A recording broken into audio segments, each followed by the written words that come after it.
Good morning, everyone. My name is Michelle Ferguson, and I'm your facilitator for today. I had the pleasure of meeting a number of you over the course of the last several months as we worked with many of you, as well as certainly staff, Christine and Stacy, and the members of the strategic plan working group. To move the community forward through this strategic planning process. I was sharing with Stacy and Christine that, and I'm not kidding, this is, I think the check's already been mailed, so I'm not getting paid to say this. We and our team have actually talked about Temple quite a bit over these last couple of months. Because of how impressed we have been at the level of involvement, the level of sustained involvement, particularly of the community members and your strategic plan working group. We have the opportunity to work with communities all across the country in doing strategic planning work. And I will say, not many of them have that same level of involvement and would be really, really envious.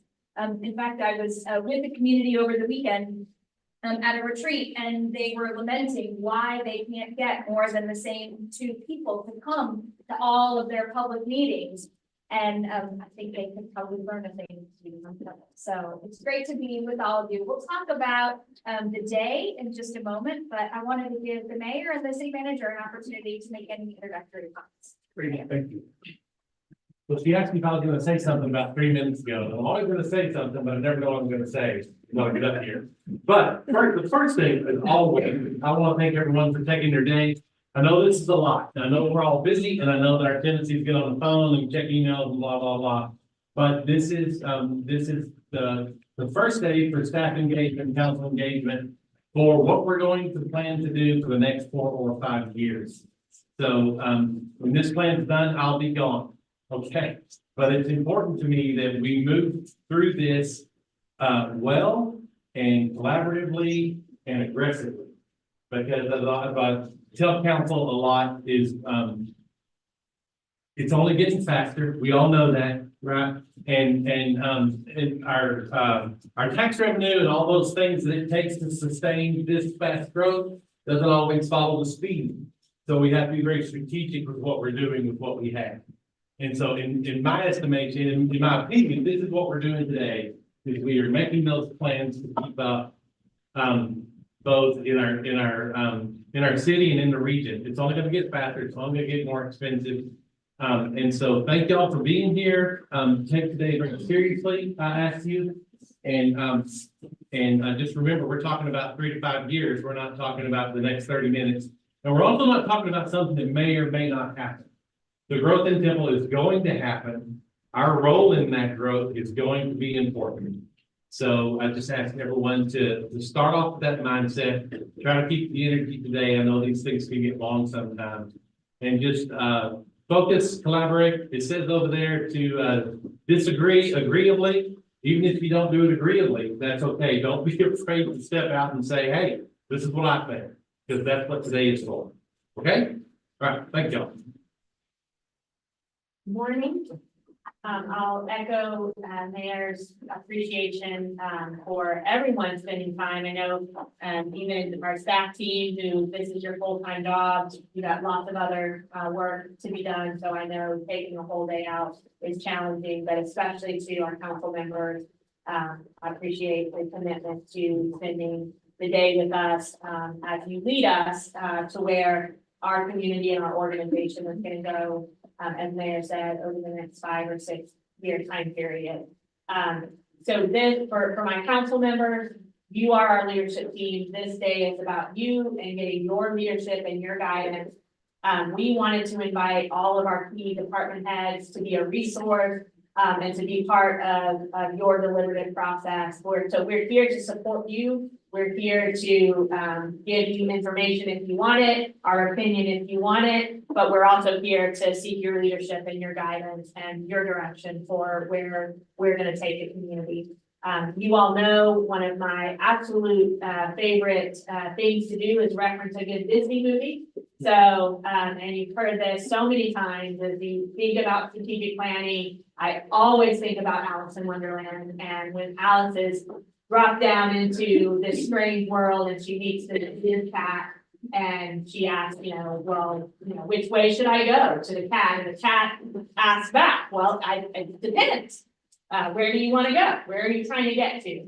And, Alice at that time said, well, it doesn't really matter. And so the Cheshire Cat's answer back is, well, it doesn't really matter what path you take if you don't know where you're going. And that's really what today is about, is where are we going so that your staff team can come and behind you and in support of you in determining how we get there. But if we don't know where we're going, then any path will do. And that's certainly not what Simple is about, it has been about, and will continue to be about.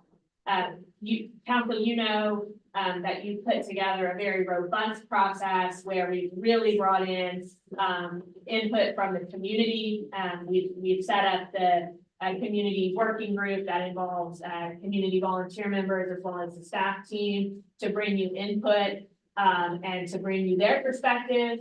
And Mayor and I just had breakfast a few minutes ago. We were talking about today. I do want to encourage everyone to make sure that we're thinking big and we're thinking strategic. So, it's easy to focus sometimes on the immediate, the now, the squeaky wheel, the fly that, is bothering you at this exact moment. But remember, we're setting up our community for the next, our job is to make sure that we leave this place better than we found it, and we set ourselves up for continued success going forward. So as we go about today, let's think big, let's think strategic, let's think long-term and what we need to do in the short term to get where we want to be in the long term. So again, thank you for your time today, and I hope that you find this to be a productive and wonderful use of your time. Thank you. Good morning, everybody. I just had a few administrative things that I was wanting to talk about. So we got breakfast set up. We are in about 20 minutes, figuring probably no one wants any more. We're just gonna take it out front. So if you want something, be sure and get it. So you have two documents in front of you. One is just our agenda for today. And the other one is one you should have gotten an email, and this document, starts out by explaining the framework of the plan. And it is, on the following page, there's a page for each focus area. And on the left-hand column, you'll see what is in our existing plan. And on the right-hand column, see what were the recommendations in that area from the working group. And so speaking of the working group, I'm sure you've all gotten, you're good with the emails from me about taking the survey. So I'm sure you all took it. So thank you for taking the survey. We just wanted to give just a little brief snippet of what we're seeing in the feedback. We don't have the raw, we're gonna have to get the raw data and analyze it, and Wilson's going to do this thing, and we'll have a one-pager for you that explains what is the feedback from this group, what were the thoughts, any recommendations moving forward. But in general, we got really positive feedback. People really appreciated. They thought it was really nice having a mixed group of staff and community members. They thought it was really great that the city is working towards more community engagement and that they liked the way that we were. They, for some reason, they really liked that we always had food, so that was all that. We got together, we had food, and they were really appreciative of that, appreciative of the awards they got, and all the swag and things like that. They, for the most part, everyone thought that the impact is going to be pretty significant, that their work would have a good significant impact on the community. Some of the constructive feedback we got, though, is that we did have a bit of a drop-off rate, and then it seemed like it was a smaller core group of people that were doing most of the work in each group. There were specific departments that were listed that they wish had been more participatory, and even specific people. So we, again, we're still kind of sorting through it. We did ask responses based on people that are staff and people that were community members. So we're going to see if there's any differences across responses in that way. So, but I just wanted to give you a high level kind of review of what we're hearing. But overall, everyone said really great. We hope you'll continue to do more things like this. And that's all. Stacey, anything else I have? Okay. He did well on the thing too. Oh, thanks. Yeah, and more food will be coming for lunch That's too, right. so, We will take an official break for lunch. Couple things before we kind of get into the content, just to orient folks. The mayor referred to the norms over there. And whenever I work with groups, I always like to have some norms. I ask that as we engage in conversation today, that you listen to each other with respect. And in a group of this size, that really means no side conversation so that everybody can hear each other. And despite what the mayor said, if you do disagree, we hope you do so in an agreeable way. I did have a group the other day who was rooting for a cage match at some point, so hopefully that won't be the case here. I worked in that community, that and that. Good. He's ready for a cage match. Next may be the lunchtime entertainment. We are not taking votes today, certainly for the elected officials. We're not voting. We're not officially deciding on each element of the strategic plan. This is really the opportunity to have good conversation, have really important input from all of you in the room, and hopefully strive for some consensus. So again, not voting, not full agreement, but really striving for consensus, looking for those places where the different ideas can really come together in identifying what those strategic priorities are for the next several years. I ask that you be engaged and fully present. You know, the mayor said each of your voices is important in this room. And this is an opportunity for you all to have conversation. You heard Christine say, yeah, there's always going to be a little bit of drop off over a process. Well, this is the opportunity to get re-engaged, to make sure, particularly from staff's perspective, that you all have the opportunity to share your thoughts and opinions about different focus areas as we go through those today. And for the elected officials to hear that and to weigh in on their perspective from what they hear out in the community as well too, and what they know to be true about Temple. So be engaged, fully present. We want your voice as part of this conversation. We also know life happens outside of this room, even though we're here today. If you do need to take a call or take care of business, we ask that you step outside of the room to go do that. This is intended to be more of a relaxed environment, since all this is. But be more relaxed. If you need to get up and stretch your legs, please do so. We will take some formal breaks during our time together, but be aware of your own needs so that you can be fully engaged. So if you need to step out, adjust your fluid levels, please feel free to do so, whatever it makes sense. If you need to go track down where all the goodies go, please go ahead and do that as well too. And then finally, and probably most importantly, certainly given what both Bryn and the mayor said, be bold. This is an opportunity, whenever you engage in strategic planning, this is not about today. It's not even about next week. It's about years from now. And I think one of the greatest values of a strategic plan is the opportunity to plant seeds that many of you may never even see come to fruition.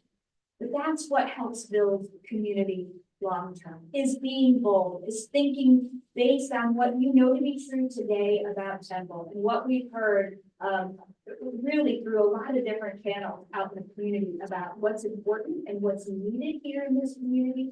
This is really an opportunity to be bold for these next several years and plant those seeds that are going to continue to make Temple the place that people want to come, that people want to be, that people want to stay. So part of my job today is to keep the conversation going, keep you engaged, but also to keep pushing you a little bit about being bold. I know it's really easy because you know that those emails keep piling up while you're in this room. It's really easy to get stuck in the day-to-day. This is an opportunity to really get your mind and think more. So are you all willing to live by those norms for today? Awesome. Okay. You all have copies of the agenda. I see it behind me, but I wanted to just highlight a couple of really important things. Because the other thing I know to be true in strategic planning is we often use a lot of jargon. We talk about vision, mission, values, priorities, strategies, objectives, goals, all those different things. And it gets really confusing. Make sure, I think staff has done a really good job of helping to orient throughout the process, and I want to continue that as you engage in the conversation and be really clear about what our intentions are for today versus what's gonna happen after today. So in a minute, I'm gonna invite each of you to get your voice in the room and we'll do introductions and expectations. And then I know that you all had a presentation a few weeks ago on the input from the strategic plan working group on these for each of the focus areas. But we want to spend a little bit of time just talking about that feedback in general, kind of your reactions to what you heard. So we'll do a little debrief of that overall community input. And then the meat of today, and by the way, we are ending at 3 today. There were some questions about that, so I wanted to make sure we're not staying past that, I promise. But that's one of my other goals is to make sure I'll get out. And we're gonna focus on your 5 focus areas and really talking about and achieving consensus around the goals and the commitments for each of those 5 focus areas. I know in your strategic plan, there are also initiatives and priorities related to each of those goals and commitments. That's really the task-oriented house of the activities of each of those focus areas. That's going to be taken care of after today through staff work. So the focus today is really going through each of those 5 focus areas, talking about the goals and the commitments. And as Christine said, in your handout, you have what's in the existing strategic plan and the high-level feedback from the community input as well too, as well as the survey. So you can see that, and we want to make sure that there's a conversation and consensus around each of those focus areas and the goals and commitments going forward, so that staff can then help develop those specific priorities initiatives that then will come back to the council. Ultimately, this will come back to the council in June as the full strategic plan that the council will have an opportunity to review and hopefully adopt in June. We'll talk about those next steps. Yes, thank you. Adopt to review in June and then adopt and act. Any questions about that or anything that I missed processing? So we are gonna, again, try to stay up at that higher level. You know, the mayor said, not into the weeds on the specific tasks, but on that higher level, when you think about the goals and commitments in each of those focus areas. I know some of the task stuff, some of the strategies are gonna get sprinkled in there in the conversation, that's natural. But we really want to focus bigger picture. So that's part of it. We're gonna really stretch your brains a little bit on that, because I know it's a lot easier to talk about that. All right. So given all of that, what I want to do now is go around the room.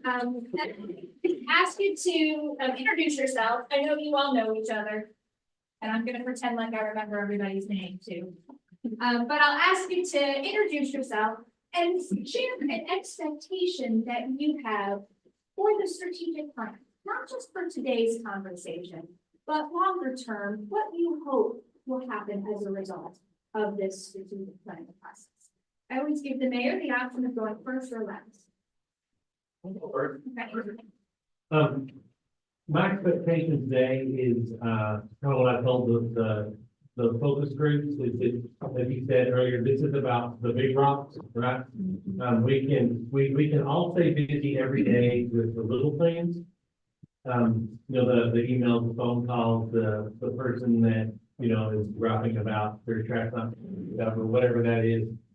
But, it's important to me that we get the big rocks in first, and that the rest of what we do will focus on the big tasks, the things that are important. And then also, as we go through this, that we won't get it all done today, but as we think about our strategic plan, that we also are very focused on that plan being flexible to be able, because we're talking about, you know, 3 to 5 years. And a lot of things are going to change between now and, you know, the end of 5 years. We have to have flexibility built in, which probably means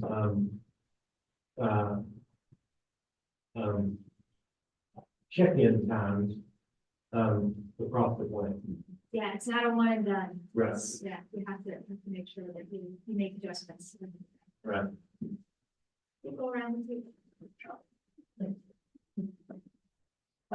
I'm Tracy Bernard, Director of Finance, and when I think about the strategic plan and what we've discussed this morning, and keeping it in context of rocks, I think it's the rock we still know, and we go through the path of for the future.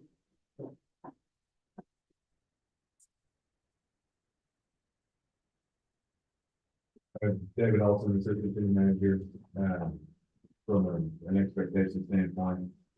I hope to see a plan that moves us to a sustainable path. Anytime you're in high growth rate, it's always tough to say when is this going to stabilize.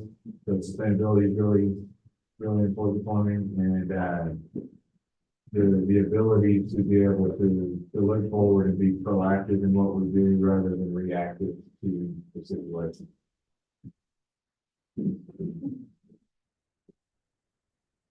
I'm Brand Myers, I'm city manager. I would say my primary expectation for today and overall for the strategic plan is that we develop a plan that is ours.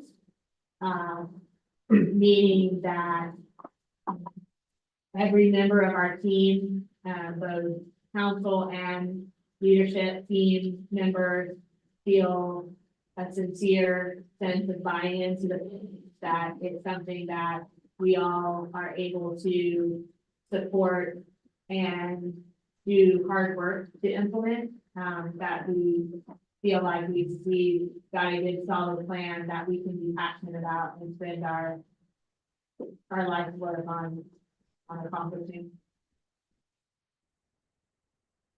And that we raise again.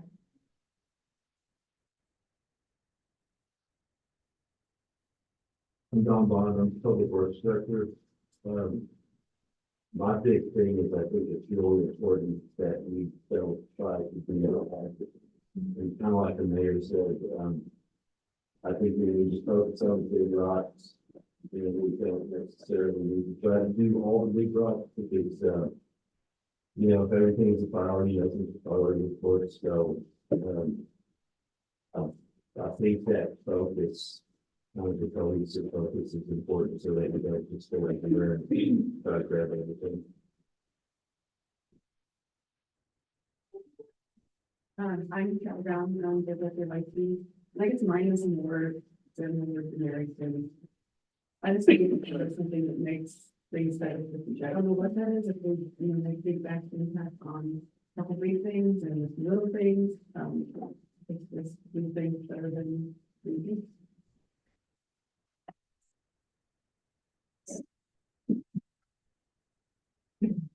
I'm Kathleen Burton, I'm the judge for Temple, and I guess probably my real pending thought is this is my community. I grew up here, I really care deeply for it, and having it become even more flexible and responsive to the citizens, you know, that would be a sign of success.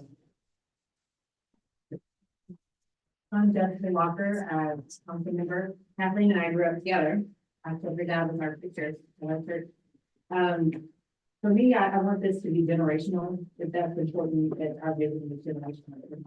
Looking at the potholes that we are looking long-term, big picture, something that our family thinks to be.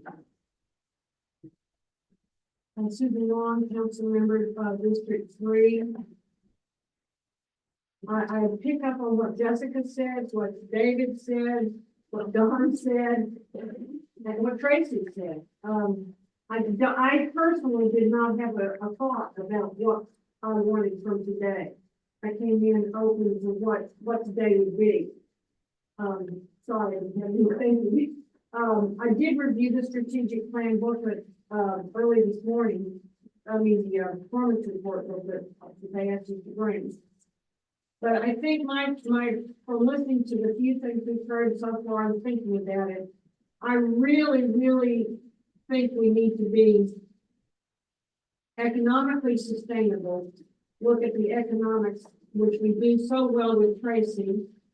When you look at infrastructure needs, look at growth and expansion. I'll use Tracy's word, path for the future. Or I believe in Tracy's words, I hope I'm not taking them from somebody else. I'll just leave it at that.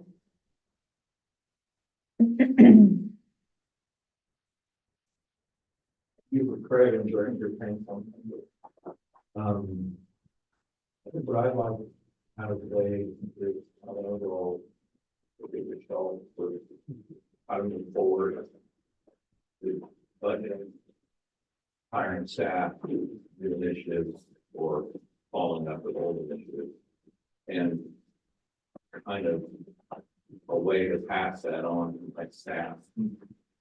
So they live it rather than just have a piece of paper that says this is my next path. So they're doing it automatically. That's their description for what they do. It's not just pretty poster that sits on the wall.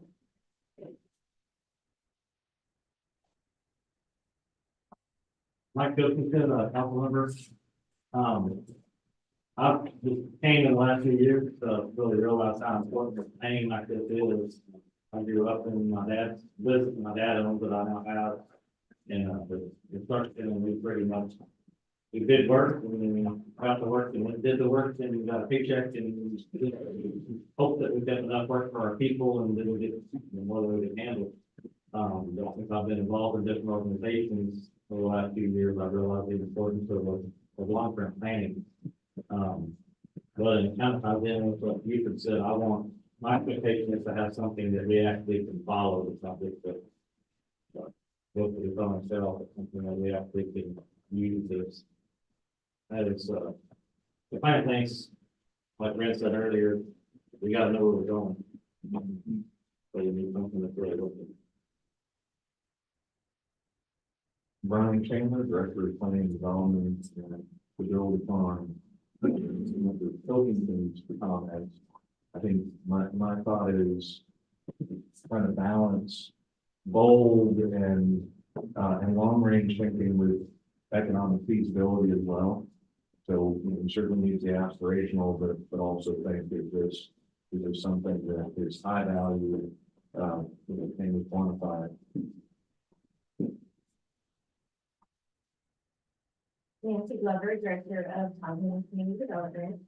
I think my expectations are, this with the current city leadership, that this plan will be and will continue to be a collaboration with all of the stakeholders. And then it will also focus on being inclusive and providing that sort of connection for underserved Sarah Raymore, Director of People Operations. My expectations for today are some clear direction on how do we get to the priorities and understanding what the priorities are and how to be successful in not only achieving those, but thinking outside the box for the future.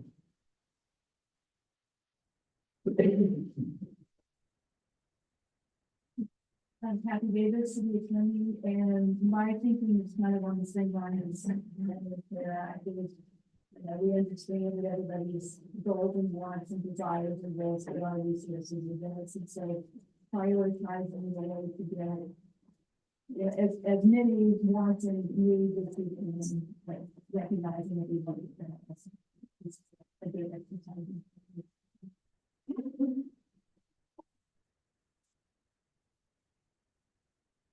Kevin Beavers, much of my patient record, and, you know, kind of ran through lots of good business when we talked about residents. So we've been here since 2000, and I will tell you that, sometime last year, the year before, we were at a meeting and she said, hey, if you got stress, you got more work than you know, get time for, bigger reason, that's when she said, hey, do this, you know, recognized about the 20th fastest growing city of our size in the nation, not just Texas, right? And it reminds me of, Mulan, if you watch Mulan, and near the end of the movie, she single-handedly takes out the Huns that are on the ridge. I feel like all these years, I see the ridge, there's just a few people up there. And then with the movie unfolds, it's like you look around, the whole ridge just develops with the army, right? And there's only like 2 or 3 of them, like, uh-oh.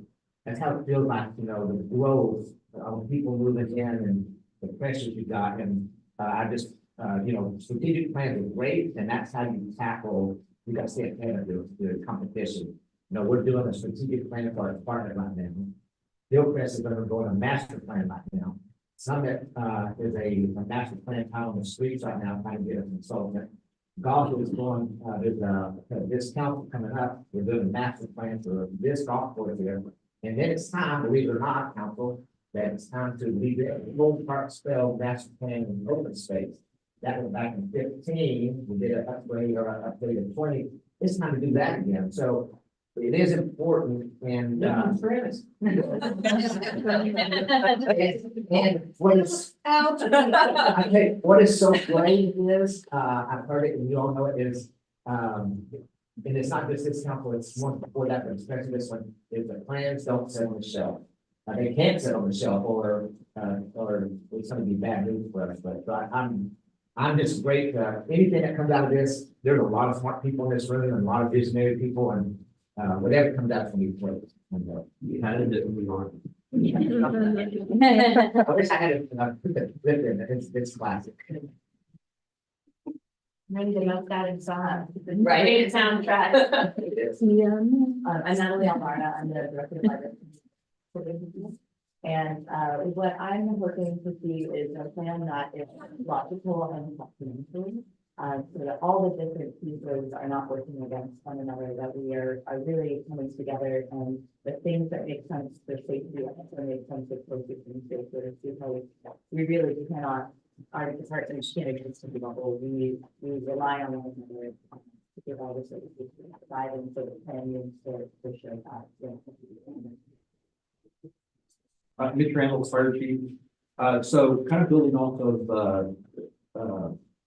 the last comments and Huber's comments, you know, I'm looking for a way to kind of explain to my staff and to others as I run into them, you know, how we're growing and the importance of not only our department, but other departments in the growth of the city. All too often, I think our departments will look at it and say, you know, well, what's going on with us? And, you know, I always try to tell folks that the city's kind of like a big machine and we're one of the gears in the machine that makes it run.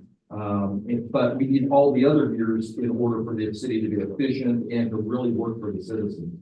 It can't just be us running or being taken care of. And so, you know, that's sometimes hard for folks to understand when they get inside those levels and stuff. So I think that, and then that when we step outside of our normal thing, you know, like for us, it's like, okay, well, hey, all we do is fight fires. It's not all we do. And a lot of the jobs outside of that norm is very important to city growth and to the citizen as well. And so I think it's this will be good for helping people to understand that not only citizens, but also staff members. So.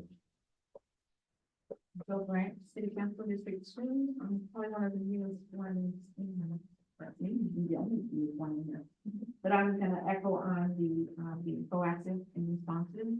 I think it's already up there, so I'm not saying that again, but I do want to add better external communication, even in this field, making sure that everyone is able to get especially to those who don't have the regular means of gathering information like internet, and I think that would be nice. Invite internet for you. And just really just communicating with the residents, our goals and plans. Sean Ross, Chief of Police. For me, I hope that I'm this practical about the plan. I want it to be bold and stretch us to make the state different, to encourage compromise and collaboration, to be looking for a document that's aspirational and inspirational, not only for us as the staff of the city, but also for our community members. That focuses on quality of life issues. That helps not only the city, us, our employees, but our community. It's absolute. Much like Mitch, I utilize a strategic plan in most of my decision making and also trying to create alignment with the activities of the police do in order to support the strategic plan.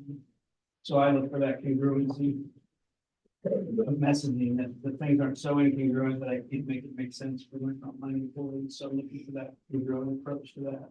But I think most importantly is probably bold, aspirational, and inspiration. Make no small plans. Me? Okay. Heather Bates, Director of Communications and Marketing. And I think what comes to my mind is setting the community up for success, but also setting city staff up for success who are going to be here, once we've implemented this plan and beyond. So just setting them up for success and everything everybody else has already said about.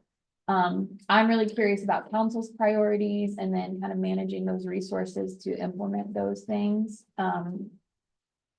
as well. That's all I got. I'm Jana Llewellyn. I'm the city secretary.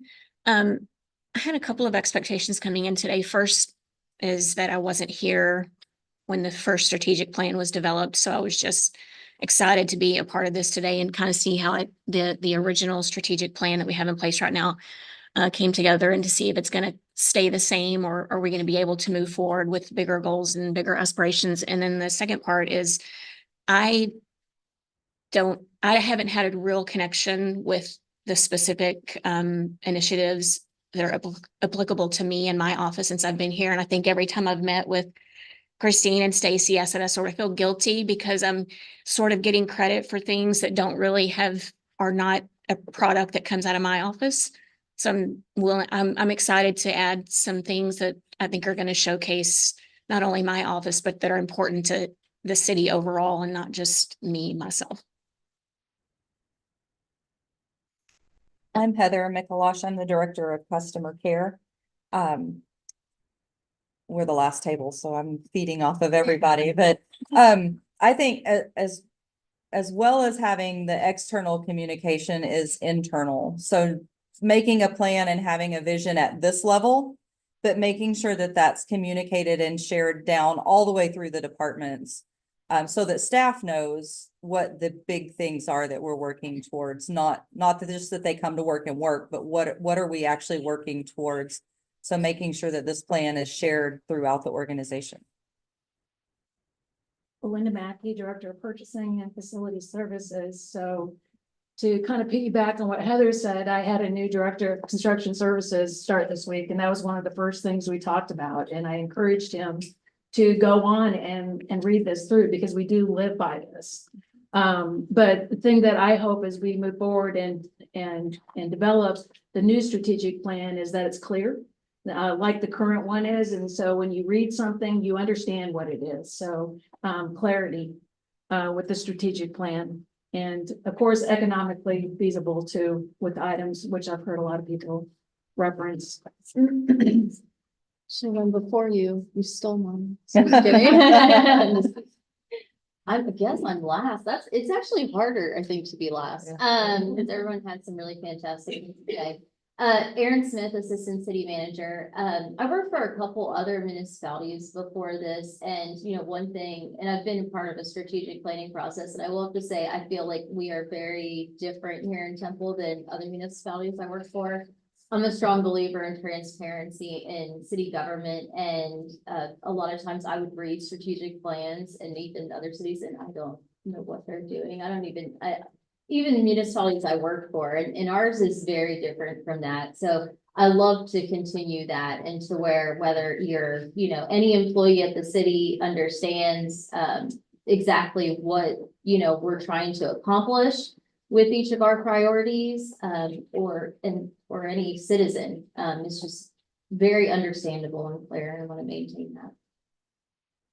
Right, exactly. Oh, I'm sorry. That's okay. Strategy and innovation.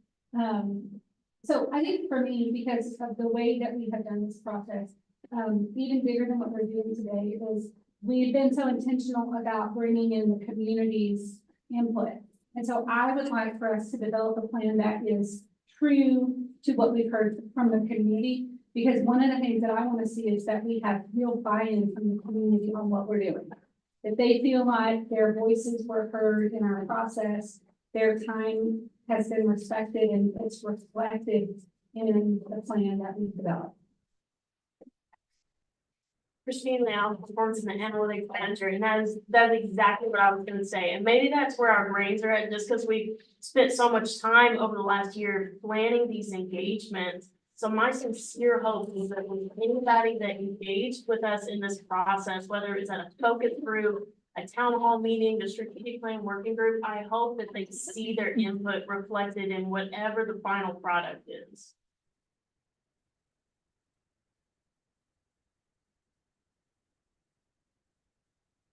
Thank you all for sharing.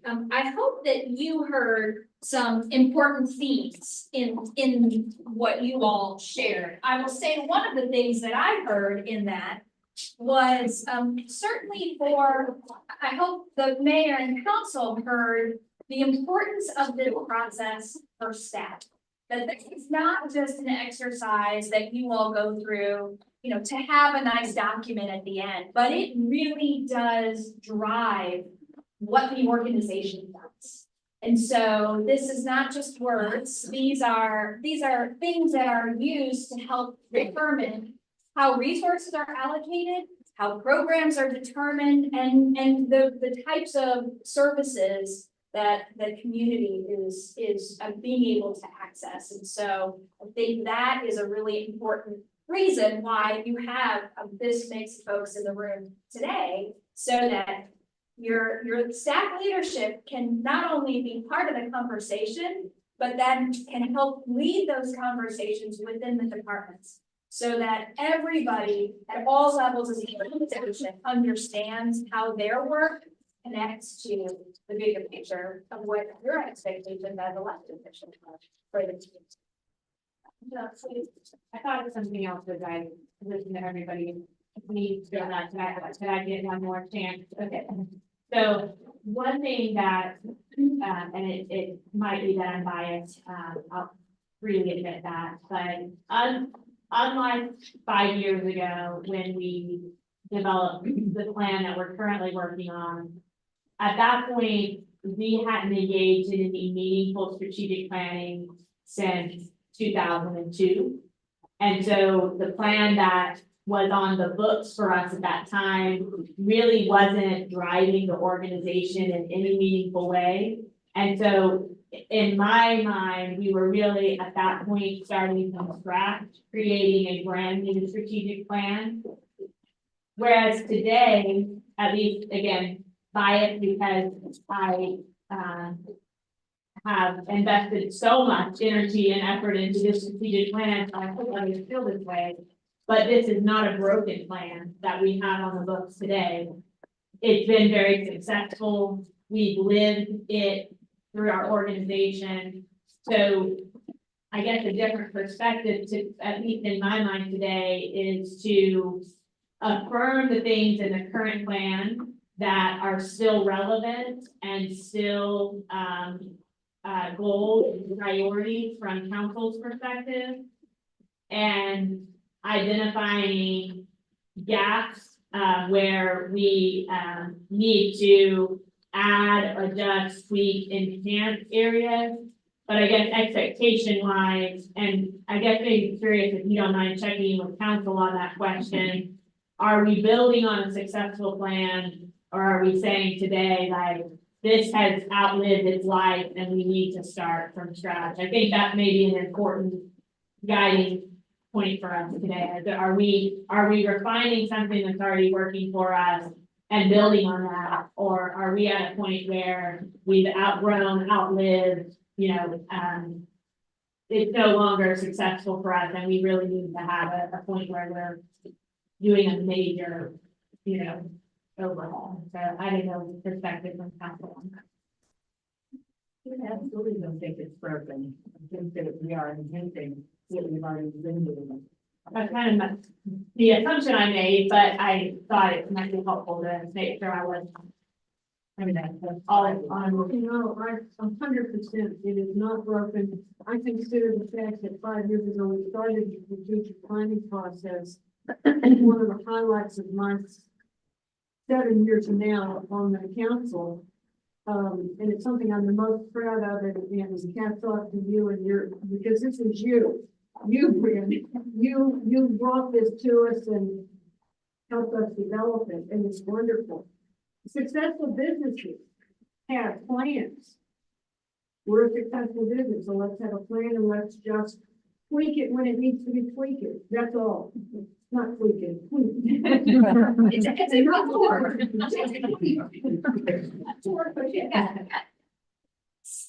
Mayor, do you have any other thoughts about this concept of the existing plan, that we're building on the existing plan, not necessarily starting from scratch? Yeah, I was, as everyone was going around the room, I was thinking about that 5 years ago, 6 years ago out at Silo and Oaks, right? That's when we really sort of brought the concept together and started. I came on council and I know I say this all the time, but it's because I see such a change from then till now. I came on the council in 13 and really, in my opinion, and I'm not trying to throw shade on anybody else, but council, we were there to sort of to approve what staff had put together. That was always my opinion. And which was fine because that's all I knew as a council member. But now to get deeper into this, having a better understanding of my role on council and the other council members' role as a representative of the community, right? We're the people that stand between the city, corporate city, and the residents. That we have a large role as council members in because we are the city, we are the residents' representatives. And I think that whenever we as a council really bring that to heart, then we can guide better, more effectively where the city is going through the strategic plan. And I know that was a long way to get there, but to me, it's important that as council members that we understand our role and that we think about making this place, always think about making this a better place, right? I've had a child that lives here, I have grandchildren that live here, but when I'm dead and gone, there'll still be Davises here, right? And it's my responsibility as the mayor and with the other council members and staff that we make this a better place.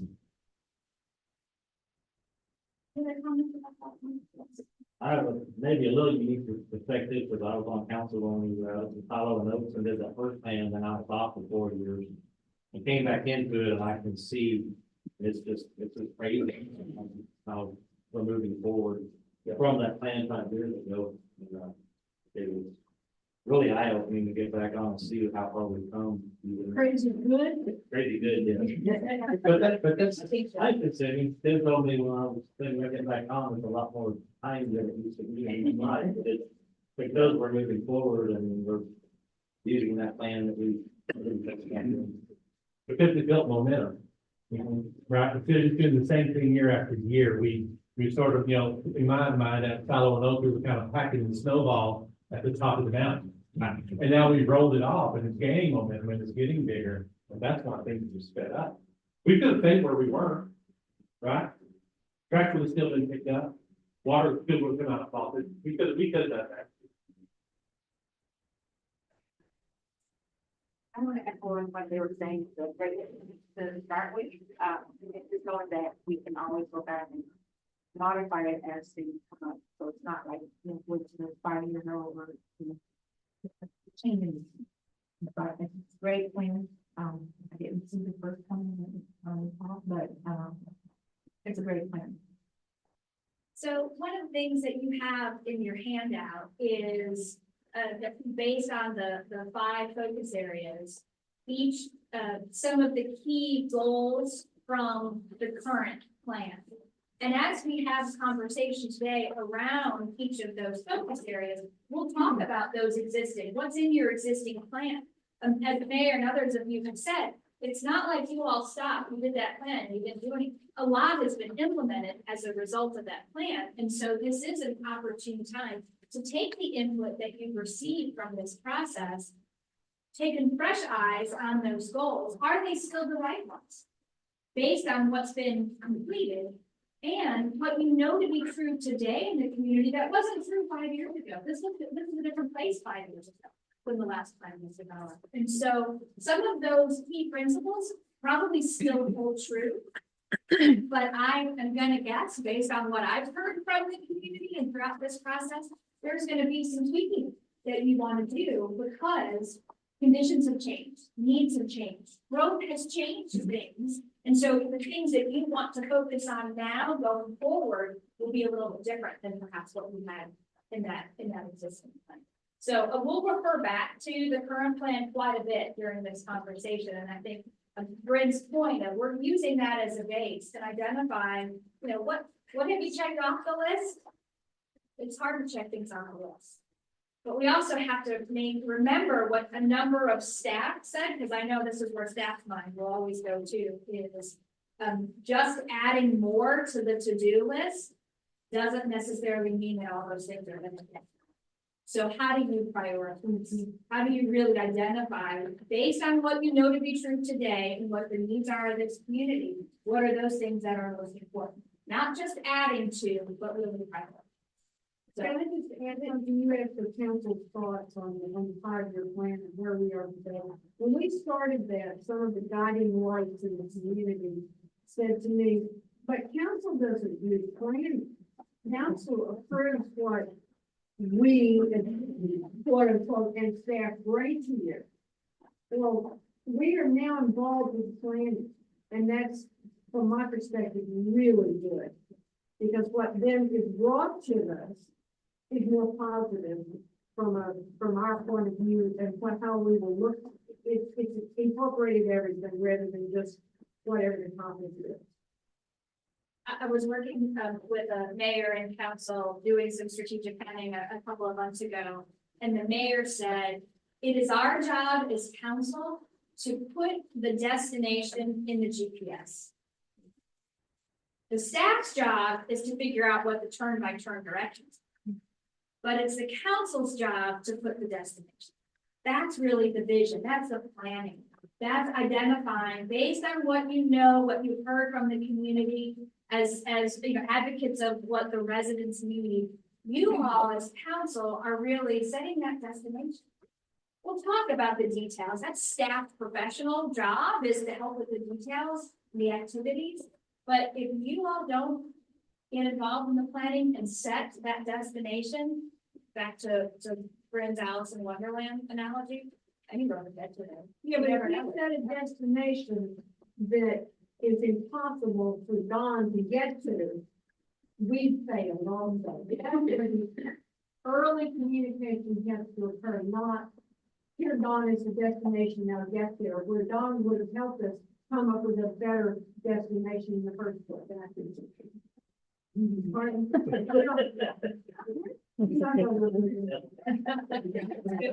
hands off the both brain. He's volunteering. All right.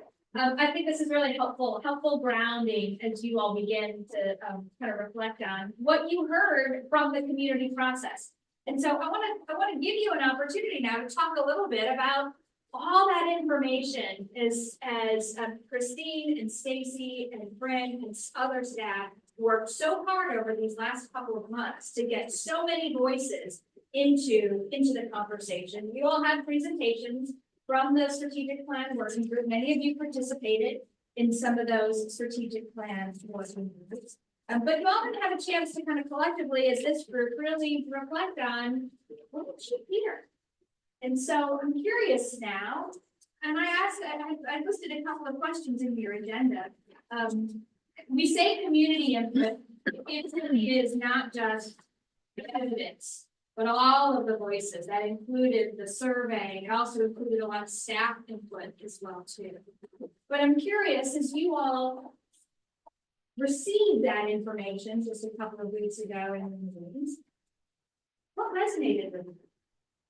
And what surprised you?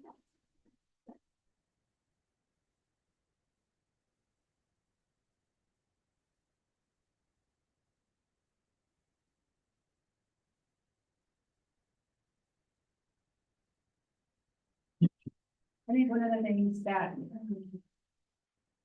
was really sort of a plumb line through everything that we heard from the community is the community's concern about growth and what we're going to do about that. Did that surprise you? It didn't, no, it doesn't surprise me. But it was big resonated.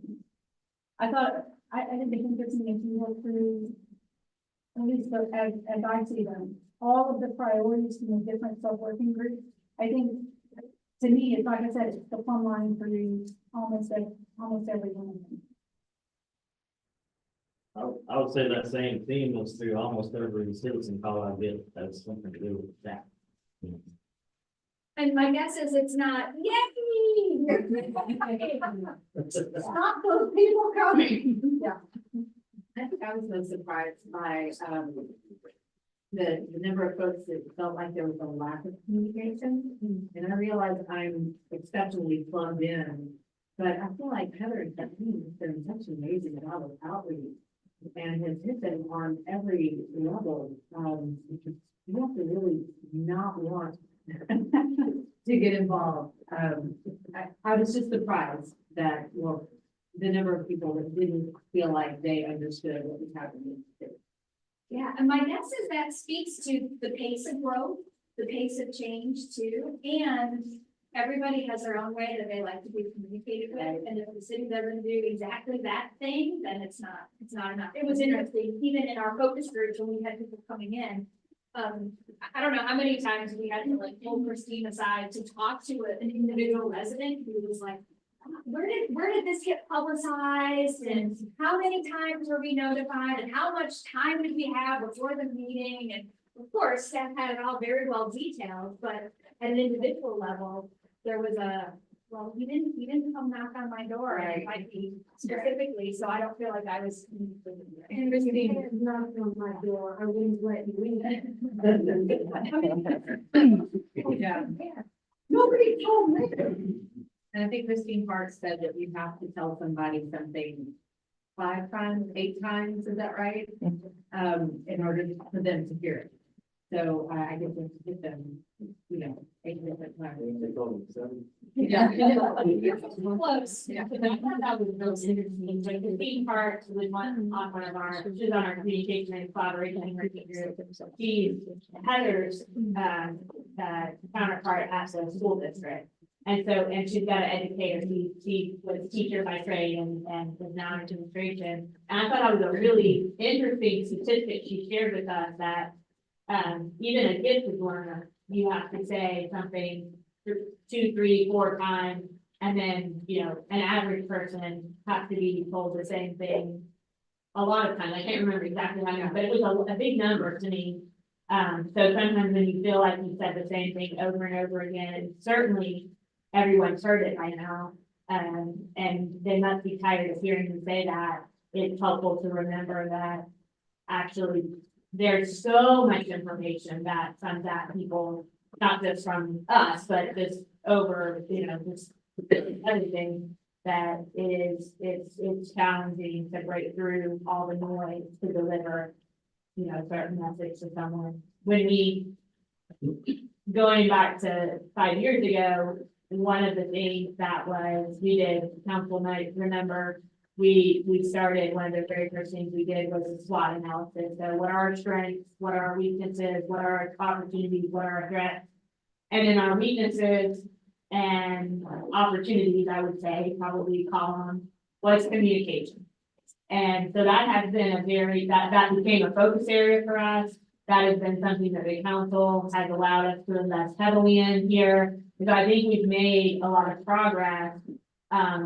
But I think it's also a little bit like, you think about downtown development. If you've been here a while, you say, oh, well, you just should have seen what it used to be like. It used to really be a ghost town. But the new person that comes in, they have no appreciation for the fact that it's better than it once was.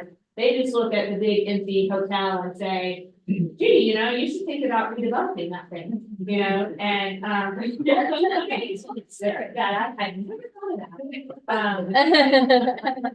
But you can't rest on your laurels, right? You can't just say, oh, well, it's better than it was 5 years ago. We still have to understand that there's more that our community wants and needs from us. And so I think that's probably a challenge we need to keep in mind at least at the staff level is, you know, don't get offended because like, oh, it was, you know, you should have seen what it was like around here 5 years ago. No, we've done good work. That doesn't mean we've arrived and we need to stop investing, you know, whatever, you know, whether it be communication or whatever other priority. I So, told David yesterday that I wish sometimes we could just all go on for 2 weeks. Just not come in Sabbaticals? and then come back and let everybody see what happened. oh, just all at the same time. 2 weeks. we're A gone. walkout. We kept working. One of the things that I really enjoy, this is where I step out of my facilitator role and share with you the consultant role. When we were facilitating some of the focus groups, one of the things that I enjoyed to this communication point was, and you all know this, particularly on staff, but council as well too, that someone's perceptions of the city are perfectly influenced by their own personal experience and their own interaction. And so many times in the focus group, we would ask questions about city services and what you need from the city and your expectations of services. And 9 times out of 10, you know, the first thing somebody would say would be something new. Of course, because that's how we are as humans, unfortunately. We always start with what we need and we're not getting. And what was so interesting in those focus groups, which is why I love doing them, is for every negative comment, there were other people in that room that would say, oh, that wasn't my experience. And they would start talking about their positives.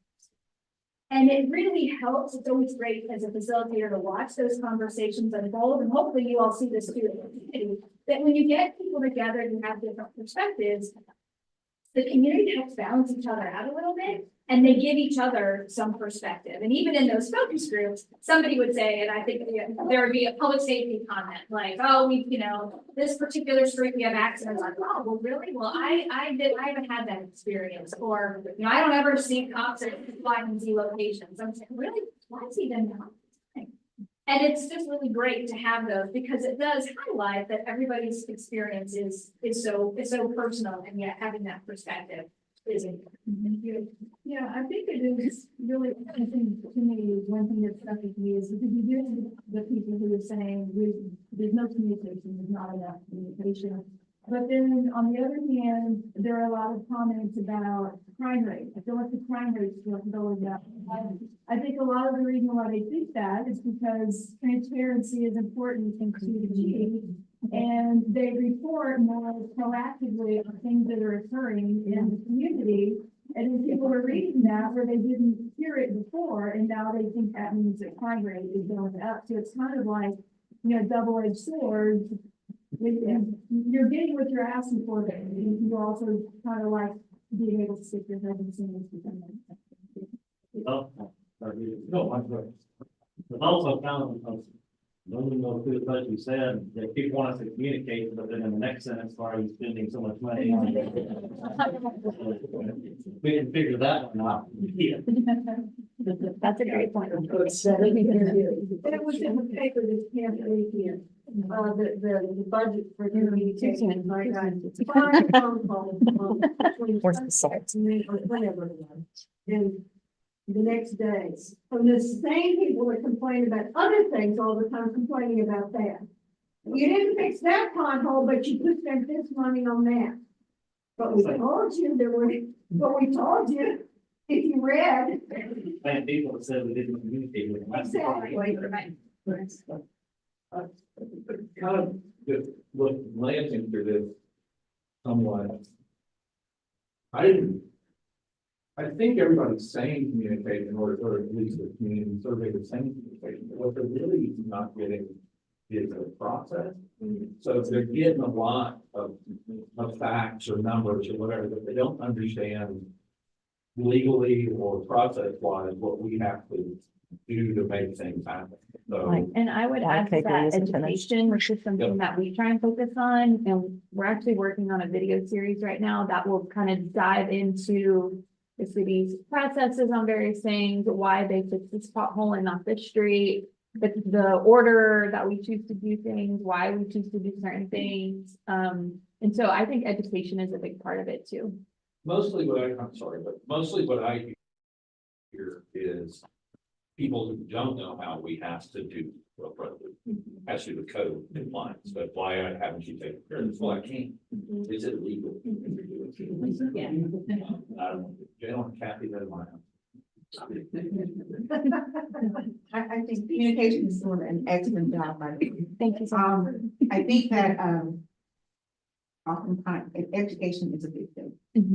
When I just had this forum meeting, a lot of people were saying, well, I didn't know the library did that much for our community. But if you don't know, you know, how do they get that information? So the newspaper is expensive. And you have a lot of elderly in every pocket of the city. So how are they getting that communication? How do we figure out how do we reach that population again that does not have those needs to get that information?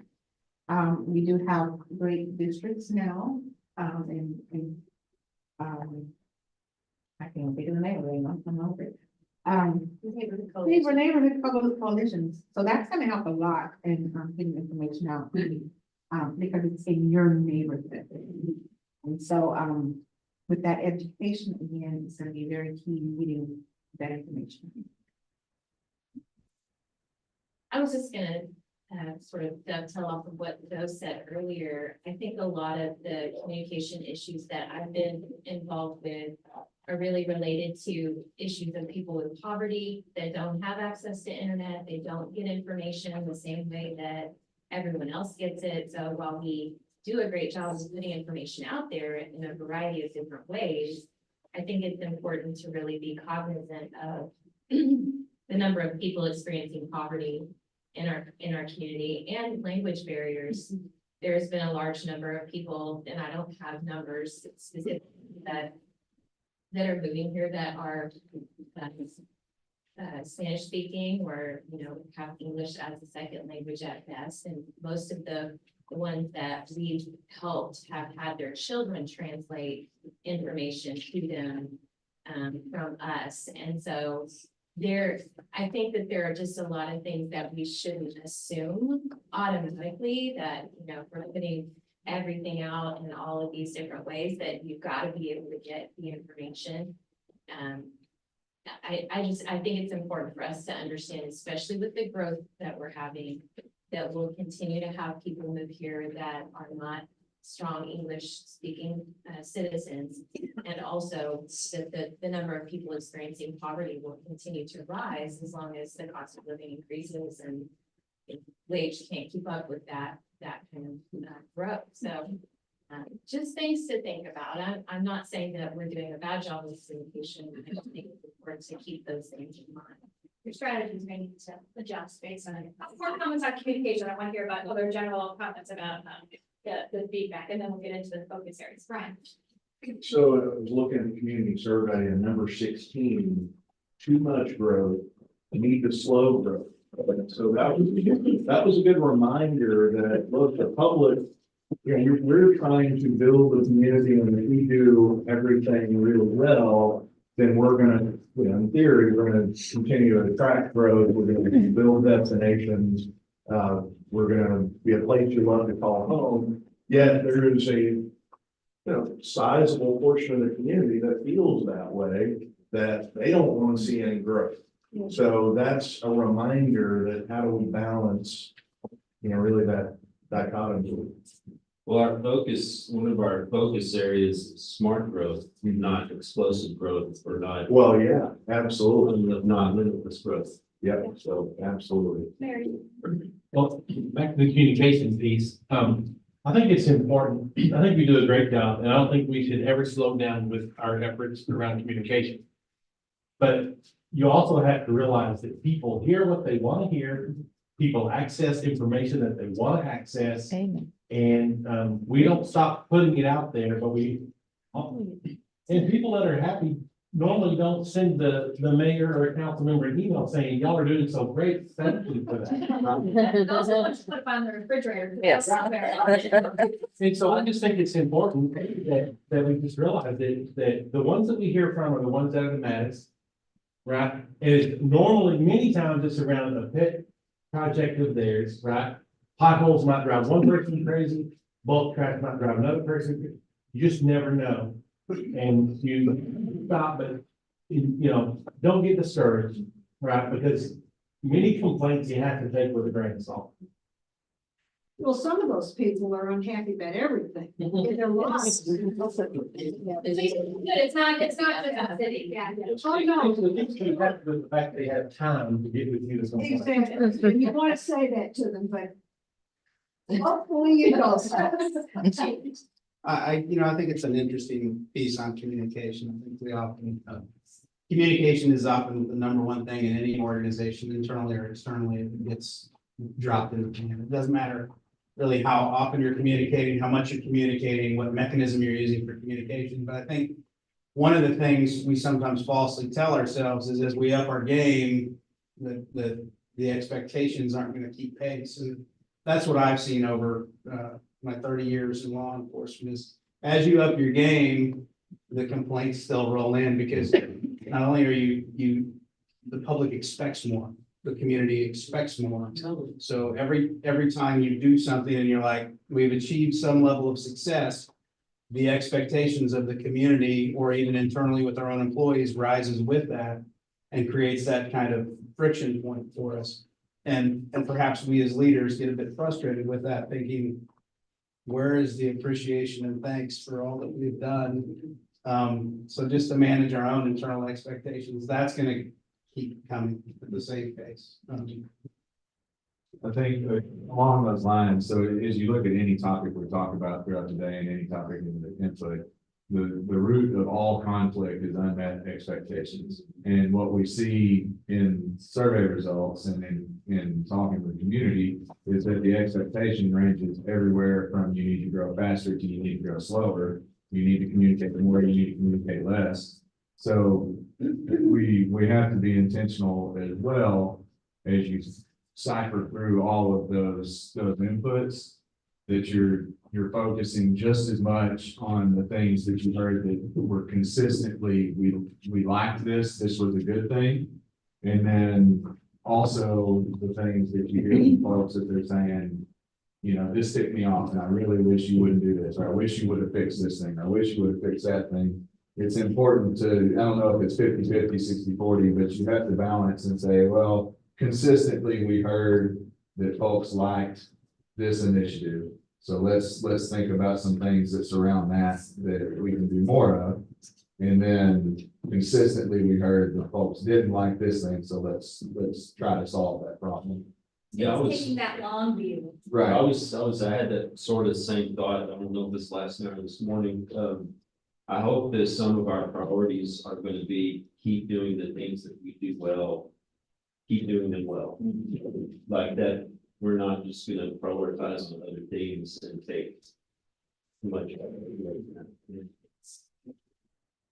Well, I was just to build on the chief, I share that same concept with him that the bar never, you reach the bar and it just, the better you do, the more that people expect of you. I think I might know who you're talking But I think you just gotta strive for excellence in everything you do and take the best that exists and make it better as we move forward. And just keep doing them. And the other thing I'll just add in this really quickly is also taking time to celebrate the successes. Because it gets really hard if all you're doing is just continuously raising the bar. And I think about that for staff too, and staff capacity and morale and engagement, like just taking a moment as a collective group to recognize when you have hit some important achievements and you have done those services really well. So easy to focus on the negative and the things that you can do better. That's why you all are in it. And one of the other really important themes I heard from staff and the community, huge amount of passion about Temple specific. so many people that, lived here, have lived here for generations, that come here for a reason. A lot of pride and passion in the community, and so that's, a lot of communities aspire to have that right now, so. Somebody else said it again. Yes. One of the things that was a through line that I kind of saw was, the cost of everything. So whether it was the cost of housing or the cost of services, or even homelessness, one of the things that affects that is just, not being able to afford your mortgage or afford your rent. So that's been a through line in several of the different key areas. Anything else that we haven't talked about in terms of things that surprised you that you heard from the community? And then the other question I asked, was there anything that you expected to hear from the community input that you didn't? Was there anything missing? Surprises or missing? I don't know, I didn't read the whole thing, so I don't know. Not every single comment, I think there were like thousands. I don't know if anybody from the community specifically said, take good care of what you already got. Wait for that.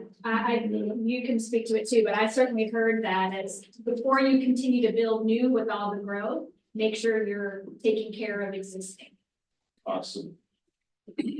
Yeah, would you say, Christine, would you agree? We definitely heard that. I think you'll see that on your smart growth sheet, and the survey results about, it's not only taking care of what you have in infrastructure, but taking care of course, neighborhoods that they feel like should be prioritized over building new ones, things like that. Yeah, that's kind of the equity of that and the balance of that, I think was certainly a theme that I heard in some of the focus groups that I participated in. I was really surprised that there was the comment of Temple is ugly. I don't think. There would. Yeah. So Depends where the name from. Maybe not Denver. Denver. They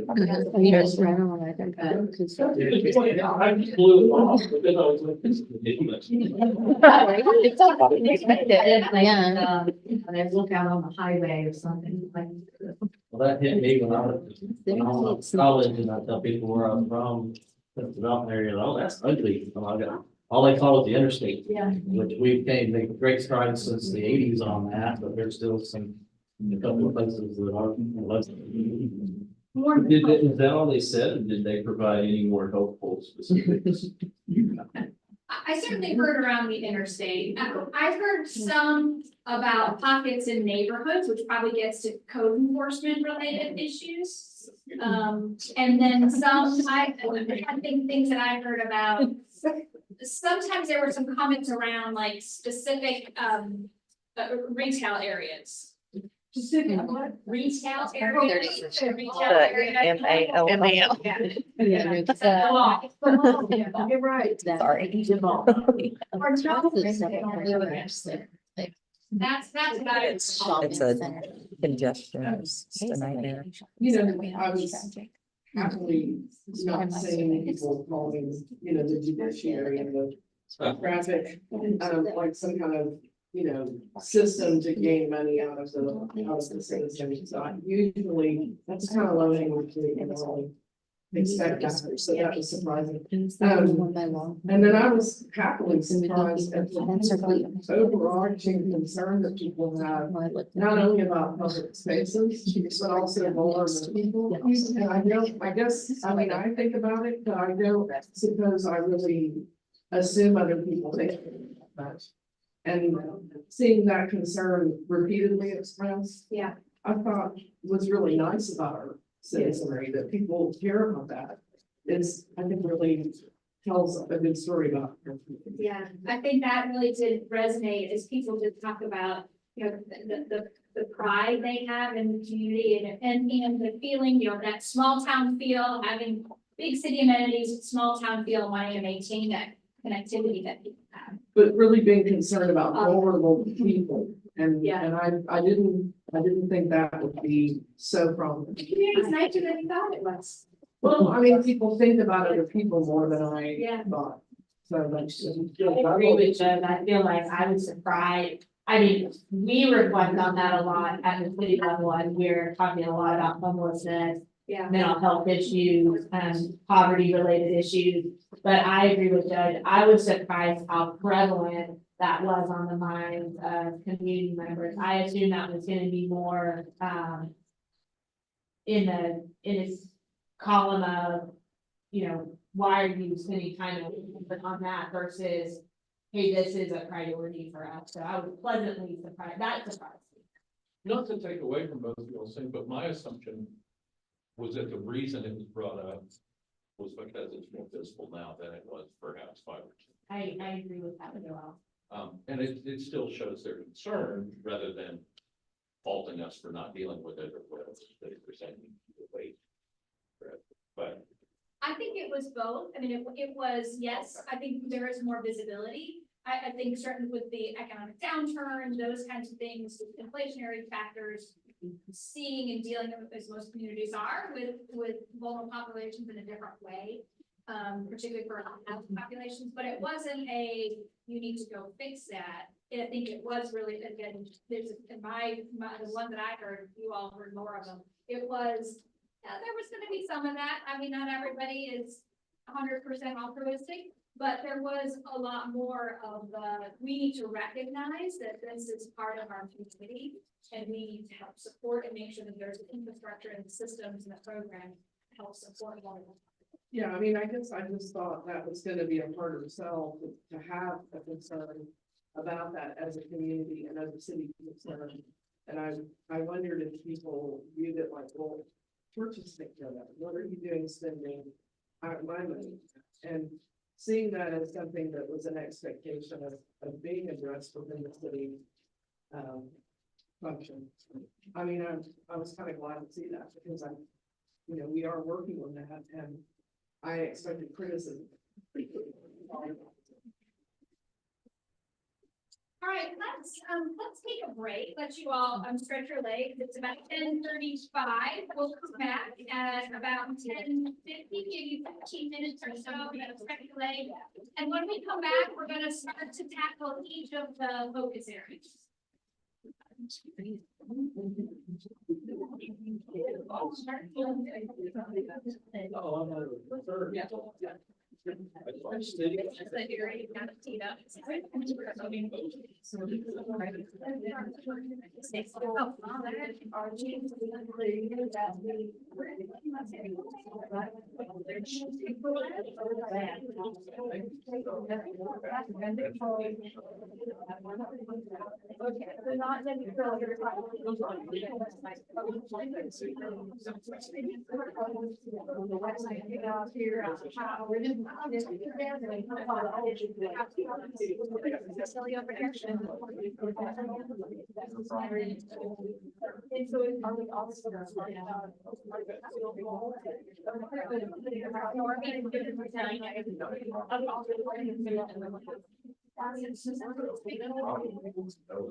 Why are you reading?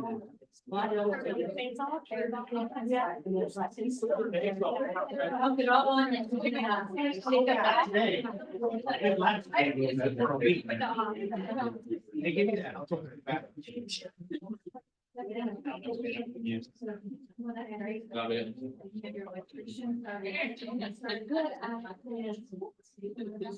those are more office area.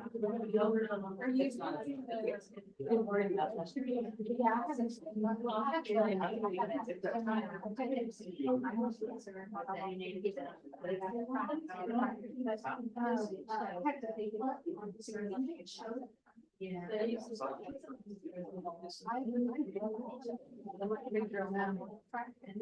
have big sunshine on top of your.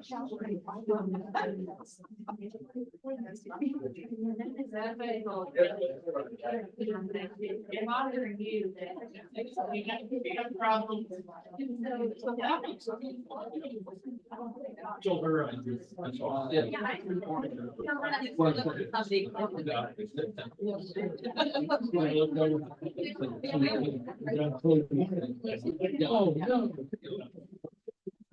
Oh, yes. See that.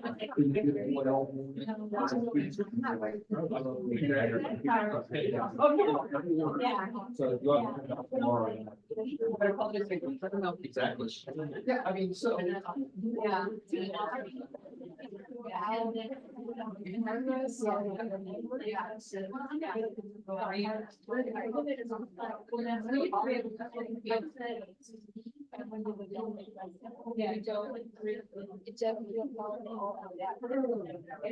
And then we get.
Yeah, I'll grab you. Now, we learned with the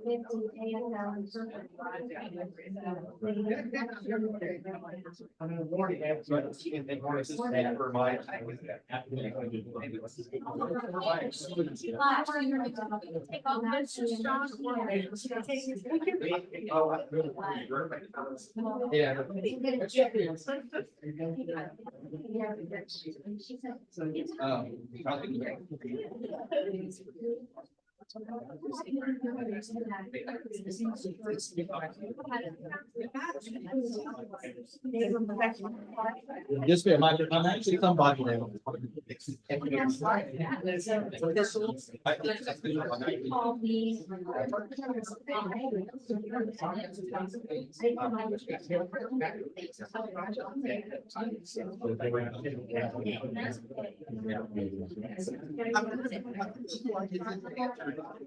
Was like, I'm sure that they probably, she's probably had it. So I'm just gonna check in with you guys to make sure that's really. No,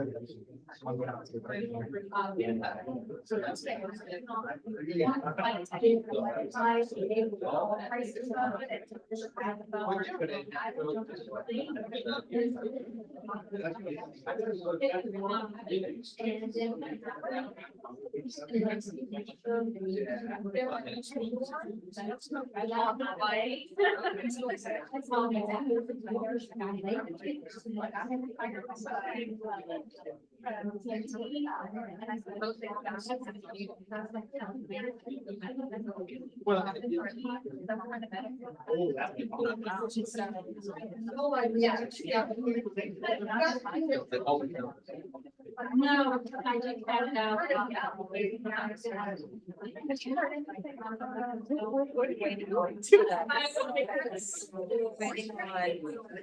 trying to see if we use the next crystals that one. Okay, so that's what I remember us waiting. We're gonna fire it right now. Help our. Yeah. Yeah. Yeah. Yeah, Jay Wilbur. Yeah. Well. The public safety. Debbie came and talked to me about something on Friday, and said it would be here Monday. And Monday, she said it would be tomorrow before James can look at it, so. It's the public safety. I guess that's why it's in the distress. Is it RZ? No, this is the one Sharon. Yeah, so that one's not RZ, right? We just bump it to it.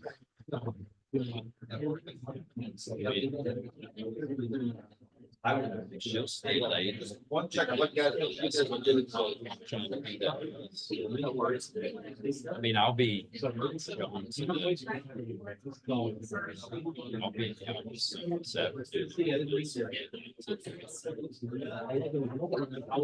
all the RZ was just.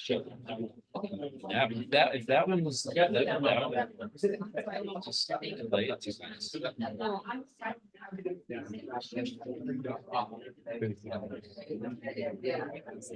She wants to do things up 11. Tell her, I could talk to you. I mean, well, I mean.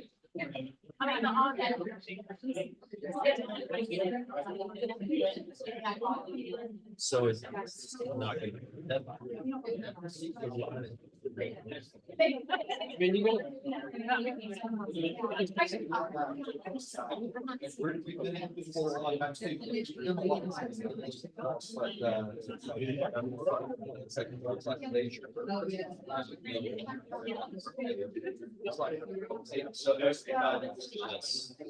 acknowledging but they know.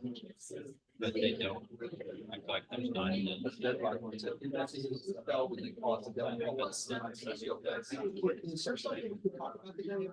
I said, oh, slow news day, so you want to talk to the fire department, and they're like, well,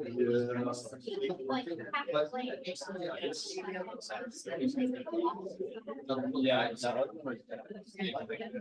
Sit back. I'll text Kitty about it.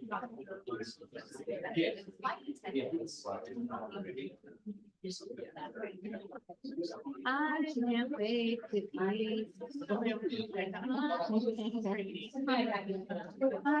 It's probably a nice, cool egg sandwich. I am fasting. I'm eating between hours of 12 and 6. I really don't sort my weight. Yep. My third day. And how's it going? It's going really good. Yeah. I feel like less. When I was I didn't eat breakfast. And then as I got older, it's like, oh, I love breakfast, and I really like tacos and donuts. So yeah, so I've really kind of pushed out, not like there's not a certain time, but I just don't in the morning until I think about it, like, oh. So I've been making really smoothies. Yeah, and see, I'll usually have a protein shake, and if I have time, like some toast or avocado, like something with it. But I always at least have my protein shake, which is like 26 grams of protein, like 4 Power. Have you had the 4 Power one? I've been It's using Fairlife. one, no, I've been using a powder. Oh, no, this is like a leg on this one. Oh, there's a hole in this one right here. There you go. That get it? There you go. Okay, we're tight here. Yep, we're good over here. That one. Look at the message I just got from Amber. See, I just. What we need to do is add. I just add a little. Oh, hey, look at that, the little guy. I didn't know they were doing the little guy. Well, That's awesome. we got y'all mannequin. Awesome. I think that And one's put him glued in a down. bunker here. Go that way. Uh-huh. Now, is Really that, good. that's not the new background. It's got all the time. That's here.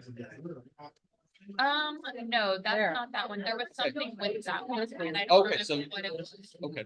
But, It's That called looks great. it's Yeah. the group, tongue and group. Or is it- I guess it's I not. Yeah, don't know that. that's kind of neat. Yeah. I'm still gonna have to get that tuck in there. So is it the tongue?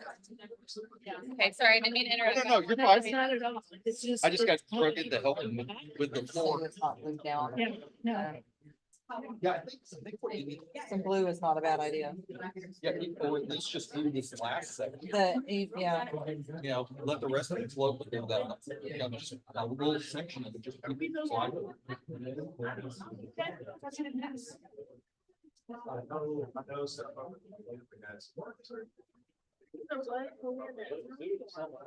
So yeah, there's a powder I like off Amazon. It's Beverly, maybe it's called, but I've been trying to do clean, like I've been trying to not have all the ingredients. Yeah. So I found one called, Clean Simple Eats. I've seen that one and they have like a ton of different flavors. Yes, Okay. and I actually Is it tried good? it from Valor's office, had it, they sell Okay. that. And Yeah. so I tried a couple of the samples. Yeah. It's good. I was gonna order some on their website, cause for like $25 or $35 or something. You get the you sample like a box. ton of different. Yes, I ordered the sample box.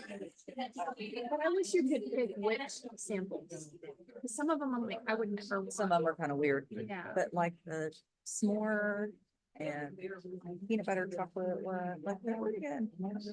I mean, it's protein powder, but I just got that from Ronnie. Oh, good. I So, love that. yeah.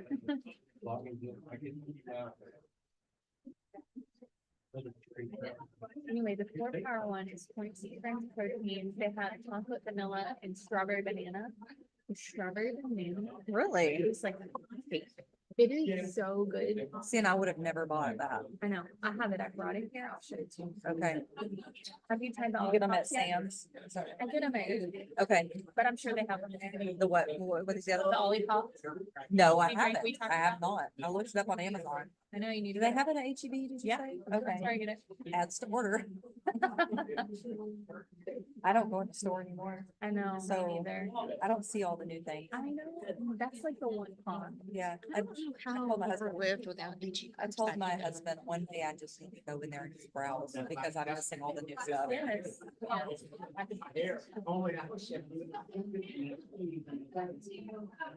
Presentation and talking about each of your 5 focus areas.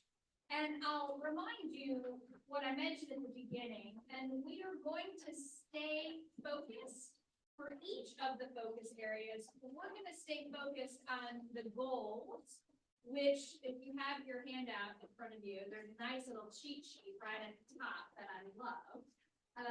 We're staying focused in our conversation around the specific goals for each of the focus areas, which are the objectives. What do you want to achieve? Again, this is the long term, not today, not even tomorrow necessarily, but long term in each of the focus areas. What are the goals? What are those things that you want to achieve?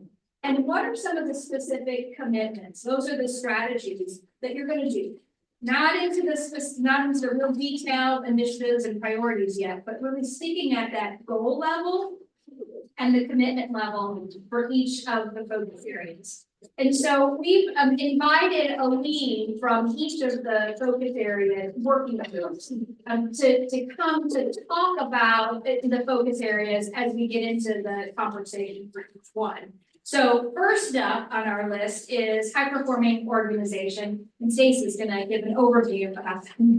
Yeah, so with our couple working groups, what we really heard from the town hall and the focus group meeting, there were really two things that sort of influenced our discussion and ultimately the priorities that we came up with. And one was that there was community feedback that they felt like we needed to make sure that our services were inclusive and that it didn't matter where you lived in the community, what your circumstances were, that you would receive the same services as any other community member. And then I think the other thing that we heard was that the community really wants transparency from the city in how we make the decisions that we make. And so we came up with these 6 priorities.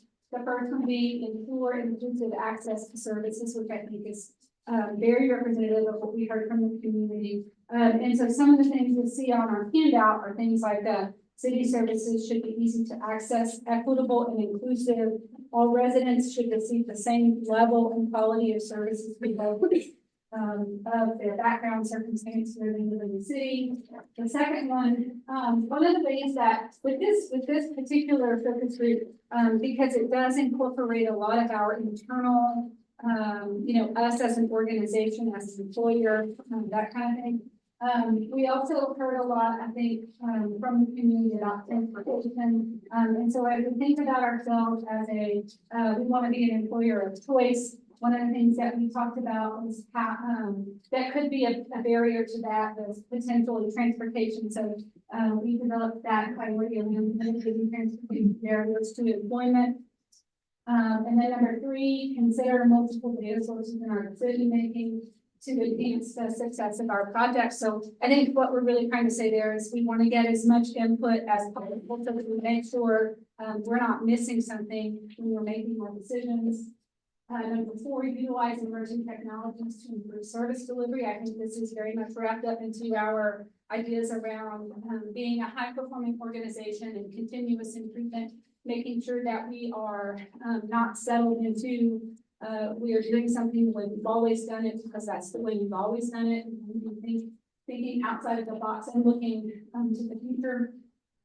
Number 5, utilize internal and external feedback tools to identify organizational strengths and opportunities for improvement. And really what we were talking about there are using things like surveys and other tools where we can gather that information in to help us make our decisions, whether that is internally as an employer, so like employee engagement surveys, that kind of thing, or externally with the community with our annual community survey or any other, sort of one-off surveys that we may do. And then number 6, ensure transparency and accountability in decision making. Again, that's something that we heard very distinctly in the community feedback is that community wants to know how and why we make the decisions that we make.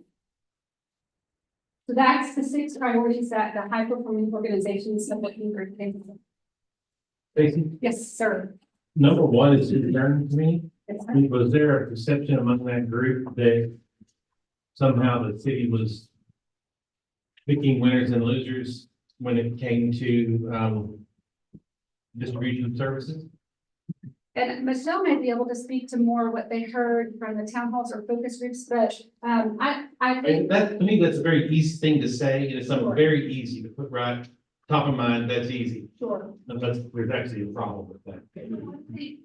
I think when you have community feedback from different areas of town, there may be the perception that the services are different or their opportunities are different. Think about one of the things that, there isn't a grocery store on the east side, or there may not be the same sort of, they may not have the same access to things in different areas of the community. So I think it depends upon their perception, obviously, but I mean, I think we probably got some specific feedback from members of the community that feel that way. So is it more on like the private side versus like city services, like parks and trails and? Well, Or the complaints that the city can control. Right. Well, Do the grocery store Right, complaints. that's Right. true, but I think you also have to think about, I think if you look at, anything on, any comment on Facebook and some negative something, people don't understand a lot of what the city does, so when they talk about too many car washes, and they heard that a lot. Yeah. And coffee shops. That is some of the purse. That there's some perception, you know, some education that could address some perception issues, like one of the things that, has been somewhat of a common theme and just generally in my time with, working in city government is a little bit of disconnect between, just, you know, an average resident understanding how development works. And so, you know, a lot of times someone will see new roads, new sidewalks, so public infrastructure, not talking about the businesses, but new roads going in, new parks going in, new sidewalks going in, you know, in our case, say West Temple, or South Temple, and not historically seeing, you know, over the last 10 years, that same level of investment happening in, say, maybe North Temple or East Temple, without really understanding that while that ultimately becomes something that the city accepts as public infrastructure, is where that investment occurs and who is paying for it, at least up front, is the developer who is making the choice to develop out of his neighborhood and investing conceivably their own money in developing out that roadway and that sidewalk. So I think there's some perception of like the city is building roads or building infrastructure in newer areas of town more often than in some of our older neighborhoods. But I think that if we are just, you know, completely honest with ourselves, I do think that not this council, not this administration, but historically, I think there probably has been some underinvestment in certain parts of the community from, you know, infrastructure needs, and it's the balance of in finite resource, how do you respond to growth happening, but also take care of the infrastructure, as Don had mentioned earlier, to make sure you're reinvesting and rehabilitating and keeping up your current infrastructure. And with a, you know, not unlimited supply of money, you ultimately have to make those choices. And sometimes I think there's either a perception and or reality that the focus is more on growth areas. Historic, I think our Love Where You Live program has been very instrumental in reinvesting in our core neighborhoods. But that, you know, that hasn't always been our focus. And then I think it also could speak a little bit to, and one thing that is interesting and challenging about, but should be this way, is that all 5 focus areas intersect and are gonna touch on each other. So, for example, what we would probably put under smart growth, which is improving public transit services, that though intersects here in access to city services, because if you live in a location and you have no transportation to get to City Hall to get your birth certificate, then you don't have the same access to that as I do because I can drive there. So, but the solution to that is, it's not Jana discriminating against, you know, who she wants to give a birth certificate to or not. But we need to invest in transit so that we can get people there. So I think there's some perception and reality issues about access to service. But these things are a list that came up, these lists are simply what came out of that focus group. It really hasn't been vetted through to say, yes, as a city, we do have a problem ensuring inclusive access to services. So we took each working group, took the feedback from the town halls and the focus groups and then the community survey that we did and we crafted priorities around this, so. Comments, not necessarily realities. That's what I'm getting. And Well, I saw a post in Temple City Watch, which I know is everybody's news source. Anonymous. Why are they building new roads in these new neighborhoods? Why do the new neighborhoods get all the new roads? I'm fine if some of this list is just sort of saying what uninformed people said. Yeah. Right? Yeah, and that is part of it. Yeah, and I'm sorry, all of that is, none of this has been vetted. Correct. Through city. There's simply been comments They're coming. that ended up on the list. I'm gonna say yes and no, because as a working group, we had discussions, and some of that we know as staff. That it's still community, so it's, I think I would say it's probably an amalgamation of the two. All right. But not necessarily a reflection that something isn't being done. Right. So, you know, when I read that, ensure, it's not, that doesn't assume that you're not already doing that. But what I would say, and you all can jump in and correct me if I'm wrong, what I would add to that is, remember our conversation earlier about communication and perception? And this concept of education. That there may be a perception in the community that some services are not being administered equitably. Be it investment in construction, be it access to certain services, what have you. And so what I would say, you can jump in and correct me if I'm wrong, that there's a need perhaps here to talk about this almost as a value. That it's important to this council, to this staff, that you are providing services in an equitable way that allows access, that people have access regardless of their financial condition, perhaps their place in the community, their language, all of those things that limit accessibility, but that as a value, that when you are providing services, you are looking at how those are being provided through a lens of accessibility. Again, not saying that you're not doing it now, but that's an important priority based on what the working group had how they had their conversations. Well, and also they weren't necessarily pointing out gaps in services. This is a list of things from the working group that they just want you all to consider as we craft. So we want you to craft a plan that ensures inclusive access service. So kind of like what Dawn was saying earlier, that there can be some things in the plan that are just saying, we're good at this and we want to keep prioritizing this. So that's how I take that, because the second one, we didn't hear really any of that feedback in the survey or from community members. What I think the group was saying is that as you craft the plan, consider transportation barriers. That's kind of how I look at it. Yeah. One of the things that we did hear was that the lack of public transportation was something that we heard frequently as feedback, and I think Michelle that. And so we took that we heard from the focus groups in the town halls and extrapolated that. If we think of ourselves as wanting to be an employer of choice, could that also be something that is limiting us there, finding the best and the brightest and coming up to people? So that's how that, translated itself into this priority. Well, And there's a relation. And there may be a relation, I would say, between number 1 and number 6. So inclusive access to services. I think about, let's just talk about parks. So, there's a general national standard or benchmark that you want to have parks within a certain mile of neighborhoods. So each neighborhood has a quarter mile walking distance radius, something like that.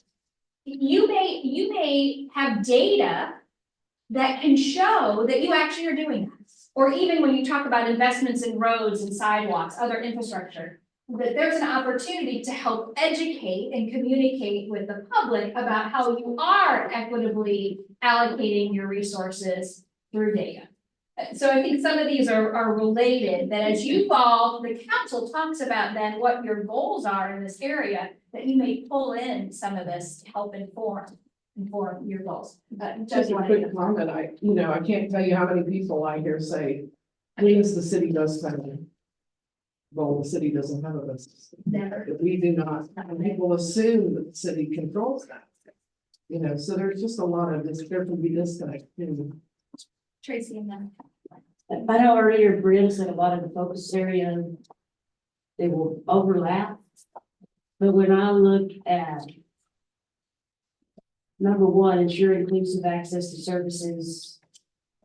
And then go to communication, that's a priority too, that kind of restates that too. And tell me where you're pointing to. Look at communications and collaboration. Number 2. Yeah, thank you. Yeah, exactly. Remember, each of the working groups worked independently. Okay. Some working groups worked independently. Okay, So- so there is a lot. There's, yes. But does that belong under high performing organization or communication or? That's a great question that you all are gonna get to answer today. Okay. And you're gonna answer it probably for a lot of different things as we go through. What I want you to think about is, you know, these are the priorities that the high performing organization, sub-working group, I gotta, that's all the words to say, make sure I get them right. That they said they heard from the work and the outreach that they did. What I'm gonna bring you back to in just a moment, and I wanna get into your comment, I'm gonna bring you back to the page that you have, page 2, and the current goals that you have in the strategic plan, and I'm gonna ask the question, do any of your current goals need to be adjusted based on this feedback that the strategic plan working group is providing? Nancy. I was just gonna say, to, I think, Christine's point, if we see a strategic plan priority that can inform a goal, like with this instance, maybe we should look at every opportunity possible to educate the people that are being plugged in a volunteer fashion, so boards and commissions, maybe they need to start off with some sort of primer on city functions and how development works, and, you know, give them an opportunity to learn those things so that when they are representing us in that capacity, that they're able to answer those questions intelligently in the community. But, you know, maybe it's just a function of figuring out more ways to educate, especially from that leadership standpoint, volunteer leadership, and neighborhood coalitions is another good point. I mean, we have our neighborhood leadership academy happening every year. Is that something that we could build off of and be more focused on community leadership and you know, look at it from that standpoint of really deep diving into what does development look like? How do the roads get built? And who's responsible for bringing in a Red Lobster, and you know, how do those things happen? What's really going on at the mall? You know, that kind of thing. Yeah. And how do we prioritize repaving roads? That's a huge hullabaloo in some areas of town. And people say, my road is deplorable. And you want to say to them, your road is not deplorable, go, let me show you some deplorable roads. Yeah. And that could be where, No.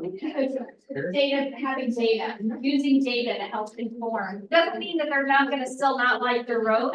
But at least maybe they're gonna understand that their road isn't as bad as somebody else's, and that's why somebody else is a favorite. I do think that highlights, that topic highlights the interconnection. It's kind of going back there to say like, do we have a problem ensuring inclusive access? Well, I think one thing people would say that is very common is, why are you paving that road? And so then that goes back to number 6, making sure people understand how the decision of what road to pave is, you know, made.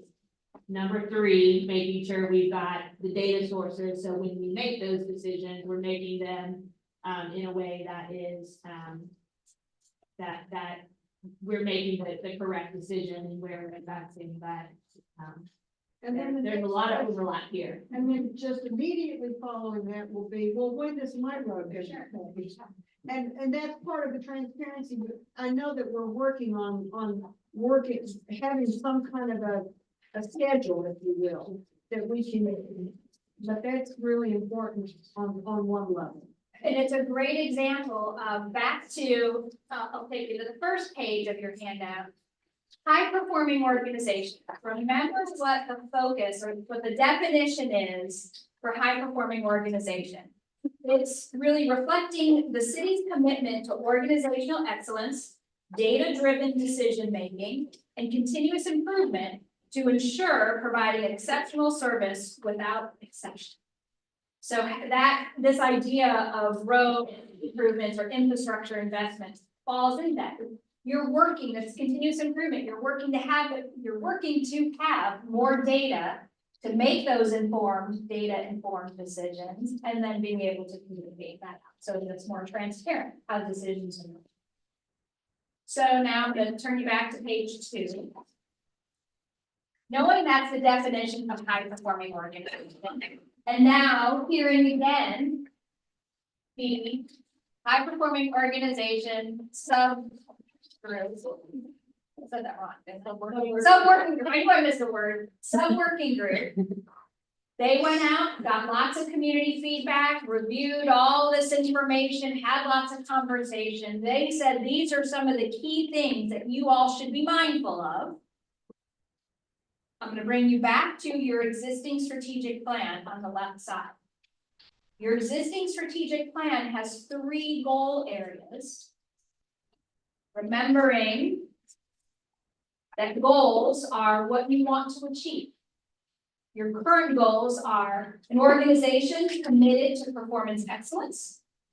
And you've got 4 commitments under each. Those are the bullets underneath that goal. The second goal, an efficient, transparent, and accountable government with 2 commitments underneath. And then a third goal, talented and dedicated employees who have a heart for service with 3 commitments under that. So now that you are freshly informed by new feedback from the community today, with these 6 key areas to consider, are there changes that you would recommend to the goals? Are these still the right ones? One thing that's important for me to be able to hear, and I struggle with this regularly. A lot of the things that we have on a high-performing organization are not directly related to how we do what we do, but they're more related to how others view we do what we do. So is the mark for success more the job gets done, or is the mark for success that everyone perceives that the job was done properly? Because I think that if it's the latter, then as we build our strategic plan, we need to focus more on you're almost doubling down on your staff. You have to have the people that do what they do, and then you have to have the people that tell everybody what we did and how we did it and why that was the right way to do it. You know, for example, just roadways. It's challenging for someone who is educated strictly in building roadways to understand how you prioritize why you construct this road and not that one, why you repair this road and not that one. So then to break that down so that everyone understands it and is comfortable with it is a very daunting task. So I think that's what I look at coming out of this as well is the high-performing organization piece of it, the tasks to get done. Is it the perception of the public, or is it realistically, I know what it is, it's some balance of the two, but how do we balance that? So I would offer that there's nothing in the description of high-performing organization that says anything about perception. That it is continuous improvement, data-driven. Data to me is not perception. Data's, data's numbers, but it's fact, let's say. That you're making decisions based on fact. That you're continuously improving your organization, and that you're providing exceptional service. Maybe how people perceive exceptional, maybe up to interpretation, but those other things to me seem a little more concrete. We get into communication and collaboration, and we may have a lot more perception issues there. I think on your goal too, the perception, and it's not worded this way, you're correct about this bullet, but, our process is being efficient and streamlined. There's a big gap between perception versus reality. People who are used to doing business here, if they have to wait on something, sometimes they have to wait on something a couple days. And they're just like, this is ridiculous. You're stealing my money. The government's just getting in the way. Whereas in Austin, it might take them 2 weeks to get the same thing. So I think there's a big, what David said does apply to that bullet as well as that with the customer service. And I certainly review, I see this focus area as very internally focused. I mean, you all, and how it's been implemented in the organization would have some feedback on that, but it is really about how staff is working. And how then ultimately decisions are made in terms of the data. But back to that question, are these the right goals? Given what you've heard, are there things that you would suggest need to be changed in the goals? I would suggest that goal 3 out of the 2020 plan be considered to be pulled over and included in the 2025 strategic plan. You still want to have a talented and dedicated workforce? I do, and I think our employees need to hear that that's a priority for the city as a whole. And we'll never be a high-performing agency without talented and dedicated employees. Great. I agree with that. I mean, say safety first, and then for me, staffing is top priority, right? Making sure like no one gets killed or loses their fingers and everything. It's trying to get your people hired and hired efficiently. And the fish doesn't get off the hook. You get a good fish and keep them around for a while. I'm sorry, I'm going back to what David said. There seems to be a line somewhere in, I mean, you can take code or public works or the work that we do. So you assume that the experts are in-house and we're doing work based on data, et cetera. And then, for instance, priority 2 in the 2025 says, consider multiple data sources, one of which is public feedback. I'm not sure public feedback is a valid data source because they're not experts. They know how they feel about it and they know what they think every day they drive. And I think that may be slicing David's point a little. Not that David needs my help, but that's what I thought when he said that, is that part of our success in doing these projects is actual public feedback. Is the public happy with what we're doing? Do you get public feedback now? Well, as we said earlier, yes, it's generally negative.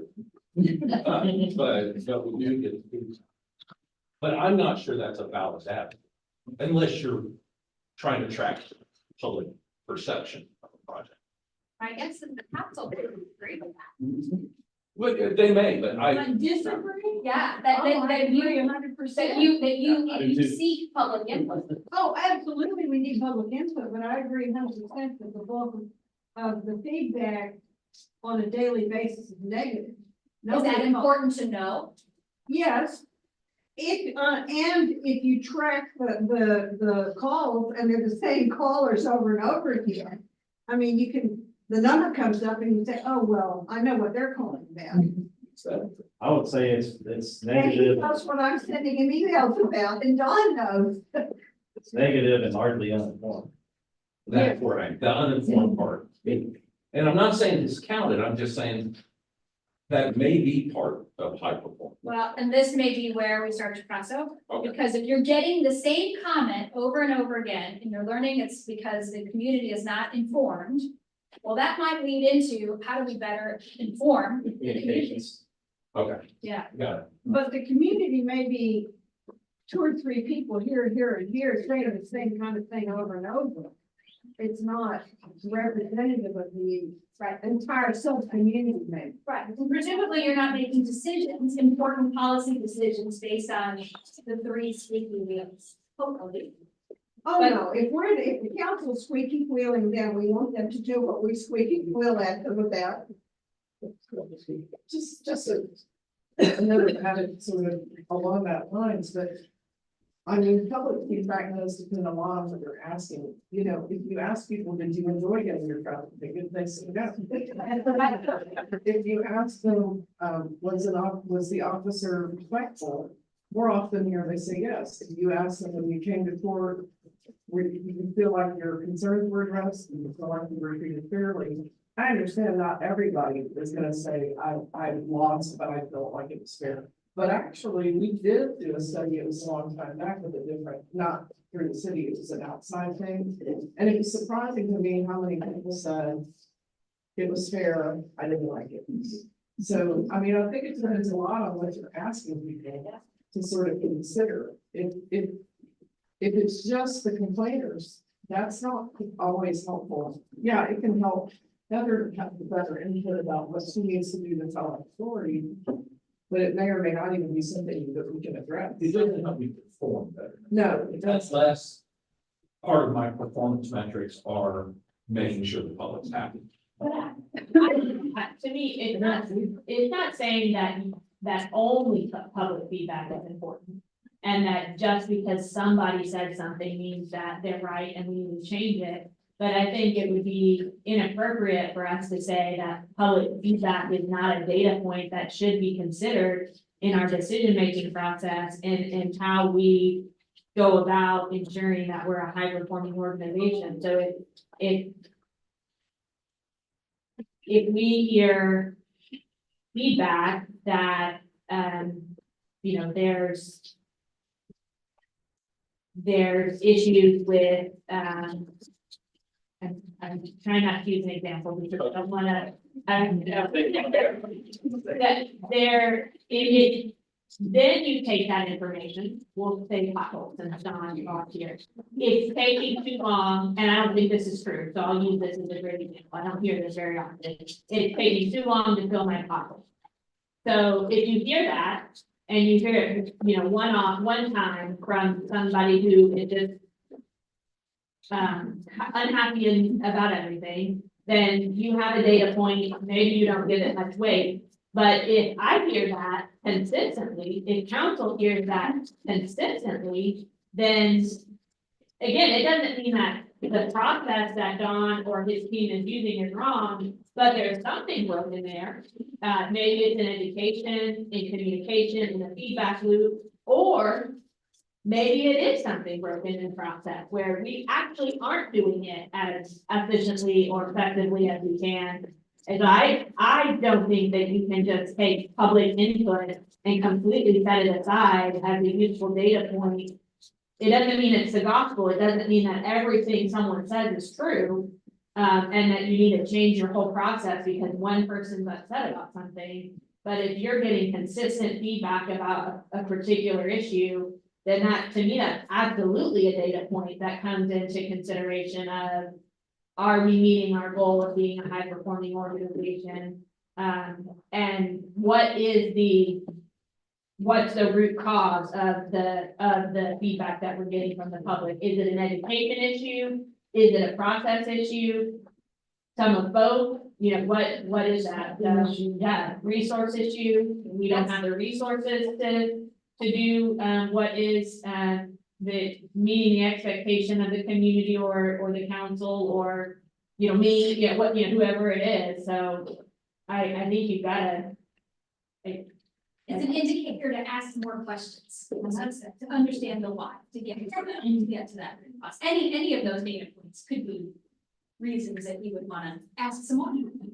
I think Kathy had her hand up like 20 minutes. Well, no, it's a good conversation, because my question is different. I didn't wanna, Okay. I wanted to let the conversation continue, but. Could I throw another reason? Yeah, absolutely. I have a Because process question. there's feedback and there's input. Feedback, people might tell us we take too long to fix potholes, but the input might be, there's a pothole on 9th Street.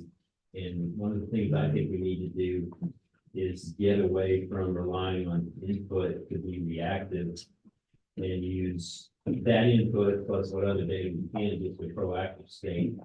And I think that'll translate into good feedback. So, I agree with what Brand just said, but I think that's part of being a smart organization.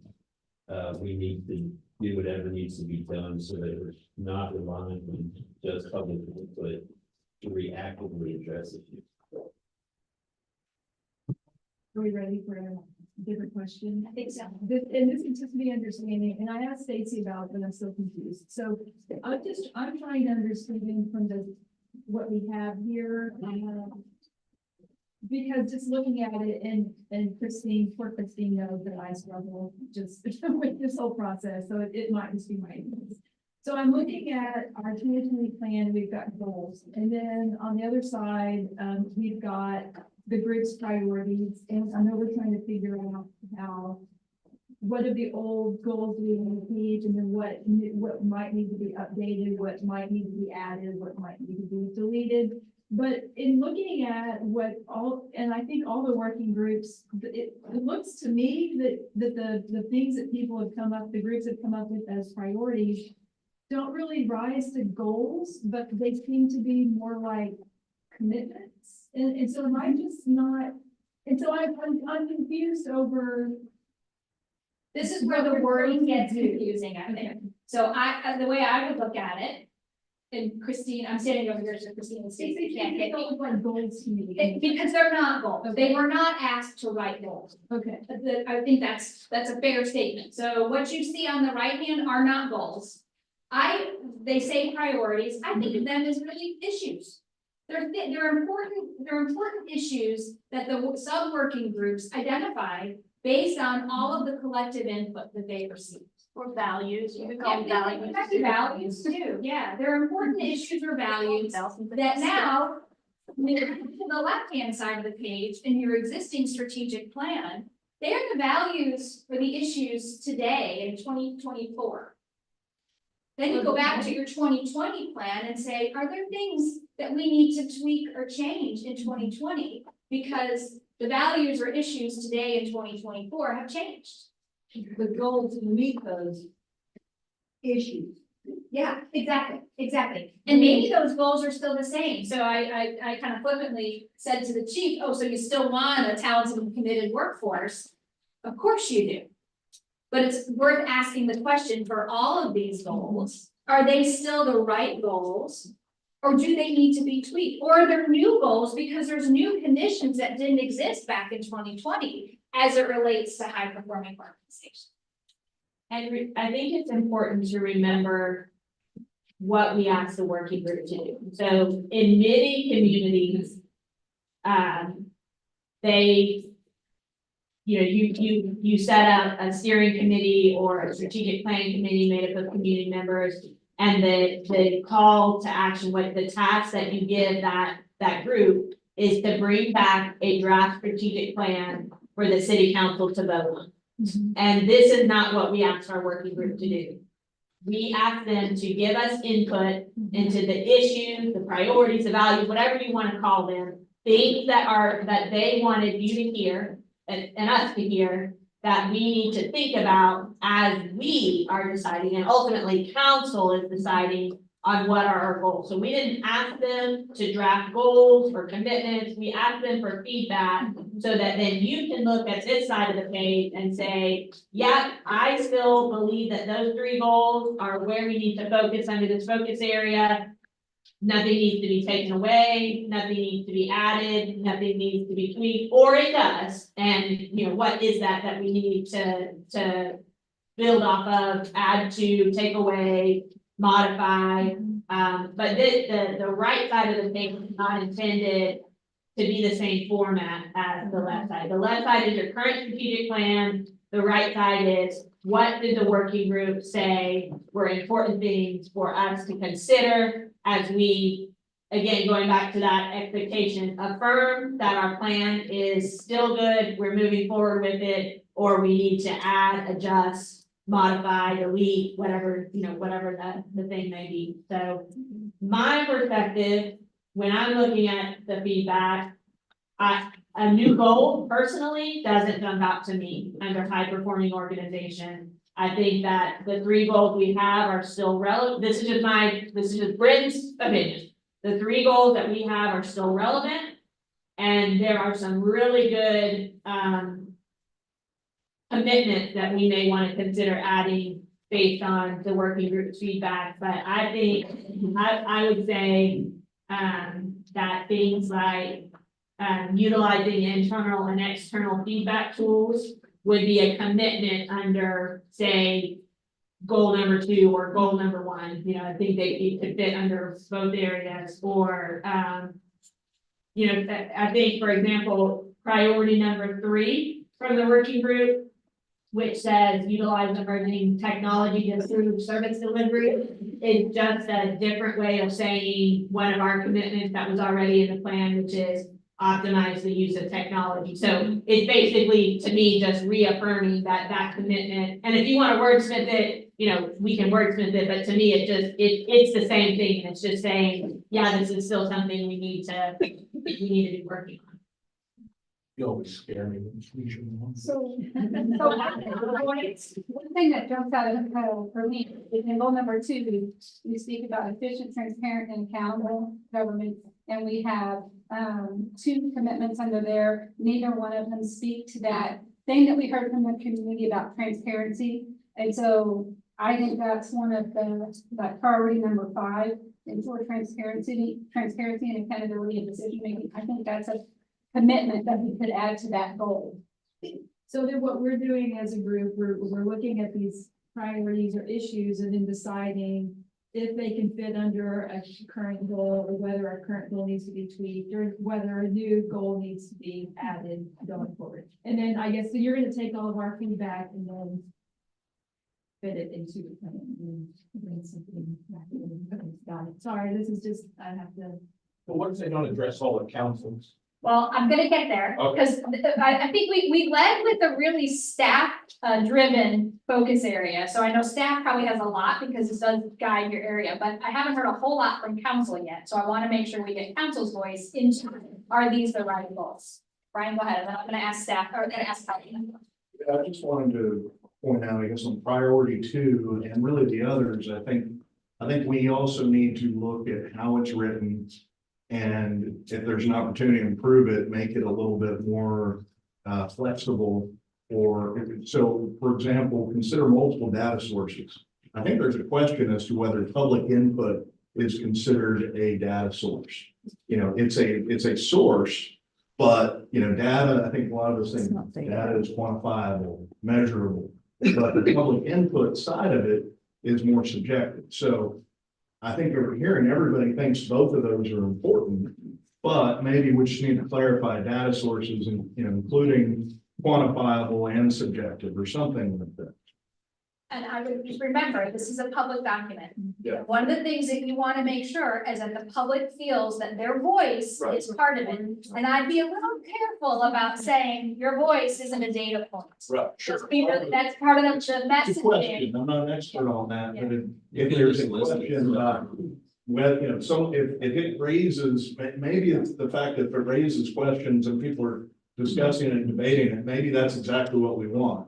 But if there's a way to make it a little more clear, you know. And I think there's a distinction, I think that mentions right. There's a distinction between, you know, one person who's complaining and you've done a valid citizen survey that gives you all kinds of really good information. And data is not synonymous with fact. Yeah. Right? Data cannot be replaced with the word fact and used interchangeably. Yeah. I think citizen comments are a data point. Yeah. Whether they're accurate data point or not is, we're not saying it's a fact, but it is something that, it is a piece of information, a piece of data that we have that we choose how to use it. Right. You're not saying it's absolutely it's gospel, but I think it is a point of data.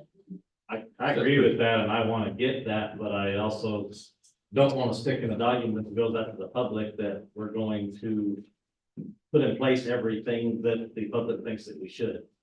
Because we don't. want to do that. And certainly, one of the things that we heard, that there was a perception that the public's voice, well, again, correct me if I'm wrong, that over the years, this was not reflective of the current administration or the current council, but that in years past, that there was a small group of decision makers. And that decisions were made by few rather than the majority, or that didn't have input. So that was very much a theme that I heard from focus groups and town hall meetings. And so wanting to ensure, this is something to balance as you all figure out the right wording to put in your document, but wanting to ensure that the public feels they have an opportunity to voice their issues, concerns, or challenges that they're having. So you want to. So I just want a point of clarification. In the questions that were submitted or asked, was there a point where they asked what was good about the city? Or was it just mostly? No, it was absolutely, we asked, I think on the survey, what people valued. And certainly that's where we've heard a lot about some of the strong services that you do have. We heard a lot about recreation. We heard a lot about police and fire, public safety. We heard a lot of positive things too. So this is not intended to be just a list of negatives, but these are important issues or values that need to be considered in your strategic plan. And I think separately that should be shared with us. The values that people have. That's what you. Well, but when you look at the color insert, it's mostly negative. So where's the positive? In that. Well, and then my question too is there are 53 questions and there's 23 of them that are not outlined here. What were those questions that was it there's no answer to those questions or? So what you see in the number, and I'm sorry, I should have explained it, is when we reviewed it, the surveys were open responses. We didn't have rankings, we didn't offer suggestions. They just wrote what they wanted. Then our data analyst reviewed it and he created themes that were reoccurring. And so these themes that you see here are just the most often expressed thoughts. And they weren't all negative. Some of them were neutral, some of them were positive, negative.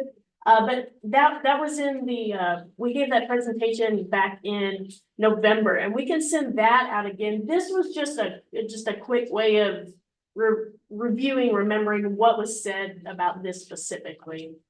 But yeah, we can provide more of that data as bringing that back.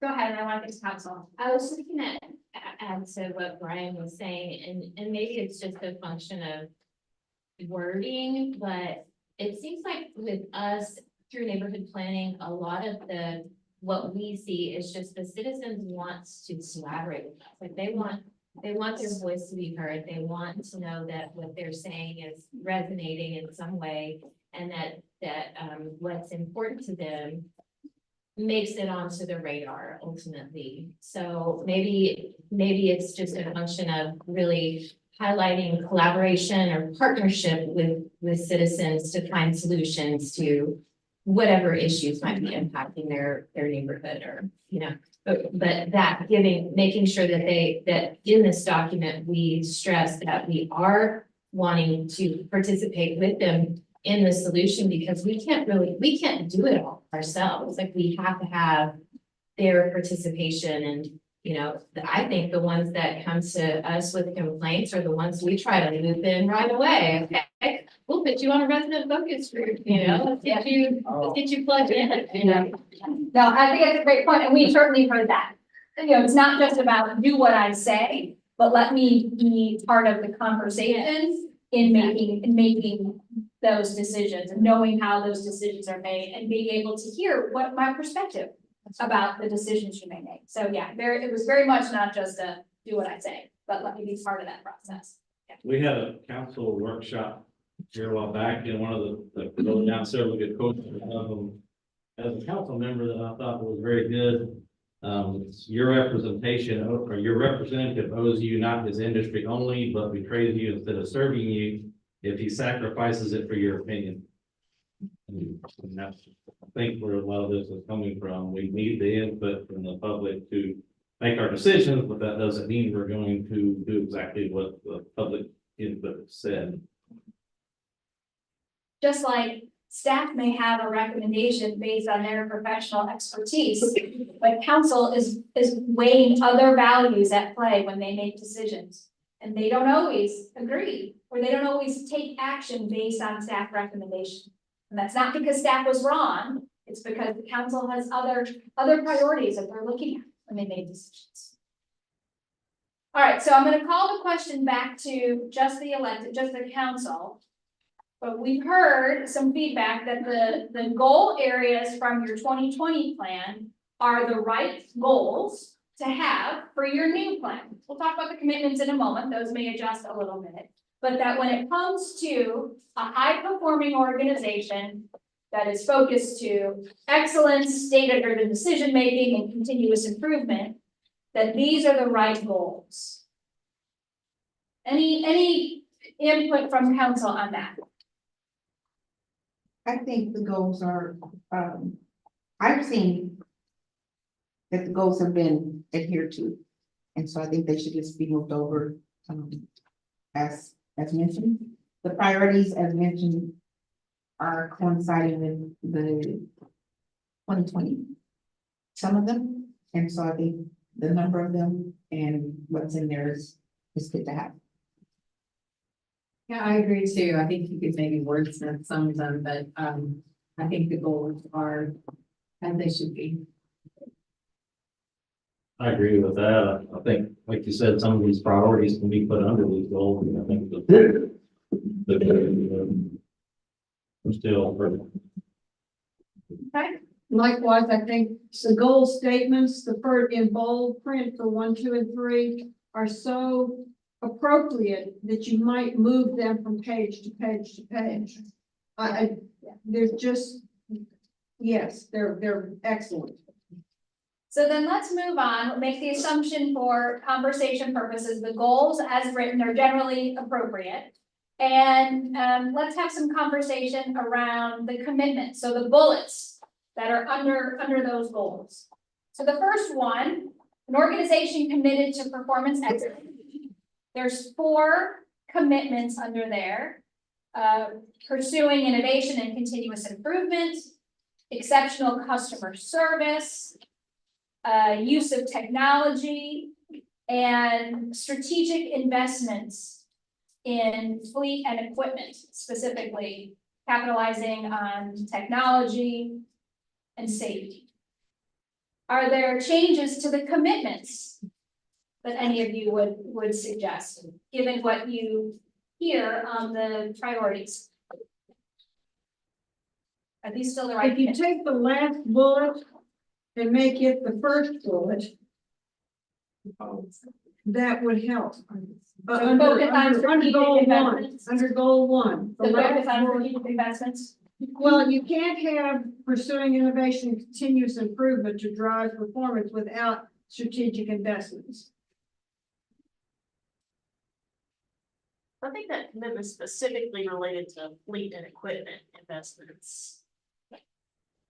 So is it still important to focus on specifically fleet and equipment, or are there other strategic investments that you think are needed? Which is equipment then refer back to fleet, or is it equipment like Kelly's equipment? In the original, in the 2020 plan, that commitment, when you look at the initiatives and the priorities that fall under it, it's really, and I'm not saying it needs to be this way going forward, but what it was in 2020 when we set this up was more about so one of the ways that we're going to get to be a high performing organization is we need to have the equipment to give our teams in order to be able to deliver on that. So if we want to be really good at filling potholes, Don's team needs a potholing machine that will do that. And so that was one of the ways we were going to potholing. We're gonna make potholes instead of fixing them. Pothole repair, whatever he needs for that. That was really focused on the physical capital equipment, so vehicles, machinery, in order to perform the services that we do well. That was the original intent behind that. Well, but I'm sorry. No.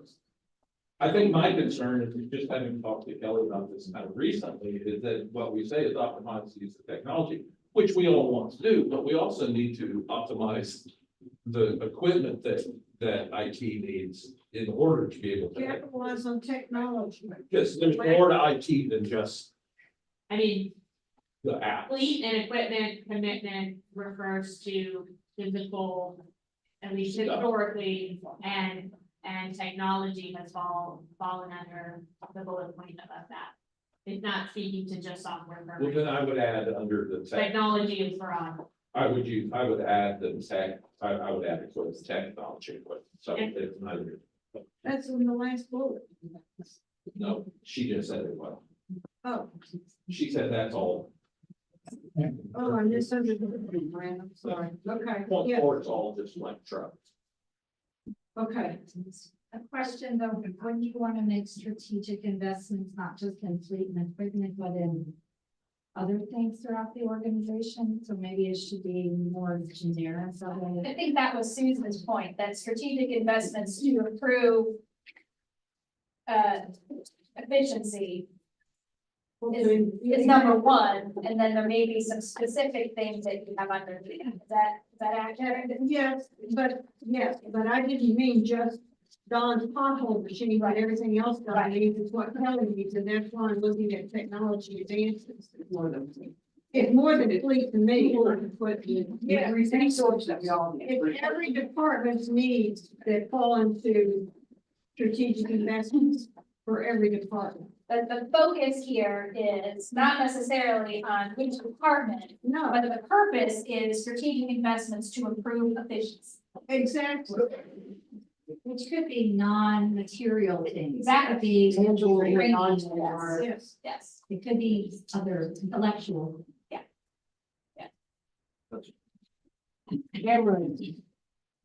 Love me some cameras. Any other comments on the commitments under the first goal? To me, it seems like, and I'm backing up to the goals. As I look at this, I feel like there's something missing, and it may be incorporated into other goals or commitments.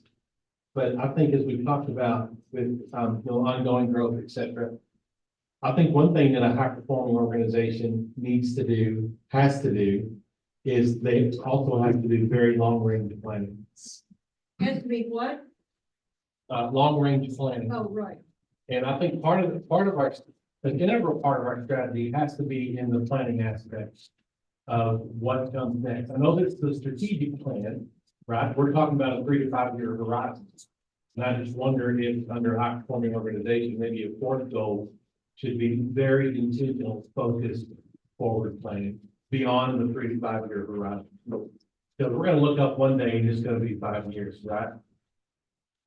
Is that incorporated somewhere else? I was just looking, and we originally had, if council will think back to 2020, we originally had 4 focus areas. We didn't have communication and collaboration broken out, so everything that was communication related was built in under high performing organization, and a few years later, we recognized that it was such a focus, communication was such a focus for us that it really needed to be built out into its own focus area.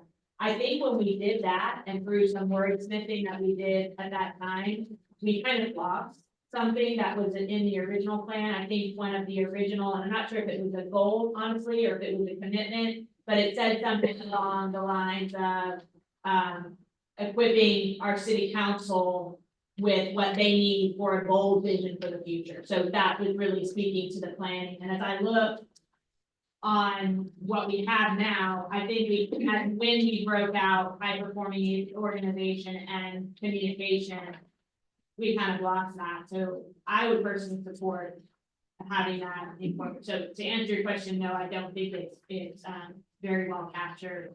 I think it was maybe originally, and over time we kind of get morphed and we lost that element that maybe a further had that. specifically. Can you talk a little bit about perhaps what some of the actions, maybe the commitments would be under that? And the reason I ask is we will get to smart growth.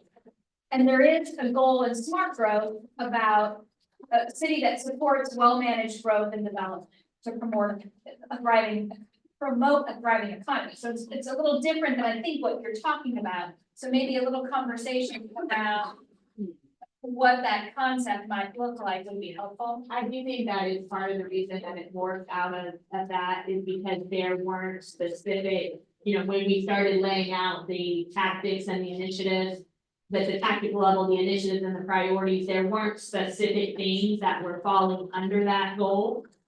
Because those things were captured within other focus areas or other goals. So if you were talking about planning for parks, that was reflected under places and spaces. If you were talking about planning for water, it was captured under smart growth.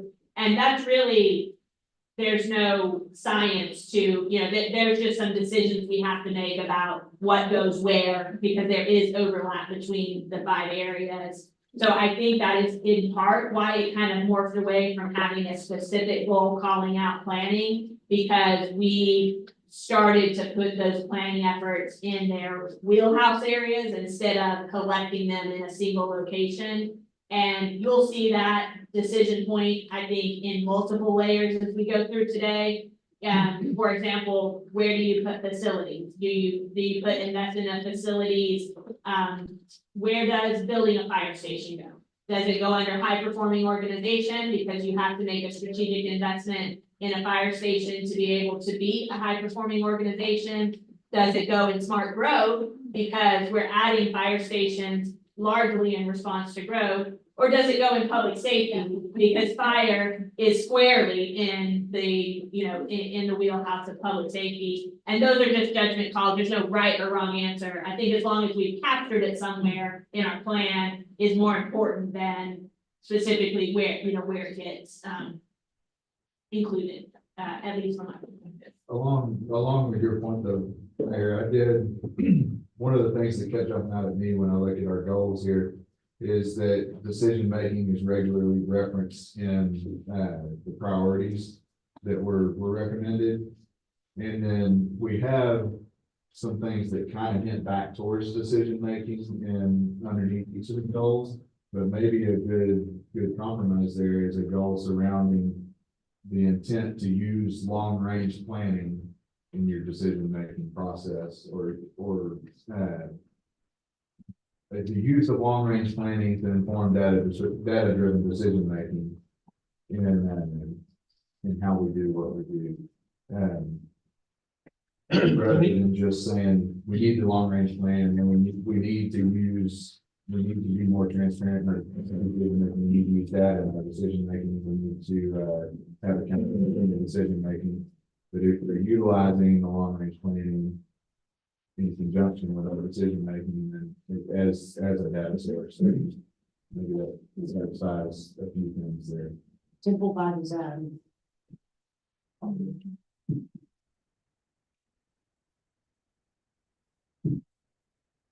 In many ways, to take all those large, in my mind, to take all those large planning aspects and to separate them out across the focus groups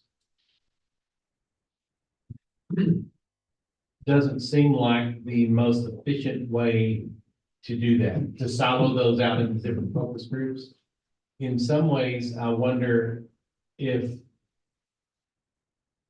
because when you think about all, the plan is 3 to 5 years. We have the mobility master plan. We have all these master plans we've put together, but they all, and I know they're not all sitting on a shelf gathering dust, but I don't know that they're all in one place. And maybe it's just because I'm the part-time guy, right? And I'm the volunteer, and I don't see that where they are interwoven. But it seems to me to make sense that that your planning would be around, okay, now we have all these other plans. What is the master of the master plans that weaves all of these things together, and that we as council members can look at that and go, I understand now how that mobility plan attaches to the parks plan, attaches to, in many ways, I feel like we have all we have all this great data and everyone's working on it. But is it all working together? And if it is, and staff has a great idea around all of that and can explain it in less than half a day, then we're set. But if we don't have a master of the master plans to where these things all integrate together and it can be seen, I think we may be missing the boat, because like we've talked about, it's only getting faster. We have a tiger by the tail, and we better be ready. And I don't know if I, as the mayor, have a good enough understanding of how everything works together to say that I am ready. I would say as part of our, I really realized as part of our neighborhood planning process that we do, staff takes into account the plans that we have as we're making decisions moving forward. So when Don's making decisions, Brian's probably a better example. He's always talking about the mobility master plan and the neighborhood plans and this plan and that plan. It does not help you necessarily as a council member, but that's part of our job is to take those plans. We can do that more efficiently if they're all master plan. Well, I was talking to Joe about that earlier, we had with our council agendas, whenever you dig down into the detail, we, probably everyone, but most of them, most of the items on our agenda are tied back to something in the strategic plan. They're supposed to be. Right, yeah.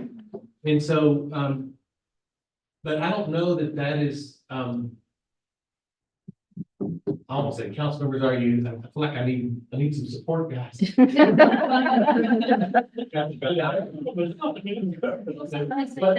I mean, again, I think the perspective as a council member is many times different than what it is the staff that does this 8 or 10 or 12 hours a day. And to me, I see all these things, and then you overlay our Z master plan, something else, and you're like, holy smokes, man, we have all these master plans. We have killed forests around these master plans, and I don't know that I see how everything links. Yeah, and where they conflict, because guess what? There are places in your plans that have conflicting direction. So to me, a high-performing organization also simplifies the details into something that's manageable. So, that's the mayor, you're wanting council member input. They're all gonna conflict economically. Well, that's okay. That's why we have financing. That's why we have master plans and stagger pieces of them and rely on Tracy and Brand to show us how to stagger them and the rest of the staff, of course, and the priorities as what comes first, because Brian is bringing us this development that we didn't know about 6 months ago, that we have to do X, Y, Z to meet those needs. It all comes back to hand it to Tracy and she'll find the money. It's a Tracy. Well, but, and that's fine, we'll find the money, but is the project that the money's being found for important to you as a council member? And do you understand it well enough, rhetorical question, do you understand it well enough to say, Tracy, I don't think that's where that money needs to be prioritized to right now. But that's our responsibility as council to say, that's not a good idea right now. Maybe it was last year. But again, rhetorical. Do you have the information to make that decision? But it's my responsibility if I don't have the information to say, I need the information. And we've been through exactly that. Take through the change. Can you overlay all of those claims? Oh, no. That's my point. Obviously not. That's why So you're saying you I'm need the information. You're saying that. The overlay. I'm saying that part of a high performing organization is to take this massive data that we have, and we've been talking about data, to take this mass of information that we have and put it on a very high level, put it into something instead of having these silos of different bulks of data. Have you seen the smart sheet for all this stuff? That's what I was gonna say, that is something that we've got a strategy analyst, as part of our reorg that we're hoping that's something they can do, because in my work helping with the neighborhood plans implementation and the smart sheet implementation of the strategic plan, we're seeing the overlap, we're seeing where that there were things we should all consider together, so that's something our team has been thinking about, how do we do that? And help all these departments that are, you know, doing one piece or multiple pieces, how can we help bring the whole picture together for everybody? So similar to the master. Some more plan, smart master sheet. plan, smart sheet of Yeah. the smart sheet. We're The problem I have with the smart sheet is it's too much, it's insane. Okay, so I'm gonna bring us back. I wanna just ask council one more time. There's a lot we can get into the details about smart sheets and details of the plans. I also wanna be mindful of the fact that it's noon and we've gone through sort of only one, but. And there's lunch to be had. So we're gonna pick up the pace in the afternoon, but before we do that, I wanna ask the question.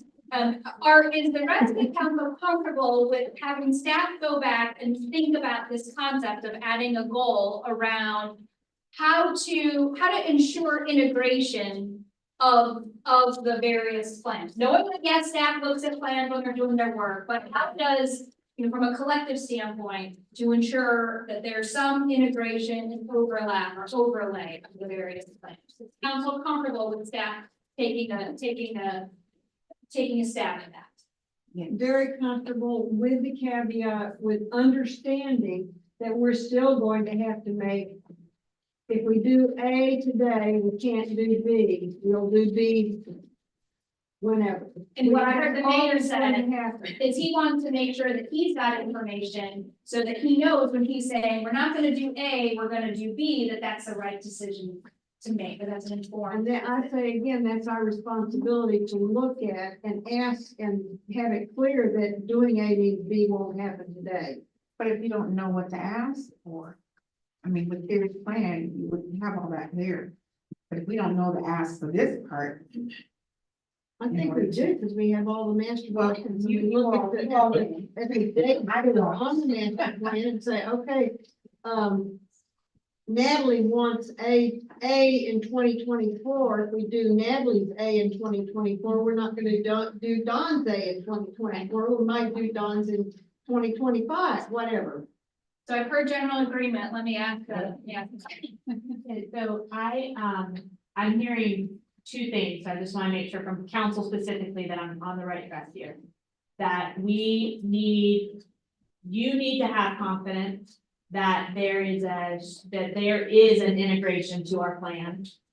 And you need to have the insight and the access and the knowledge of that. So kind of a two-part, not just that you trust staff has that, but that you also have access and that's accessible, available, and you've got your arms around it. That's the goal we're going for here, right? Am I getting that correct? Something that goes beyond the 1+5.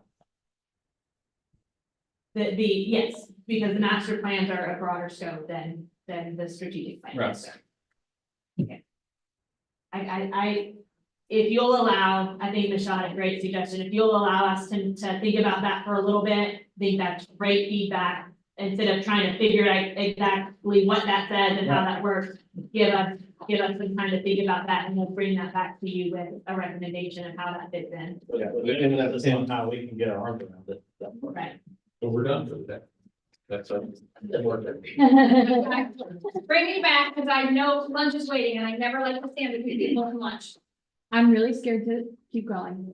But I do want to point out, that, sorry, I'm on the wrong page. The inclusion piece, we talk about in, organizational culture of inclusion, but we don't really talk about the external part of inclusion. So I'm not sure if we need to add that anywhere or how that would be worded for goal 1.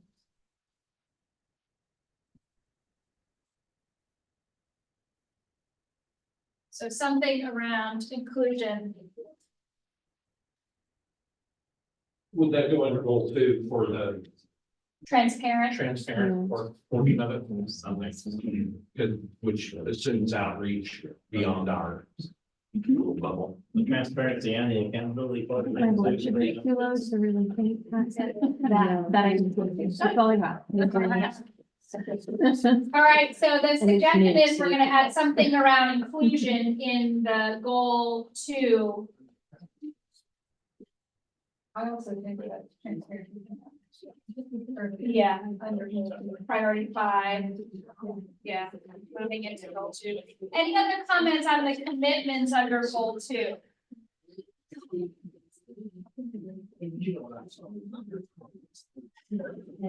Okay, going once, going twice. I got a couple of side conversations going on here. Anything else under goal 2 and or goal 3? There was a suggestion to add inclusion in goal 2 and also pull in some of the concepts that are in priority 5. This is like a matrix, you have to follow on. Priority 5, ensure transparency and accountability in decision making, that also gets rolled up, included into one of the commitments for goal 2. We were just talking over here, that might fit better under the communication and collaboration that we haven't got to yet. Yeah, I think there could be some, there'll probably be some overlap. It's never a bad thing to say inclusion more than once. Agreed, but I mean, when the talk was inclusion internally versus inclusion externally, but the goal is high performing organization, which to me looks inward more than.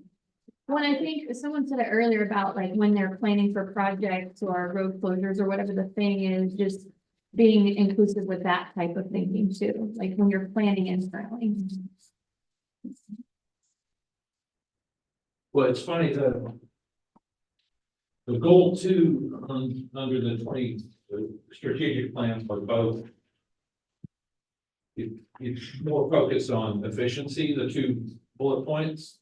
And now we're trying to pull in some more of the outreach or softer skill, because these 2 bullet points are about efficient, streamlined, regulations, fiscally responsible. And now it seems like we're trying to pull in stuff that is not always efficient. Efficient. Not always efficient. Inclusion and transparency are not necessarily efficient.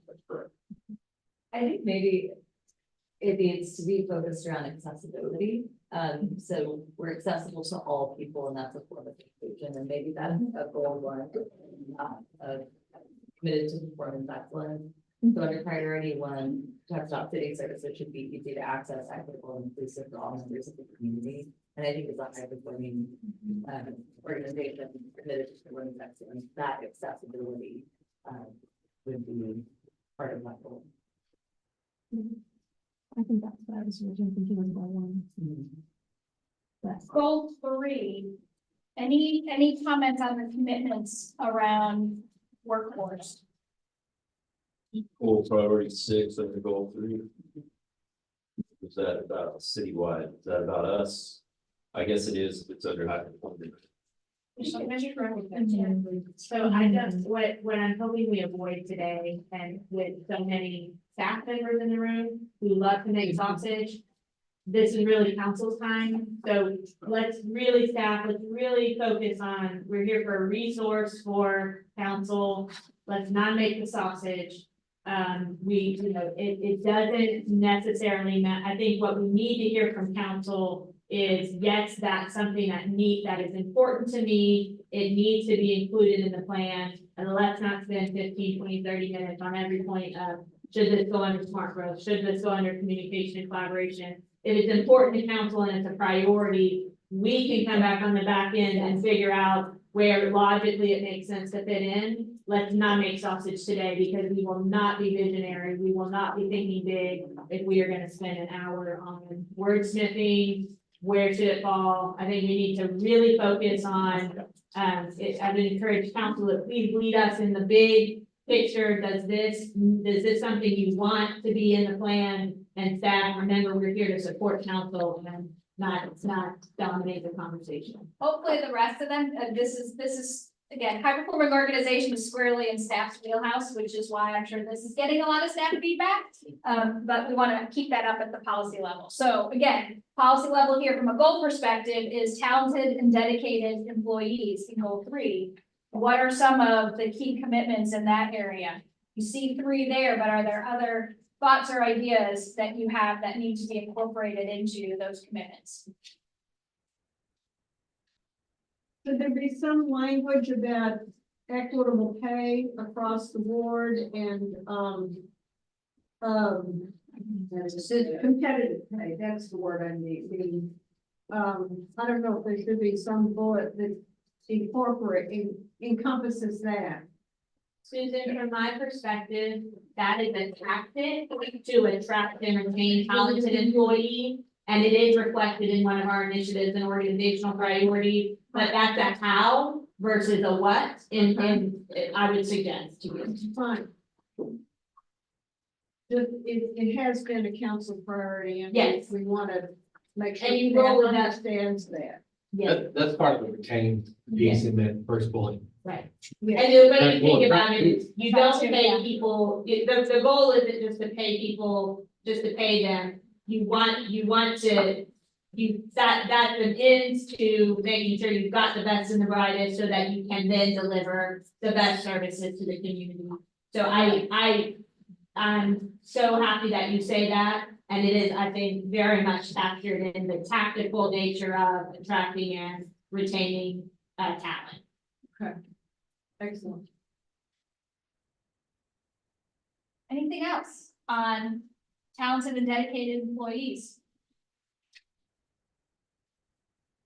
Attract and retain, invest, and safety. Those are really the 3 kind of key commitments. Continue to make sense?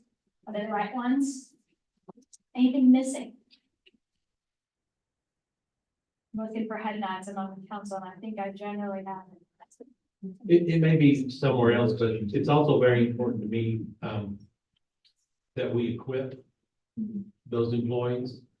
Because you can have the best, but if you're giving them subpar, and again, that may be, in another area, that may be more of a tactic than a, what you say, a how rather than a what.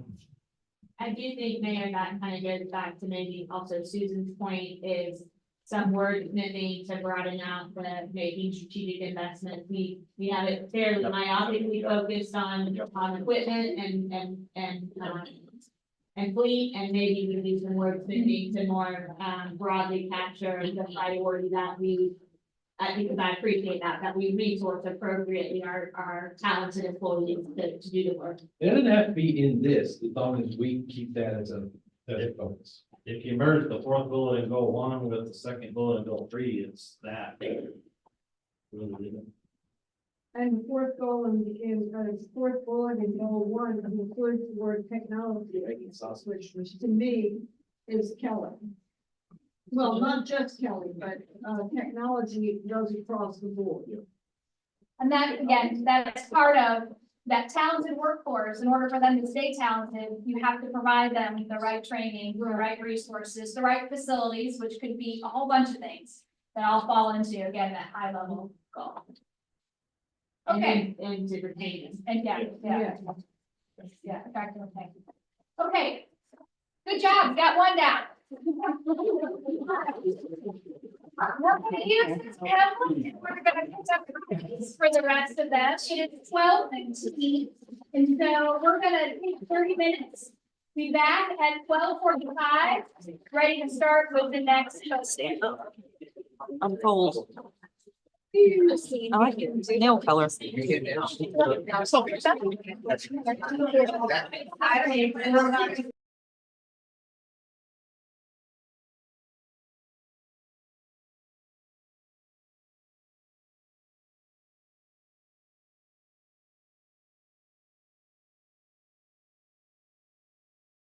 Priorities among, again, community partners and organizations. Number 4, access to services for some most vulnerable populations through increased communication and outreach. So this one is kind of that inclusion piece that we were talking about earlier with the other service area.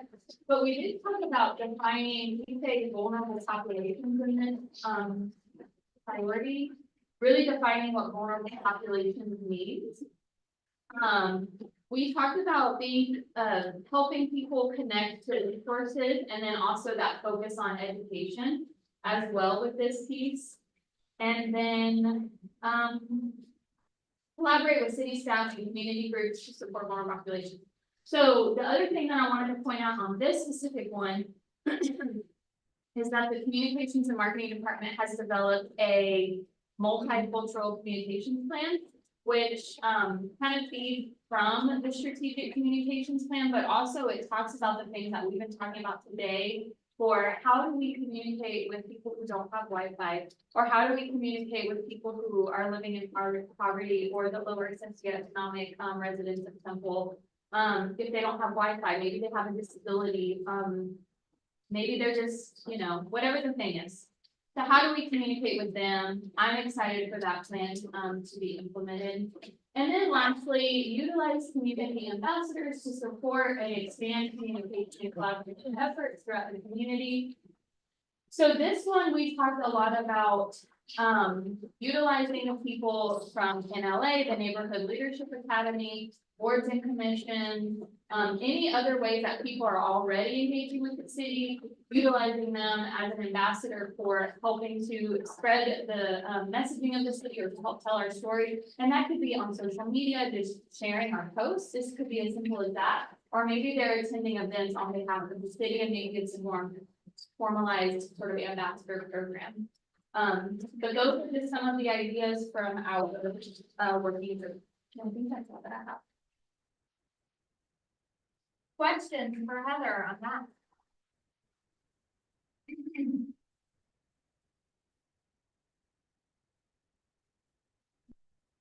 All right. So having heard that from the working group, this focus area currently has 2 goal areas in the existing strategic plan. Empower community leaders who foster collaboration, engagement, and participation. I'm not at all intimidated by the fact that there's a knife out in front of me.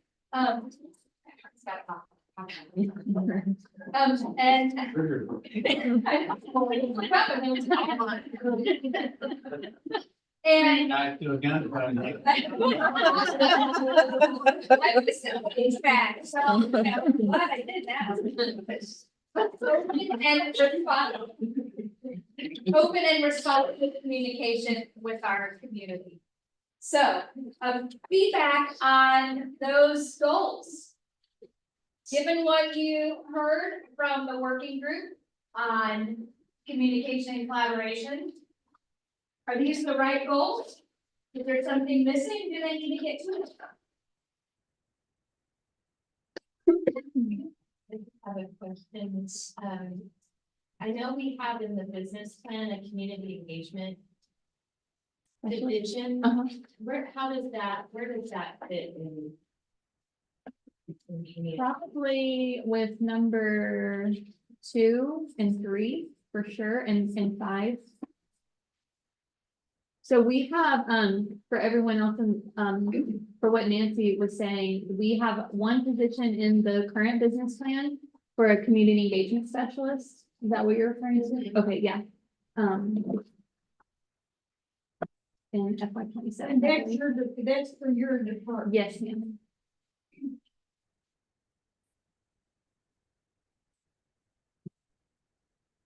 I don't know, maybe we should throw in the word engagement next year.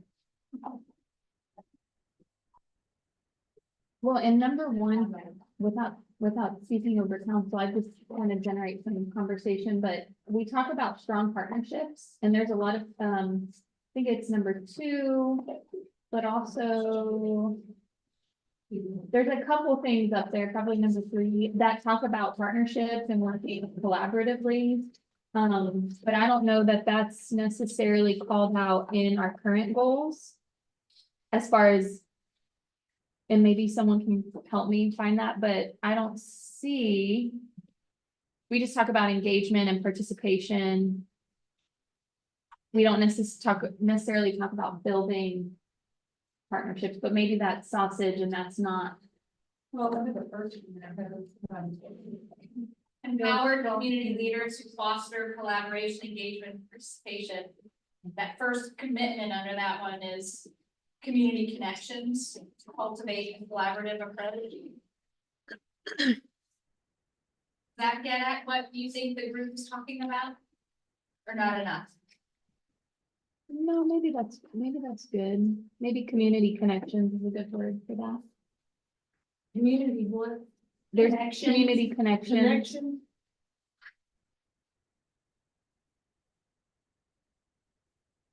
I know where I did. Like I said, it's not. Who are the community ambassadors? Excuse me, I'm sorry.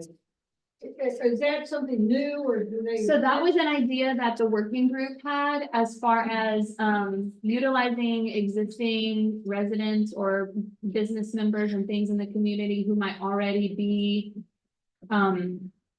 maybe they were a part of Neighborhood Leadership Academy and we can. Oh, you said that, I'm sorry. No, that's okay. So just utilizing people in the community, defining who that core group maybe is through a more formal program. Maybe it's not formal. These were just some of the ideas that they had on being able to expand communication efforts throughout the community. Without just us pushing information out at people, there's people helping to share our stories. Mhm. Yeah, I was just gonna say, I think that's, the boards and commissions was a great idea that you mentioned. But I would say to potentially formalize that and give a presentation about communications to each board and commission, go to a meet, get on the agenda for meetings. I like that. That is your ambassadors. They're on boards and commissions. For sure. I'd also offer the people who were part of the strategic plan working group. We had a lot of people from different parts of the community that were really engaged in this process, that really great voices out there. Sure, they would say they learned a lot, we're hearing from the survey.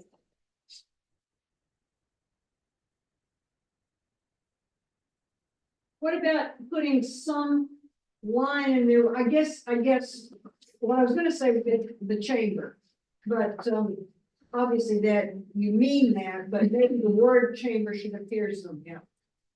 I think you can add chamber without adding. Oh, exactly. No, that's what I mean by just adding it to one of them. I think to me, it would be good to make a specific mention of the chamber. Where?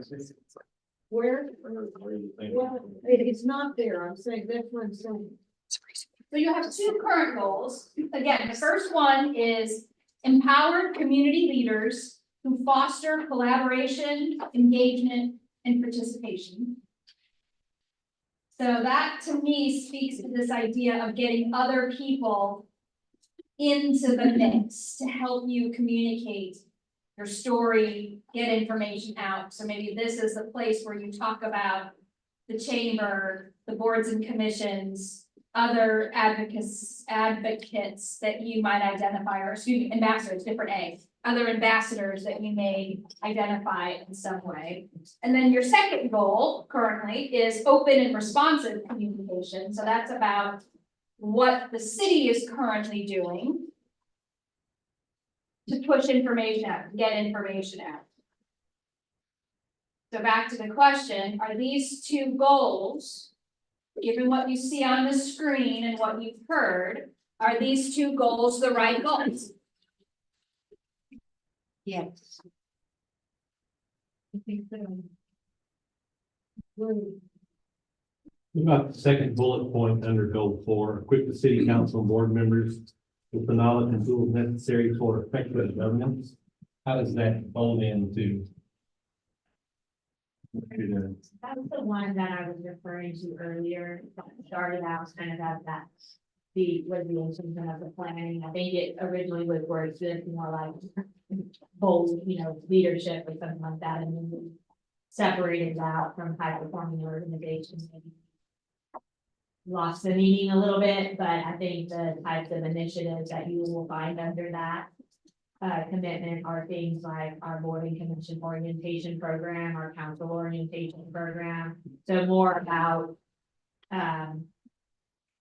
providing knowledge and tools to council members and board members to do their jobs well, and less about communication. Maybe that kind of has to be more than it, to me, it feels a little out of place there in that, maybe something like that moves back over to high performing organization. And that would become more about, communication from equipping board members and other ambassadors with information so that they can help us communicate to our constituency. So I could see that would be tweaked a little bit if y'all are open to that consideration. I would just add to that second bullet, the board/commission. And then, community ambassadors, which can be defined by year. It's not necessarily one particular group or community organization, but as it goes, or as we are partnering with them for different organizations. Lots of different people. It could include lots of different people at different times. So while we're on that same goal, let's talk about those commitments for a minute. So that goal, it's goal 4, empowered community leaders. We talked about making some modifications to that second bullet, that second commitment, to make it less about the council, more about boards and commissions, ambassadors, move the council's piece to high performing organization, but equipping, educating. Susan's idea of having presentations to the various boards and commissions about the communication strategies, helping use those folks, use them as your advocates, use them, leverage their connections in the community to help build those bridges. Are there other thoughts folks have on those commitments? Building strong community connections and expanding opportunities for engagement and participation. To me, the first bullet, the first commitment, I prefer the wording that the working group came up with. Going back to when we was talking about expectations, or something I think Erin said that she appreciates is that we use very plain language, so there's no confusion about what that means, what we're meaning by something. And I think maybe the building strong community connections is a little less clear than build strong partnerships with community organizations and businesses. I think they're saying the same thing, but we probably need to be a little bit more clear than we currently are. So sort of replace that first commitment under goal 4 with the language of priority 1. Or it's actually priority 2 on this, priority 1 on that.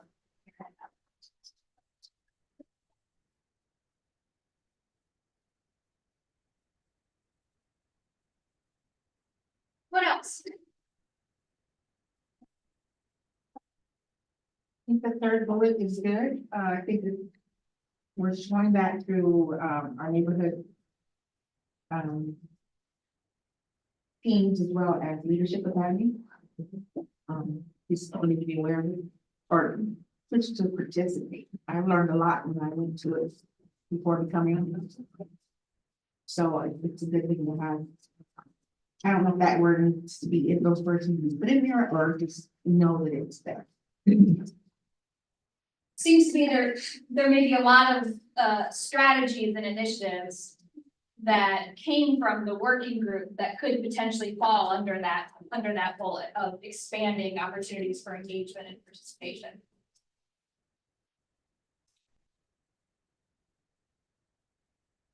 What I understand from the feedback from the working group and Heather, and I think I'm sure we have some others on the team as well here, but I think it was pretty important to the team that we're bi-directional, meaning they weren't just wanting us to focus on talking to people, but more of a two-way street of communication. So if that's something that the council agrees with, then we may want to call that out specifically in some way, whether that word or something similar, but I think they were trying to make a point that we need to not just deliver information, but we need to have opportunities for, to have both listening, feedback sessions and different, so not just one way of communication. So it may be worth calling that out specifically, if council agrees with that, assessment. Well, communication and collaboration, so that ties right back into the title, so to speak. I seem to recall some very specific conversations around the word bidirectional. Do you think they really cared about that? Yes, they really cared about that word, the working group did. Well, it's really important. I mean, we're nothing if we don't have the feedback from the community.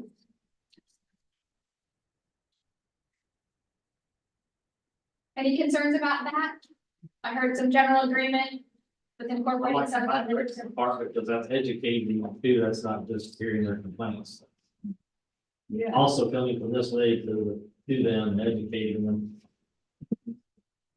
I'm probably not gonna verbalize this question very well, so I might need some help, but the goal says empowered community leaders. I'm just not sure what that means, if that means, because to me, community leader might mean something else from what this is actually saying, or, this might mean different things to different people, so I don't know if that needs to be more clarified or more specific or said a different way or left the way that it is.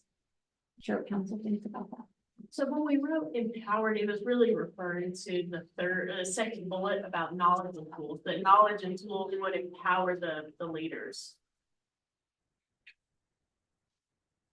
I feel like maybe if council would be amenable, maybe we could work on some wordsmithing of that a little bit to keep the meaning of that goal is really around the community, the two-way community building. But I agree that we're a little awkward, so maybe we could work on that a little bit.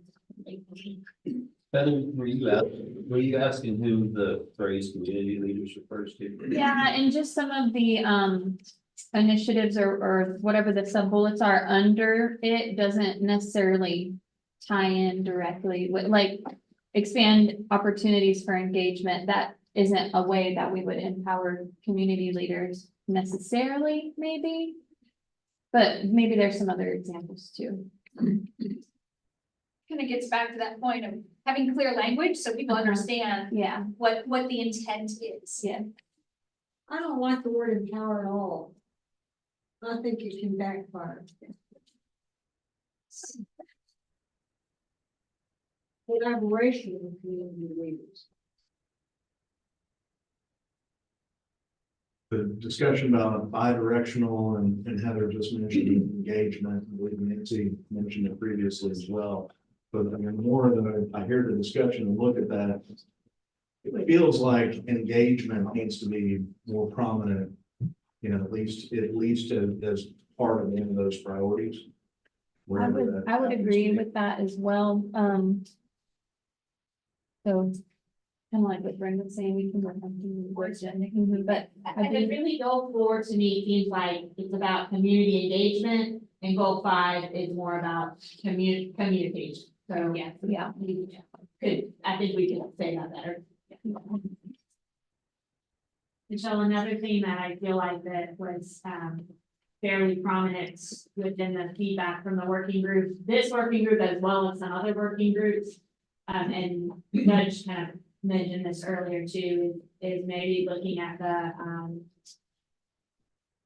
priority 2 on the sheet here about the enhancing access to information to vulnerable populations. I think that that's something, some feedback from council on whether we want to call that out more specifically in a commitment of that. And, Heather mentioned Multicultural communication plan is what, so Nancy spoke earlier about, you know, having, I think Zoe mentioned something too about, you know, not everyone has internet access, you know, so I think there may be some value, if y'all agree, in having something specific about, populations who are getting their information and, you know, I don't know if we want to use the word vulnerable populations, but something around there, making sure that we've got, those who may not have access to traditional channels to get information from. Better wording. Didn't we use the word vulnerable somewhere in high performing organizations, something? Not that I recall, but. Okay, maybe I'm just remembering Nancy mentioning. We had some conversation about it when we were talking about expectations or community. The priority one on the first page about ensuring inclusive access. Thank you. Yeah. But I think to Brent's point, I was gonna ask that it seems as if you care for most of these issues in the tweaks that you've made to the existing strategic plan. The one area that I don't see anywhere in here is this question about, really number 4 here on this, about access to services, particularly for the vulnerable populations. And so I think kind of calling the question that Brent asked, is that something that the council wants to see reflected in, which would likely be, could be goal 4 and 5 in some ways. But is that a priority that you would like to see in there? We sort of always talked about making certain that we have access to all types of services for our vulnerable populations. I mean, that's what our Harbor of Hope is all about to a degree. That's what our transportation, whatever we're calling it, our new transportation, thank you, is all about.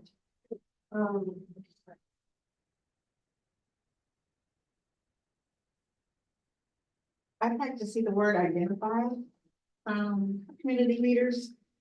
And I say that because there's a organization, TACMA, Temple Area Community Council Ministerial Alliance, something. But not everybody in the community belongs to that particular group. And I know that the city uses that group to identify communications within the community. But if everybody doesn't belong to that group, the information is not getting there.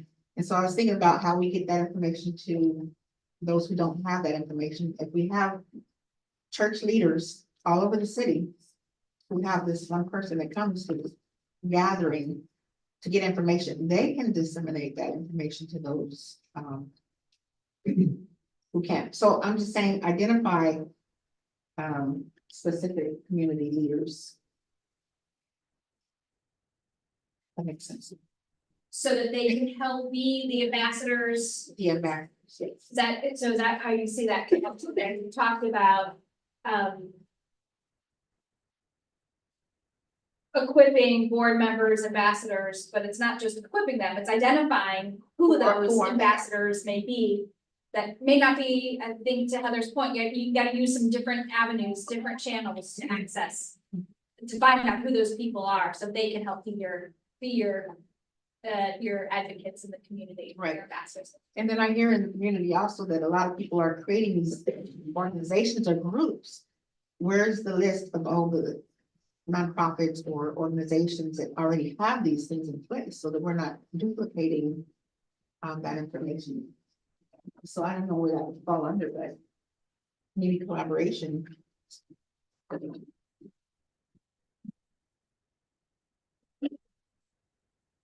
My question on that is, do we have a group of people out there that are not getting information, that truly desire the information? That truly desire it? Or do we have a group of people out there that just don't have the information? I believe they have ways of finding that information. Okay, so to that end. But even I have issues finding information. Say it again. Even I have problems finding the information that I necessarily need. So in order for me to see the things that are going on in the city, I have to be in that city building to get access to that. I don't have that. I don't have an office there. I don't have, sure, I can go in there and go look for stuff, but externally, I'm just like the rest of the community. I can't find it.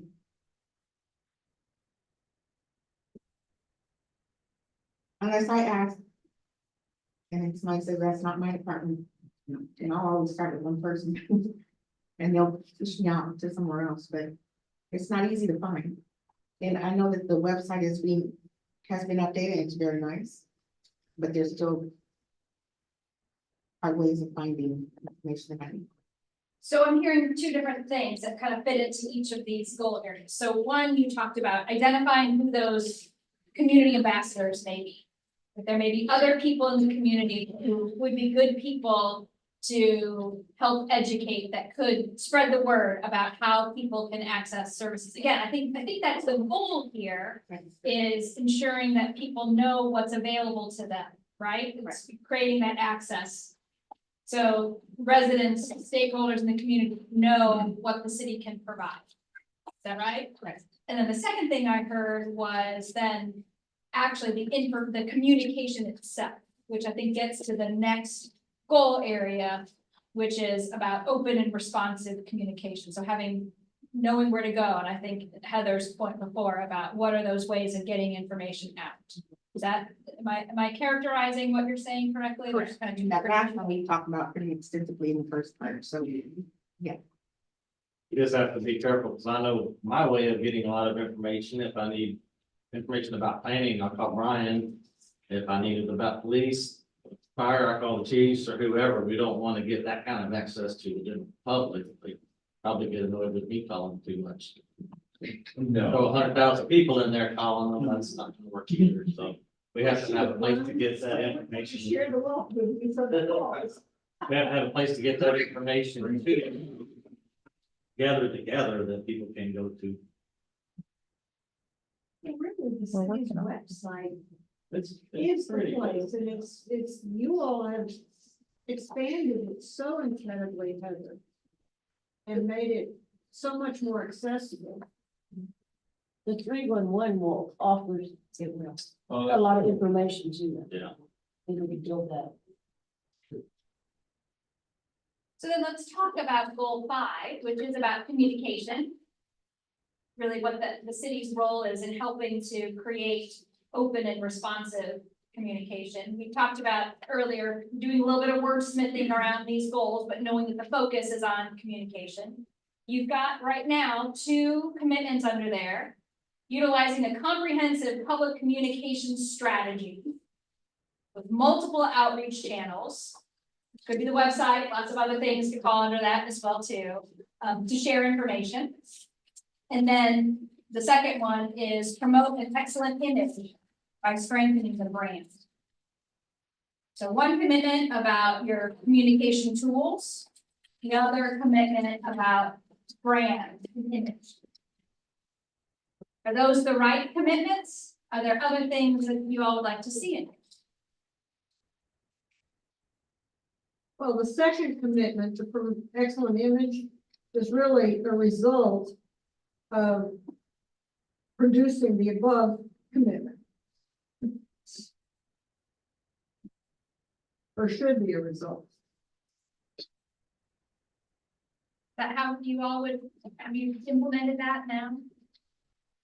You know, in my mind, I'm curious what, other would say too is when we originally talked about, when we did that original SWOT analysis, related to the developing of the original plan, there were 2 distinct but related, areas that I feel like we identified as something we weren't, that was not our strength at the time. We had a weakness in and a huge opportunity, and that was 1, communicating with our residents, what services, projects, you know, all of the things.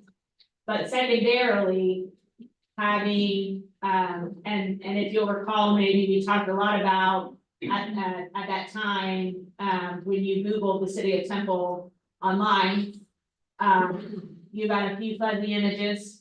And you didn't really, if you weren't from Temple and you were researching Temple, you didn't really have a very good perception of what Temple would be. So the work that the Economic Development Corporation was doing, the work that we were doing to attract businesses and employees who want to come live in Temple, there just wasn't good. There wasn't a good reflection of who we really were as a community. And so that was really more about, our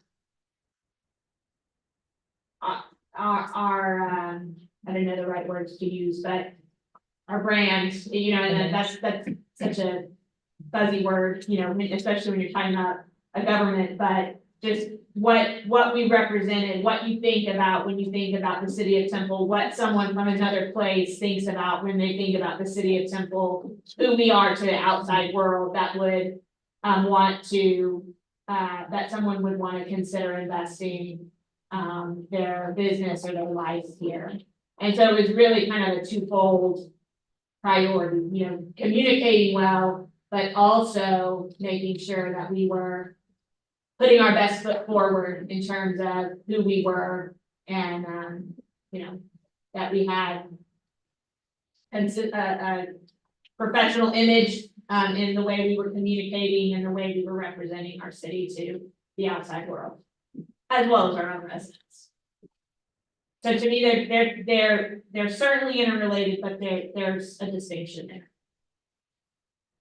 Thank you for that, Marie, because I think that explained a lot better to me. Wait, Heather, do you have any? No, that was really well said.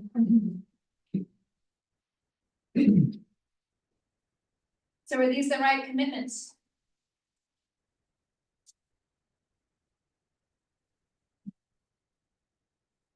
I think so. Anything missing?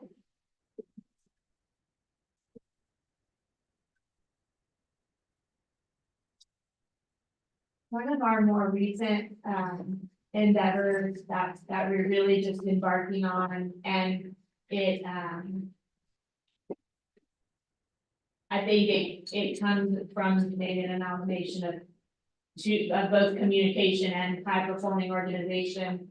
But we are creating a comprehensive 311 community care system. And while that certainly could fall under multiple outreach channels, I'm just wondering if that's somewhat large enough and significant enough that having a standalone reference might be worth considering. And that fits in with the previous page with public safety.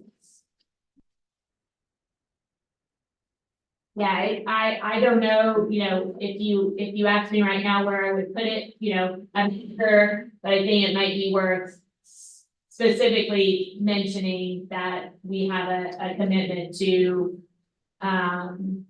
Streamlining the way that we interact with our residents and our customers. You know, Heather Mikuláš and her Mikuláš. How long have I worked here?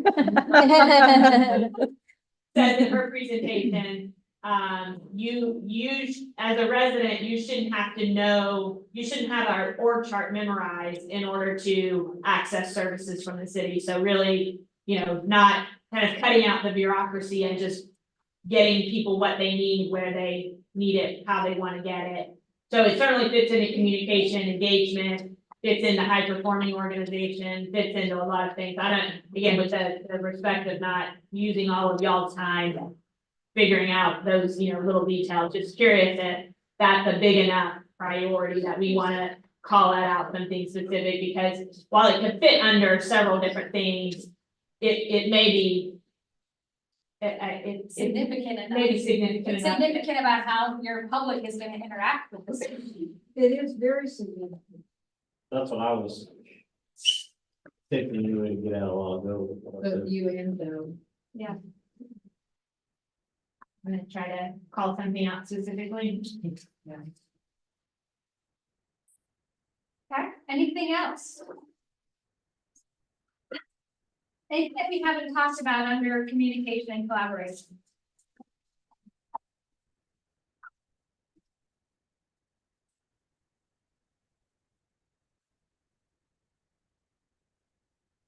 Okay, those carbs, they're really setting in. All right, who's up for places and spaces? All right, wake them up, let's go, gotta get them sidewalks, sorry. All right, so really quickly, places and spaces, the overview for it is the focus area that reflects our commitment to making Temple a place we love to call home. We are committed to fostering vibrant neighborhoods, beautiful spaces, and unique experiences to ensure that Temple is a unique place with amazing arts, culture, dining, and recreation. So from the feedback we received, we developed these 5 priorities that will eventually be on the screen. But expand and enhance parks and connectivity to parks within neighborhoods and throughout the city, while ensuring the preservation of green spaces as the city grows. Priority 2 is to create and promote culturally diverse events and activities through partnerships. Priority 3 was to promote incentivized mixed-use development within neighborhoods to encourage diverse and organic retail and business options, providing equitable amenities. Priority 4 was to identify and promote unique areas of Temple that highlight the neighborhoods within and experiences and culture found in each of those. And then priority 5 was to create connectivity in new neighborhoods, developments, and upgrade existing sidewalks. So you heard a lot connectivity. You heard a lot about parks. Within these things, priority 1 in particular, was really highlighted to us that we need to preserve green spaces, but we still need to be able to make ways to connect to those parks, connect to other parts of the city. And that those connections needed to be safe as well. In priority 2, where it talks about the culturally diverse events, there's really this idea, and you'll see this as well in priority 4, this sort of like decentralization when it comes to promoting different neighborhoods and community events within those neighborhoods. This happens to me at the District 2 meeting as well. Every time I go up to speak, the computers die. So with priority 2, looking at creating partnerships with nonprofits like the PCPP. Don't ask me what it stands for, don't remember. Program that we have. Temple Community Partnership Program, I do remember, okay. So that's something that we're currently pursuing, but then also celebrating that cultural heritage. And I'm gonna connect it to priority 4 because there is a similarity there. It talks about exploring different events at different city facilities and celebrating those unique neighborhoods and unique offerings. So not necessarily having everything localized in one area. And priority 3 talks about incentivizing mixed-use developments within neighborhoods. So people are really interested, and again, the word decentralized is in here, in decentralizing opportunities that support growth. So that neighborhoods have a unique identity with their grocery store, their library, their restaurants that they go to within that walking space that easy to get to wisdom. And then lastly, it talks about creating that connectivity in new neighborhoods. So sidewalks. The sidewalks are mentioned in every bullet point. So that is that.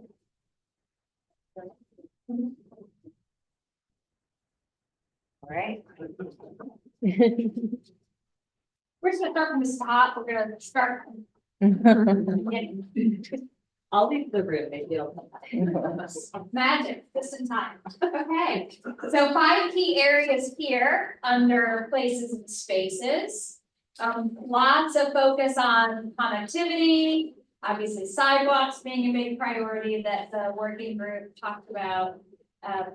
And this was a big area. We're getting into the places and spaces, and certainly we get to smart growth. These were really broad categories that the groups had a lot of conversation on because there is a lot of overlap. You'll see as we get into some of the specifics here. But back to places and spaces specifically, 2 goal areas. currently. Beautiful spaces and unique experiences. And neighborhoods. Are those the right goals? Those are the right focuses for this, for places and spaces.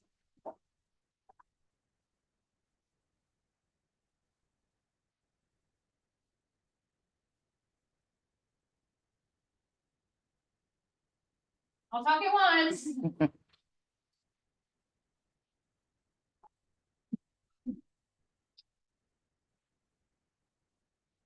Every time I read this, I wonder why the spaces and the experiences are in one goal, because they feel like two different things.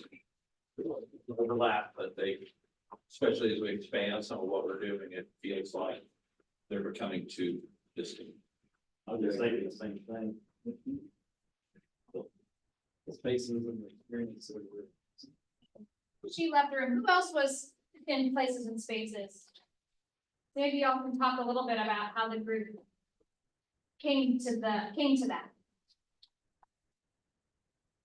What the group talked about. It's talked about. I'm talking about one of the. Right, so meaning in goal 6. Is that what you're talking about? That's, I'm critiquing the existing. Got it, okay, thank you. Critiquing is strong. Making.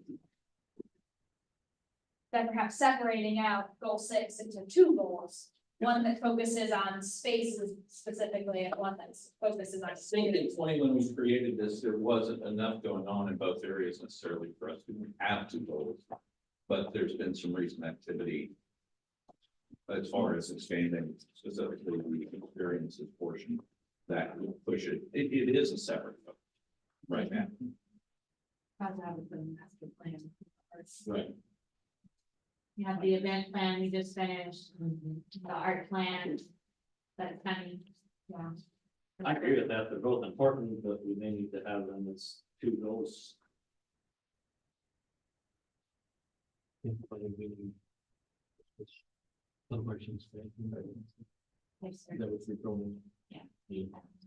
Special events. Special event strategy, which recommended, big picture level stuff, it recommended the Raleigh Art Fest in the fall, the annual Air Fest, the Hollywood that, and a revamp William Temple, all the Belgian Heights, and then add, other recommendations that were for other events, but didn't want to do all of that, certainly. And Beaver Point, when we set this out, we didn't have any of that, so we were. A lot of what we were doing was creating what we now have, and now we're gonna go on. Presumably, implement that, so it may. Maybe time to set with those. So in that scenario, I would imagine beautiful spaces would talk about more of your infrastructure. So there's some commitments under there that are focused on your green spaces, your obviously parks, rec centers, other green spaces, trails. And then unique experiences is really about let's see. It's priority 2 on the sheet, but yeah, it's priority 2 on this one too, about culturally diverse events and activities. I will also say, having been part of this and been pretty much where I should, that I don't know in 2020 that we were focused as much on external events, meaning non-city events. And that was one of the talking points, is how to collaborate with outside groups who are having events and try to help promote them, which once again, I think is being addressed, but that is an additional. City doesn't need to do it all. Yeah, That was my focus, but yeah. there's a lot going on outside of this. Yes. Yeah. And there used to be, a goal or whatever you, that said like promote Temple as a visitor destination, something. Or am I pulling that maybe from one of our plans just that our department has worked on? It might be in our strategic communications plan, actually, now that I'm talking about it out loud. There's that third commitment under goal 6 that's specifically about downtown Temple. Yes, Is that what you're referring to, or something more broad? something more broad. But I feel like no. I mean, we have priorities related to tourism, but that wording is not. Okay, not at you. So how does council feel about separating goal 6 into 2 goal areas? I think we need to, I think it's time. Any concerns with that? And would you roughly define spaces as the infrastructure and experiences as events? It's very broad. I think the last 3 bullets should go under the.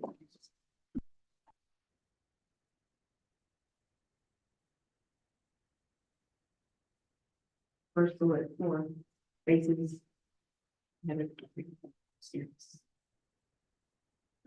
So let's talk for a moment then about spaces. To Sarah's point, that first bullet really does talk about spaces, your infrastructure. Are there other commitments that you would want to see in a goal that focuses, under a goal that focuses on beautiful spaces? I like that, the priority 3 over there, that first bullet about, or not, but, second bullet, decentralizing opportunities. I think that's talking about like, more public areas, kind of an area outside of downtown. Is that what that's talking about? Is that what we're talking about? That, we're working, or I think we're working on an internal process was more towards like SIS, but not on the corridors that more towards, actually Aaron can speak to it better than me, but actually supports commercial establishments rather than just residential establishments, but along with that, having mixed use and that's in pushing some of those smaller businesses. That's kind of where I was thinking, and Right. it was going establishing where everybody doesn't have to come all the way downtown to have those opportunities, those types of businesses that are kind of, I guess, what do you call it, fun based or entertainment based. One was a legal week. But I think that helps to move those around in the neighborhoods and not have, they all focus on downtown. Well, and I think, and I'm sorry, but I think also, and Emily, you were in the, okay, good, you're back.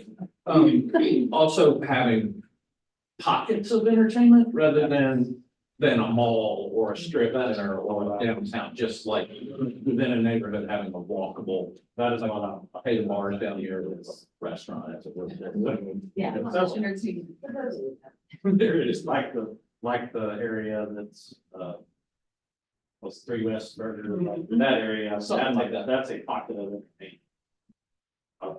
If that's what that's talking about, I like. Even some of that, maybe even a smaller scale. Yeah. I think for beautiful spaces, we also need to add, you mentioned our corridors. And we have our new gateway project that's coming out, different corridors in our city need to be. We're spending a lot of money and, time and effort there to enhance that, so. What about public art? I'm sorry that I stepped out to the restroom just as it started, so if I'm duplicated, stop me immediately. But a note I did. Stop immediately. A note I made to myself last night and going through this again was bullet 4 under goal 6 was to add library/museum. Or add museum to the library. Add museum after the word library.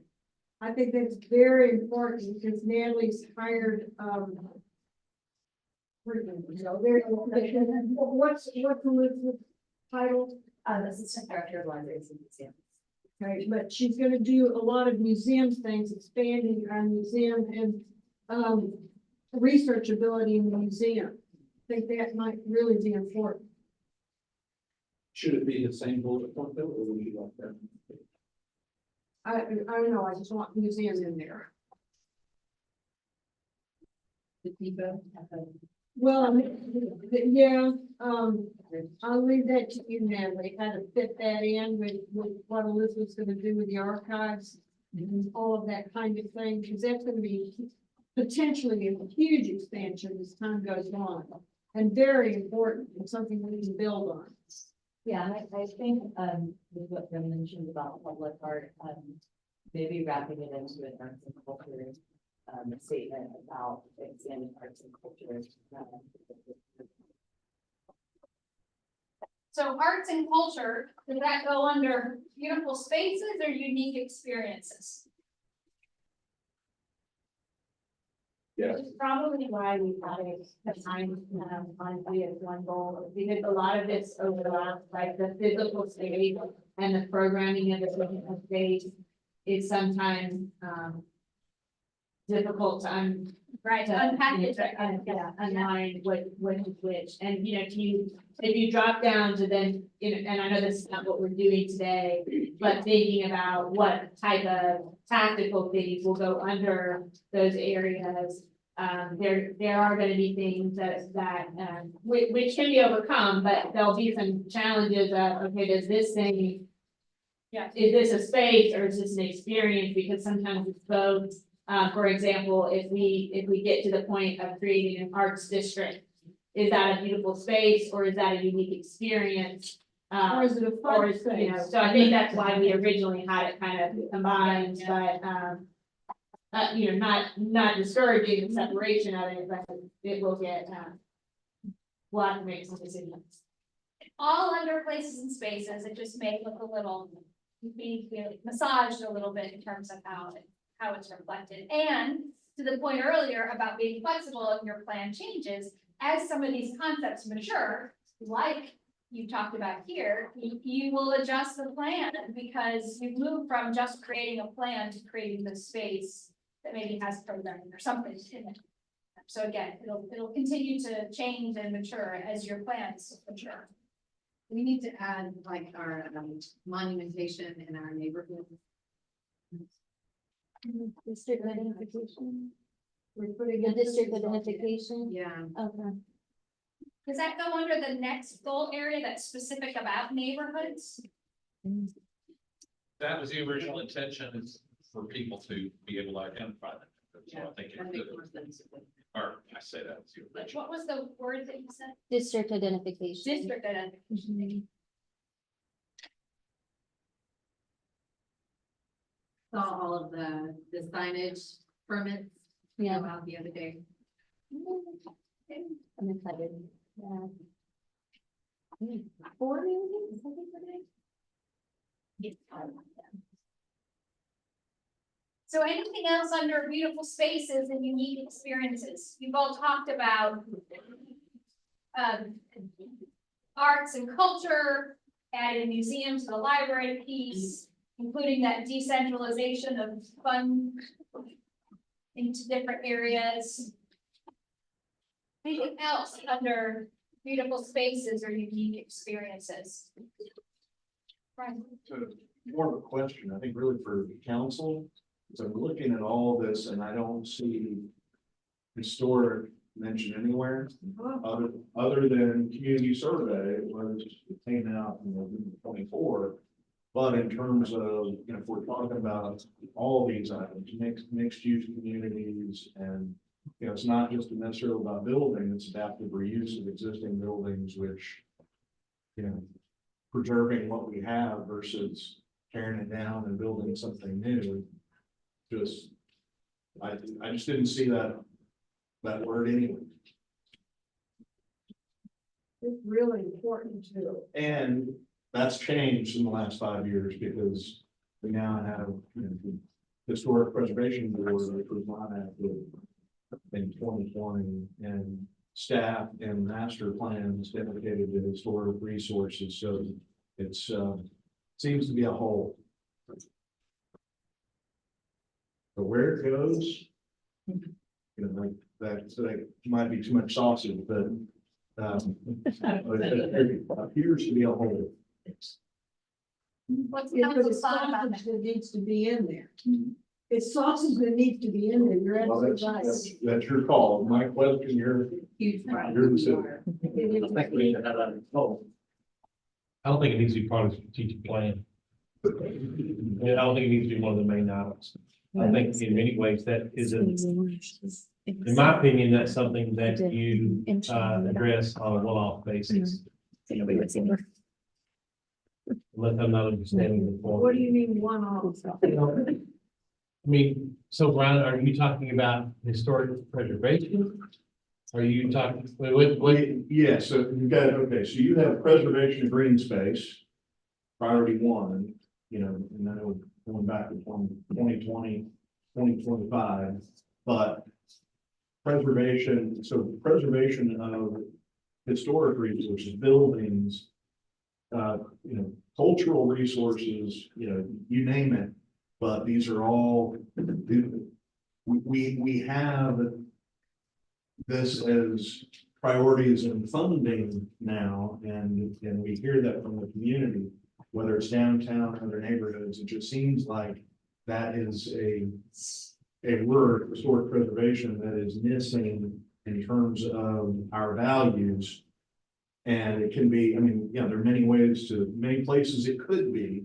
And I'm not suggesting that necessarily is a priority, but at least in you know, a tactical initiative or something to address. If we're talking about unique spaces, then it's difficult to talk about unique spaces and not talk about preservation. Should we make it part of priority 4 that's, I don't think it's stored up there? Could be, I mean, so. Identify and promote unique areas of Temple, it would fall under that. This is a historic. Sure. Throw the word somewhere in the sausage. Yeah. Throw the word somewhere. There's confusion about what's meant by it. So historic, I Yeah, would so- say preserving historic buildings, or at least considering. Yeah, Landmarks. yes, I mean, historic resources, I mean, we could say buildings, we can talk about downtown, it's really a larger word, and it's not necessarily capital H, creating more historic districts. It's buildings that have unique significance to look at opportunities to preserve them rather than replace them. So. I think it's good to have there something about it, give staff direction, when somebody comes in. Is that a You priority? can point to that as here's what the council has said, we want to prioritize it. It could be little H, could be little priority, it could be initiative, but. You know, to me, it seems like our programs are evolving, our boards are evolving. What we're hearing from the community, that it should be in there somewhere. So we do have it in the plan at the tactical level Okay. as an initiative and a priority. But I recognize that what you're asking is, does it rise to the level that we want to call it out? Can you read what's in there? Yeah. Just Sure, clear so what we're we talking have about. an initiative under, facing the unique experience to conduct a historic resources survey to support historic preservation. But also a priority to encourage distinctive, attractive, and functional buildings and streetscapes design while preserving valuable historic resources. So that's what we have right now. Okay, so I was looking at from this level, has that risen to some level of priority as opposed to just an initiative? So let me bring it back to the council. Once having heard what's in the plan now, is there a need to add something or change something to the existing, what you see on the left-hand side? I would like to see it stressed more than the way Brian is describing, perhaps. I'm not saying rewrite what she just mentioned, but I think it's really important. I do think it's important, but I mean, under priority 1, you could say, within neighborhoods throughout the city while ensuring the preservation of green spaces and historic points of note. Just add 3 words, potentially, if that's enough. Sure. mean, historic points of note would include buildings, landmarks, whatever's.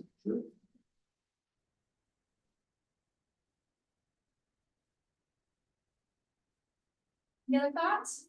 I think maybe something like that. In the way I read it, I think something like historic preservation would fall more under priority 4 than number 1. But I don't know that it's already in the tactical initiatives. I don't know that it needs to necessarily fall into a priority, but that's just my opinion. That may be different to me. I think it's addressed. So then the goal, we started talking a little bit about neighborhoods, goal 7, adding district identification in there as a commitment. Currently, your commitments are fostering cohesive, distinct, vibrant, safe, attractive neighborhoods and improving access to a wide variety of housing types. You've added district identification. Are there other commitments or changes to those commitments that you think are important to add under this goal area of creating neighborhoods where people love to live? You could also, in that same sentence, after the word housing, after housing types, comma, and preserving historic housing. I know that that's getting sausagey, Maria. If you want to make sausage, you can make sausage. I didn't want to lose mouthful with that making sausage. Me if I do much more sausage here. But I just think historic housing is so important.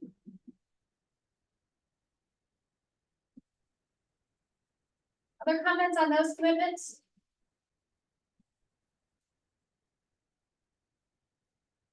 It's gonna be a continuation since 25 on, but a lot of financial position already has happened.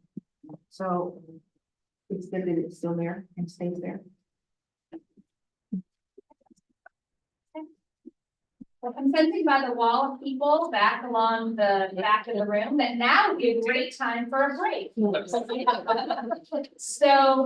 is a little bit before 2, so let's come back at 2:10 for the home stretch. We've got 2 more to go. Also, we have 2 streets. Oh, yeah, so here's the caffeine to keep you up for the home stretch.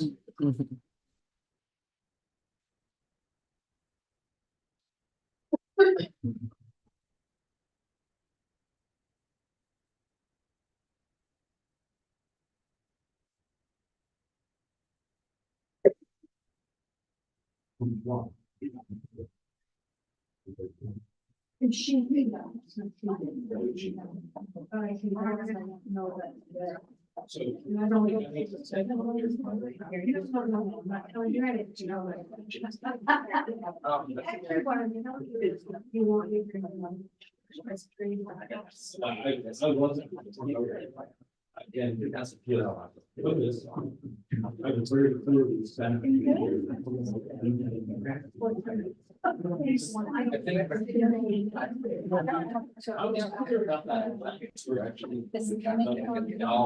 I could end up, yes, he's one behind. Oh, yes, I remember. And I'm like, what? I'm weird. You can end up.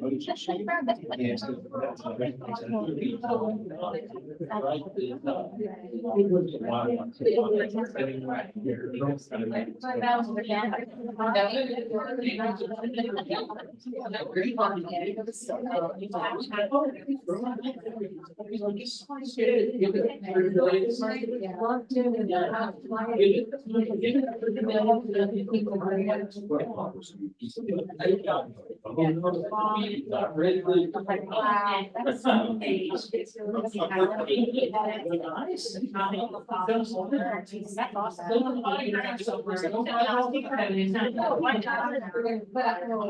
you walk outside at all?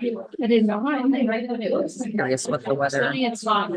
Yeah, we have a track meet at 4, so it's just at like Dalton High School, which I'm like super excited about because it seems like we've been driving for baseball like an hour and a half. Oh, is that? It's been a lot of away games. And our last track meet was in Copper's Cove. She is in 8th grade. Oh, but they do the. They do the track meet at the high school. Yeah. I think that's like, she's good at it. She's pretty good. She's that very athletic. She is very naturally athletic. I think it's the gymnastics training that also makes her just very dedicated, and yeah, she is very.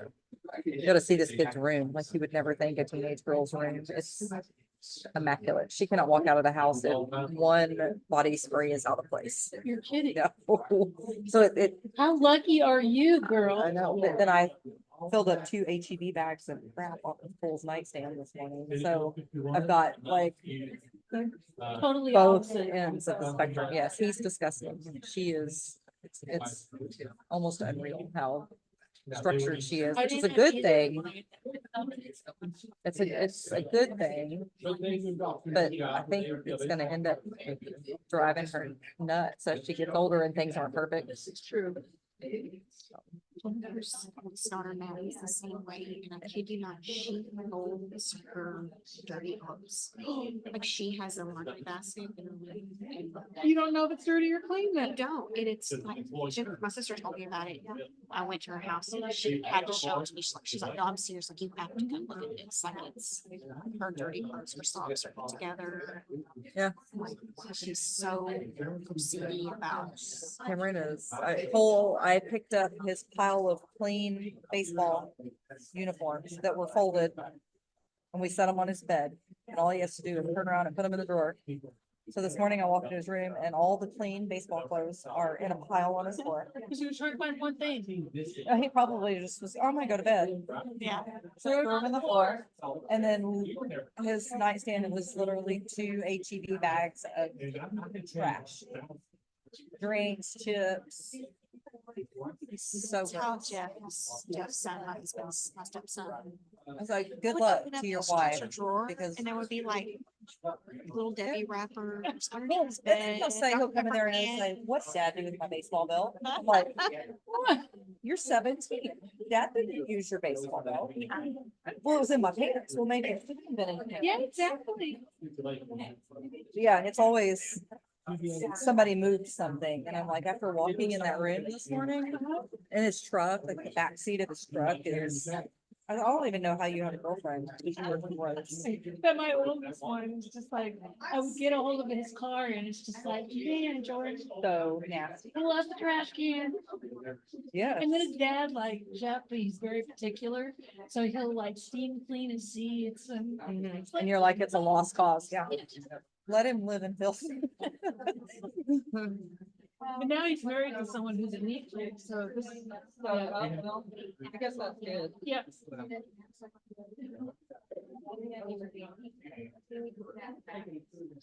got 2 businesses. It's a truck. And they have their running besides buses, like they have 3 or 4 trucks. And so he was getting, it's a problem. Then running his expenses through the 2 businesses.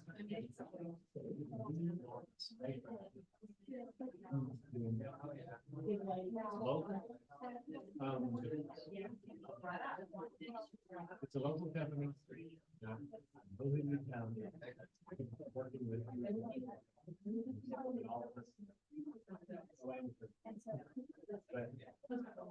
It's all I can do. Down there.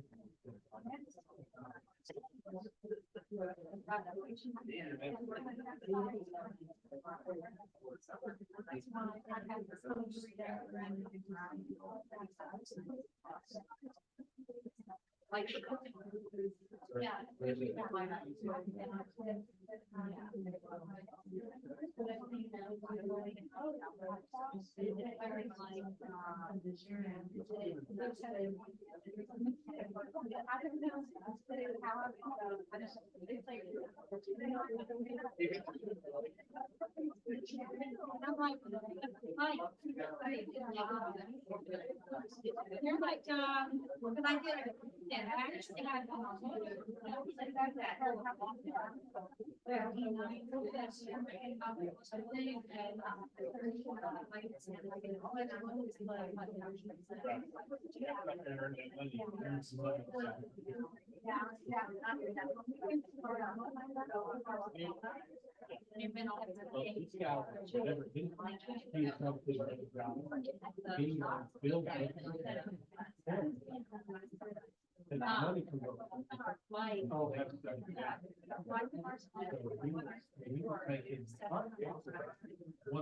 And this should go on the agenda. Janice being nice.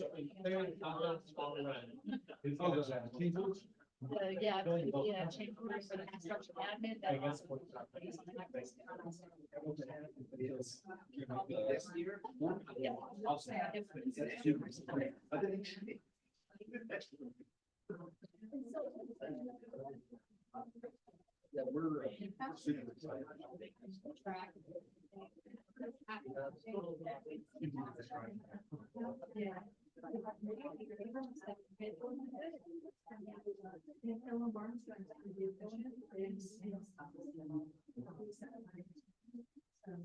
They originally said they would do.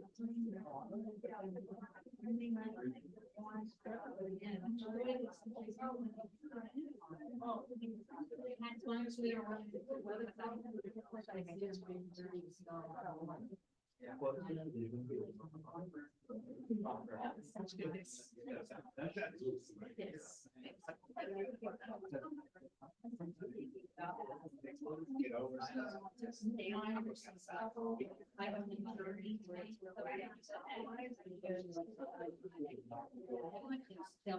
I don't really understand that.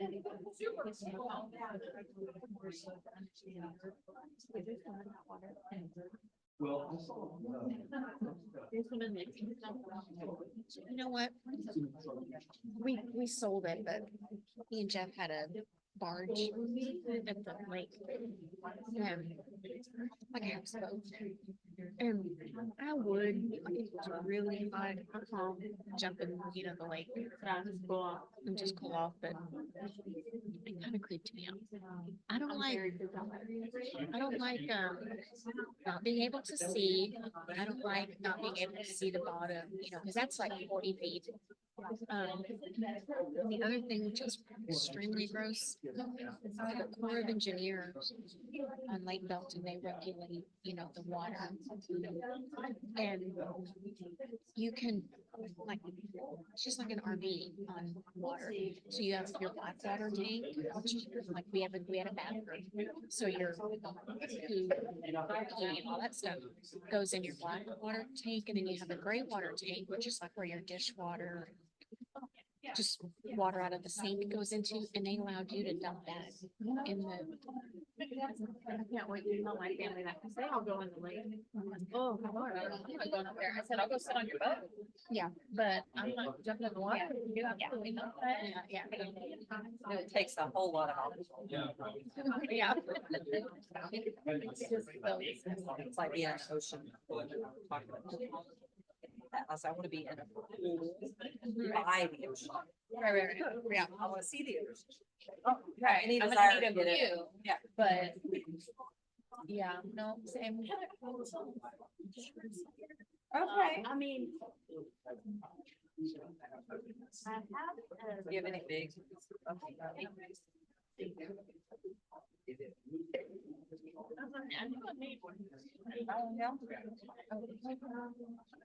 I always say your last name wrong, by the way. It's okay. I don't give a good. White. Kind of how Nickel. But, Chad's brother lives in Dallas, and they just say, like, that's just how they. Like Nicola. But Nicola. There's Nicola. I give it to Nicola. Yeah. Yeah.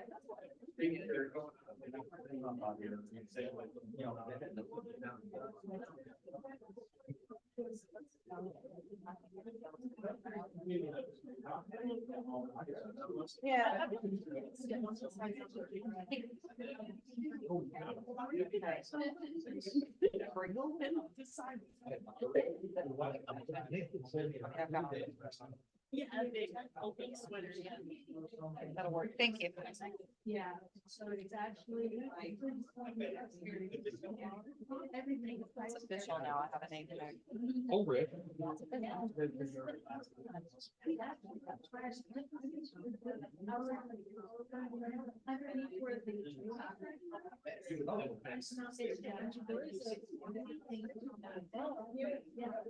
for one there, of course, that's. So, I don't know if there's ways. So did we make it to social media yet? For what? I saw him doing photos. Oh, I don't know. I think Christine photos. But I don't know. Hopefully I'm not in the end, I'm not sure what we're doing. I was literally, when you interrupted my brain, that's why I was like, oh, because I was in here thinking Post Family. Oh, yeah. Oh. Yeah, because I'm not really good at Post Family, I'm trying to be better. It's really beneficial when I need to get people to have like a presence. You know what I mean? It's really what? Beneficial when I need to recruit people to be on the team. To have. Did you have LinkedIn? Did you listen to recently? Someone retired, someone moved to Dallas. Who moved to Dallas? That's the one. Charlie. He was in PR. Yeah, just like she just sent an email out for me a couple weeks ago. Oh, I miss her. She was great. So yeah, she left someone retired and. Oh, and then Dan's position, which we just finished, she started. Who retired? Diane Jones. Okay. She was the downtown. She was sales and marketing. Okay. Services. But yeah. Like, I would say 12. Really? 12 years. For most of it. Yeah.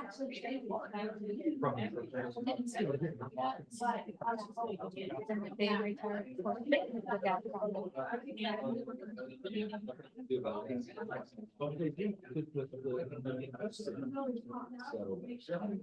Documentation on there. I'm going to join the other one, then. Okay, home stretch. We've got 2 more to go. Public safety and smart growth. So we'll start with the chief on public safety. Hey, everybody. Apologize for my distracting talk. I'm very sorry. About a day ago, so. We'll begin with kind of the overarching component. The focus area, public safety focus area reflects our commitment to providing the community a safe place for citizens and businesses to thrive. We're committed to and focused on fostering positive relationships with the committee. So if you really go back to the 2020 strategic plan, there was only one goal, goal 8, a safe and healthy community. And we enter public safety services to create a safer community and foster public trust.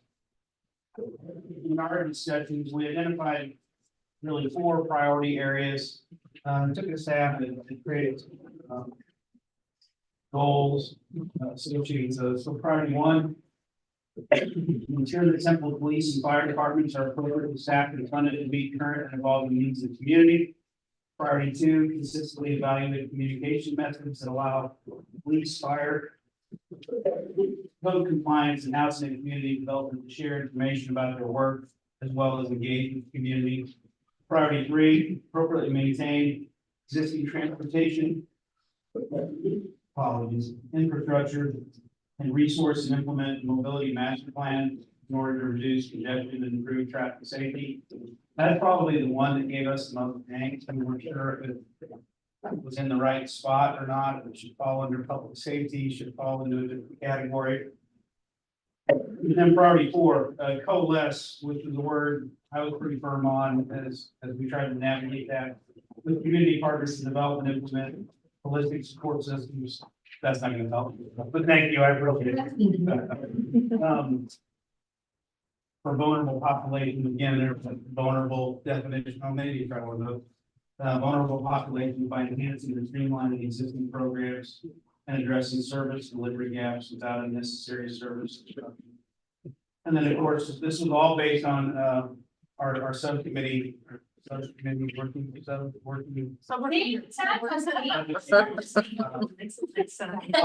Lots of feedback, of course, communications could perhaps go someplace else as well. But that was the work that the committee did. And we tried to do our best to come up with some priorities for, at least for discussion. I'm happy to entertain any questions. What are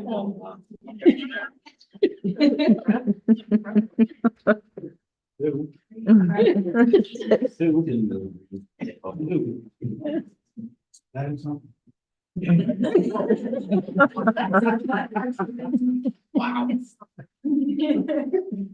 So my found viewers pick up just.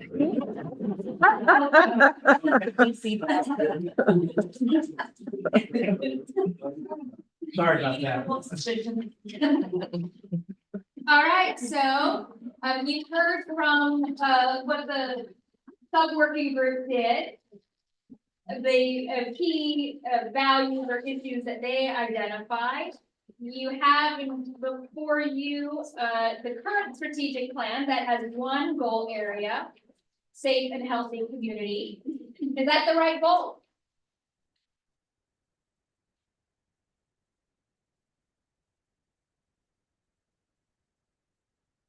I can't imagine what else the goal would be in terms of public safety. I see all of these priorities all fit into that, I think. So I'm just doing something. I agree. So that goal right now has one commitment.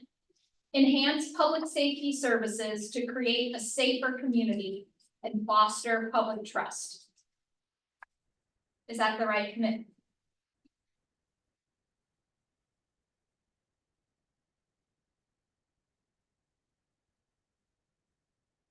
I agree with Mike that some of the things that have been identified as priorities by the words of the group, sub-working group could be considered commitments instead of just having the one to be more specific and less broad in the commitment.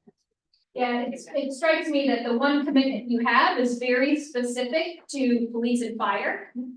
When it talks about public safety, a safe community, and public trust. It doesn't say anything that as an outsider reading it, doesn't really capture anything related to 3 or 4 on this list. So the transportation piece, which may be falling in a different category, or this issue about community partners, holistic support system, which could be a lot of things. That could be about health, mental health, wellness. It could be about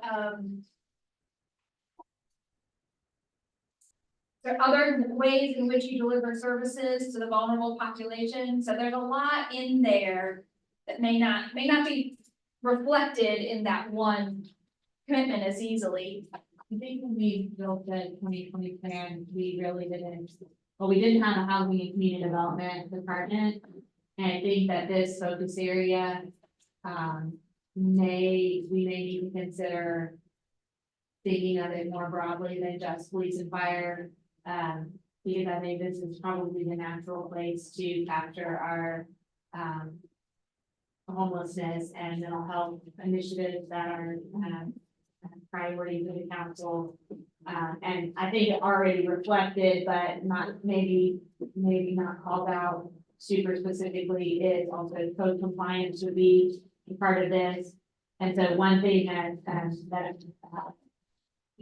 Stacy and I had talked about and was curious of council thoughts is, do we, instead of saying public safety, do we consider saying health and safety or public health and safety to more accurately capture some of the other components that are certainly very intertwined with safety, but maybe slightly broader focus, especially when you think about programs like code compliance, which certainly has public safety element, but also has health, making sure that our neighborhoods are not breeding grounds for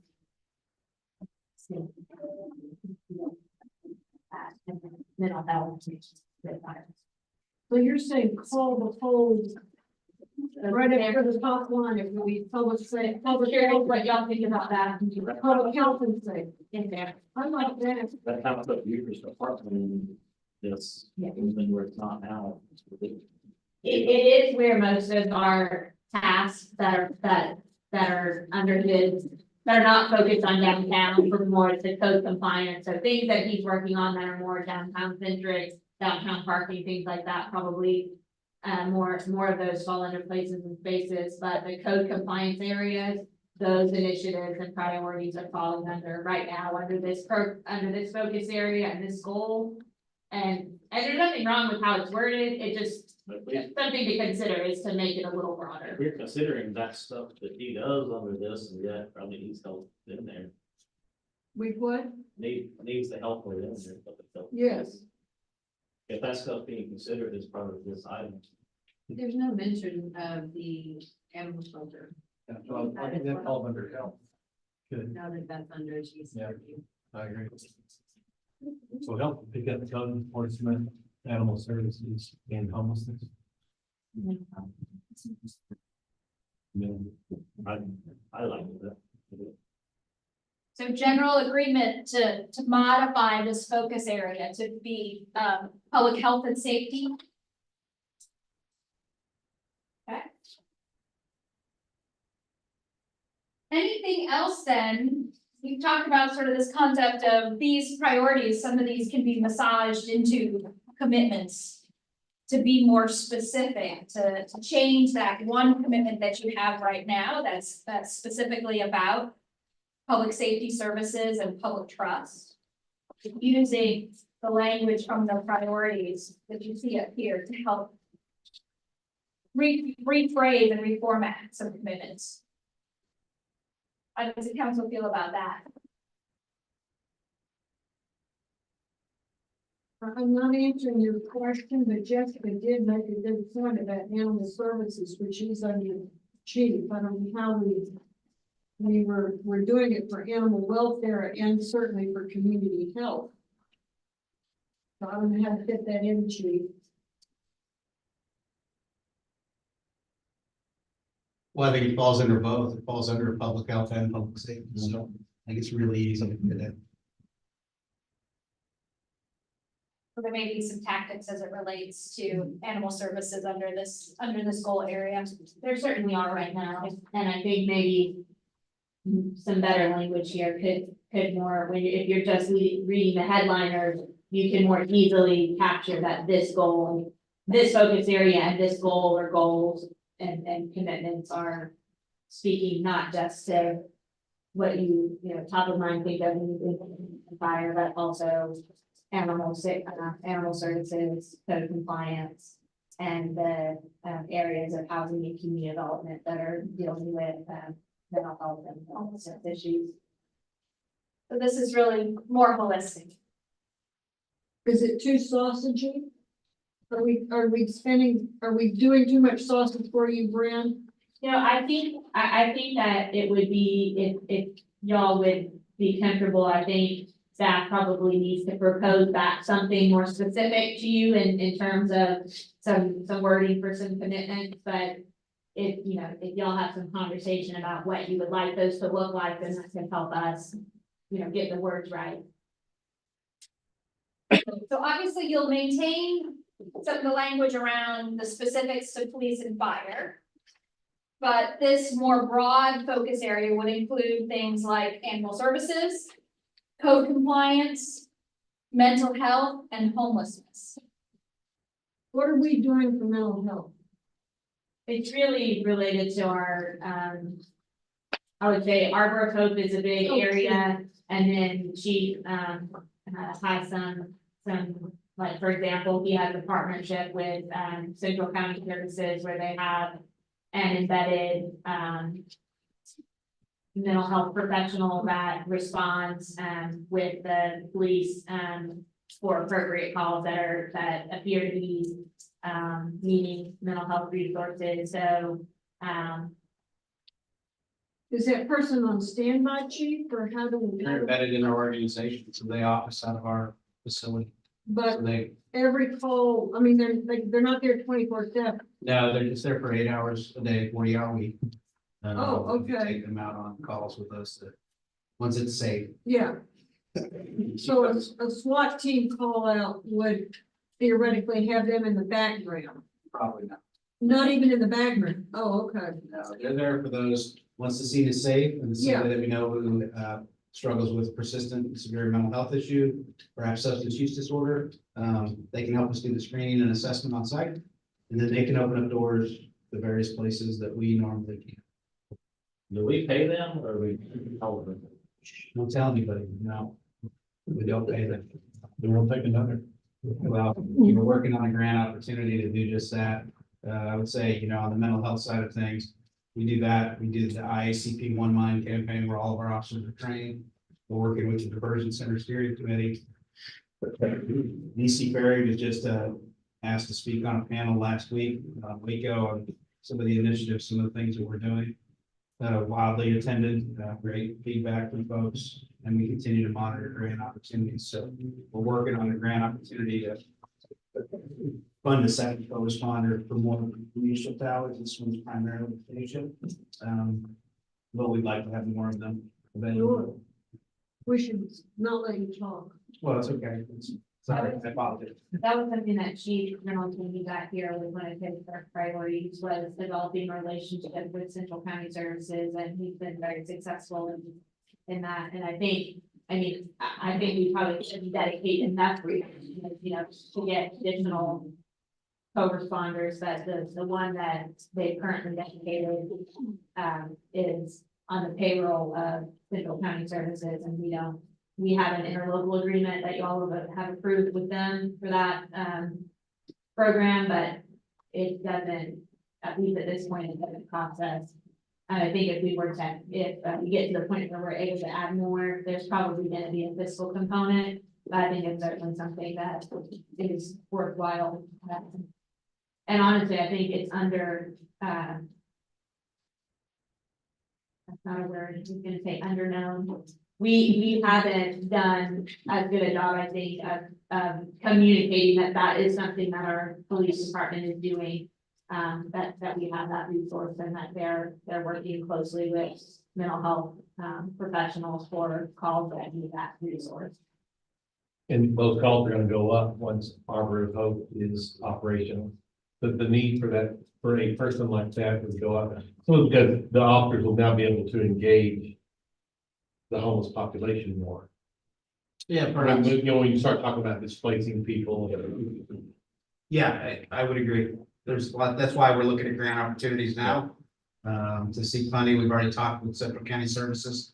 They're on board with our grant request, which would fund a second one, more on the evening shift hour into the late evening. Or whatever we determine is the best period of time to have them work. And there's been a lot of success stories with that, not to get off in the weeds, which we are, and but Too late. just too late. But in terms of accessing resources that are historically difficult to that is safe, for example, in mental health institutes. That's not the right word, mental health care facilities. That person on Chief's team and has been able to help us access things that we have historically had trouble getting to. One more in the weeds question, and we'll move on. Whenever you talk about grant opportunities, are you talking about some federal dollars? Or are you talking about a grant from Central County Services, basically where they're paying that officer to be there? No, this is a federal grant opportunity. Very good. Any other feedback council would want to give staff as they craft some suggested commitments that touch on homelessness, mental health, code enforcement, and animal services?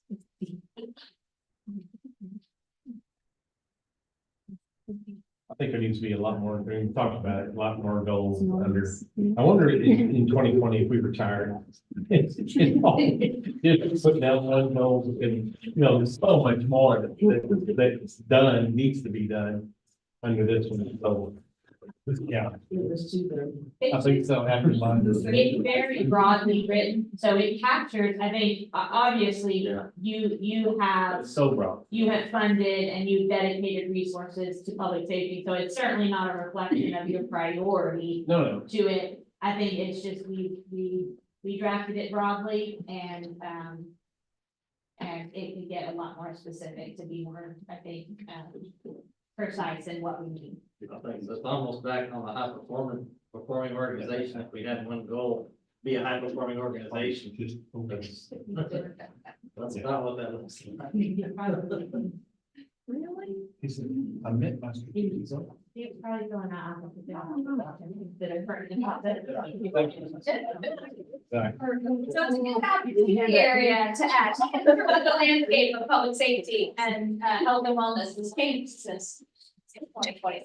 Put it all together. All right, so last area, Brian, bring us home on smart growth. Well, Brian's going up, I'll just add in there that I think that priority 3 of the transportation infrastructure is super important, both for police and fire, obviously.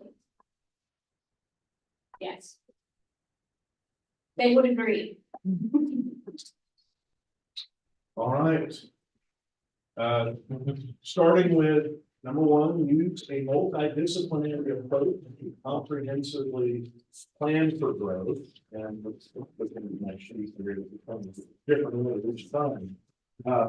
But so we want to make sure that different organizations and agencies are engaged also during the development process, and of course, internally as well. And so we're trying to do a lot of this, but once again, doesn't mean we're not doing it, but we can build upon what's already been done and improve upon that.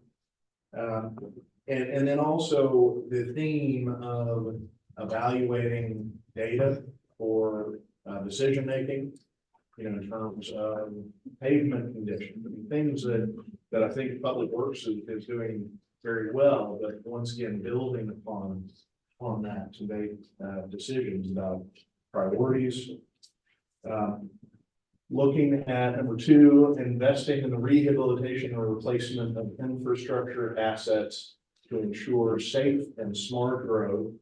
And so, of course, the focus here is on our older neighborhoods. So we're doing this with neighborhood planning and really building upon that by interdepartmental coordination and cooperation, but continue to identify the needs within these communities during those input processes. And I think that's an important part of it, Heather, the communications and marketing aspect to continue to build upon that as well, to get public input during these decisions.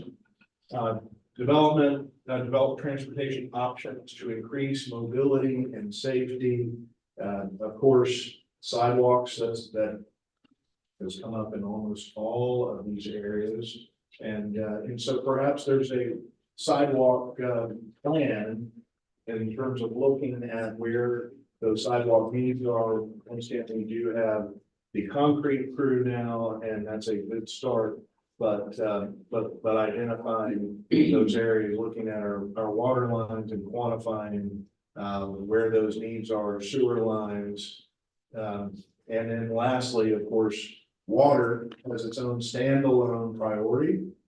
And I guess probably not a coincidence that we did this working group process in the middle of a drought, so certainly, before we refill the lake, so to speak, but finite resource, unlike sewage, where we can build more sewer lines, water is the opposite. So continuing to identify those different opportunities for water resource planning, but also looking at individual stewardship that, could be part of the development process, such as promoting drought tolerant options and looking at options for some level of xeriscaping, et cetera. So that's kind of it. But if y'all have any questions, want to leave plenty of time for the sausage. I love it. Brian, I just had a question about sidewalks. Yes, sir. Do you have this? Resignated the, pretty well today. Working group, did they get a feel for whether people in general would prefer 10 miles of sidewalks that are 10 feet wide and have benches and trash cans and lighting all along the way and plantings?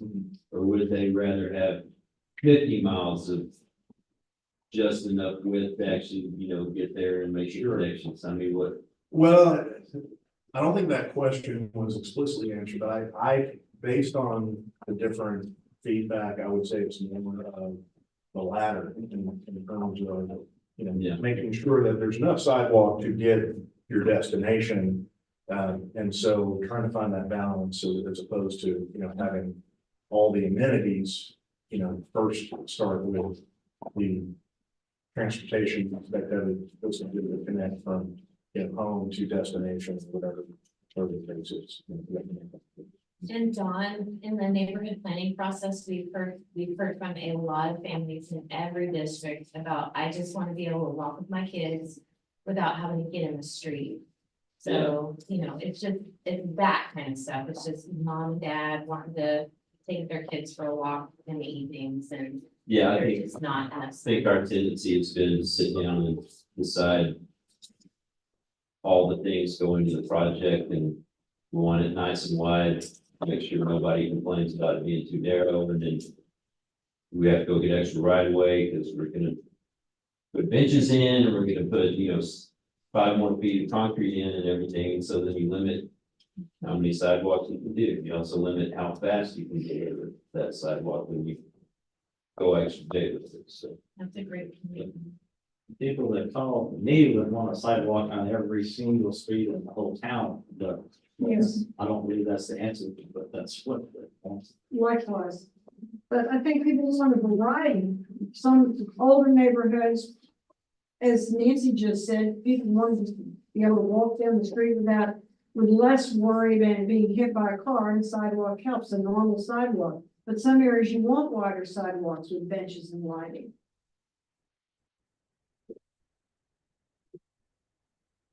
Yeah, I actually worked with this group and I would say a lot of what they talked about was connectivity. Was what? Connectivity. Oh, right. Getting from point A to point B safely. And I think there was less about the amenities associated with streetscape and all of that, because the focus was on safety. Being able to, as you said, kind of walk from one point to another. In a lot of neighborhoods, sidewalks everywhere are unsafe because the people park in front of them and get on the skateboard or bicycles on the sidewalk, and then all of a sudden he speeds out in the street. That's just simply saying, put them everywhere. We have looked at a couple of other communities that do a cost sharing kind of model for sidewalk installation, where the property owner pays part of it, or the city pays part of it, and the kind of a partnership thing. Those seem to be pretty successful.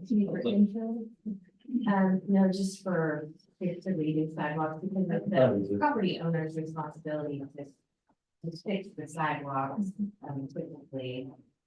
So the other communities that just created a cost sharing type of thing.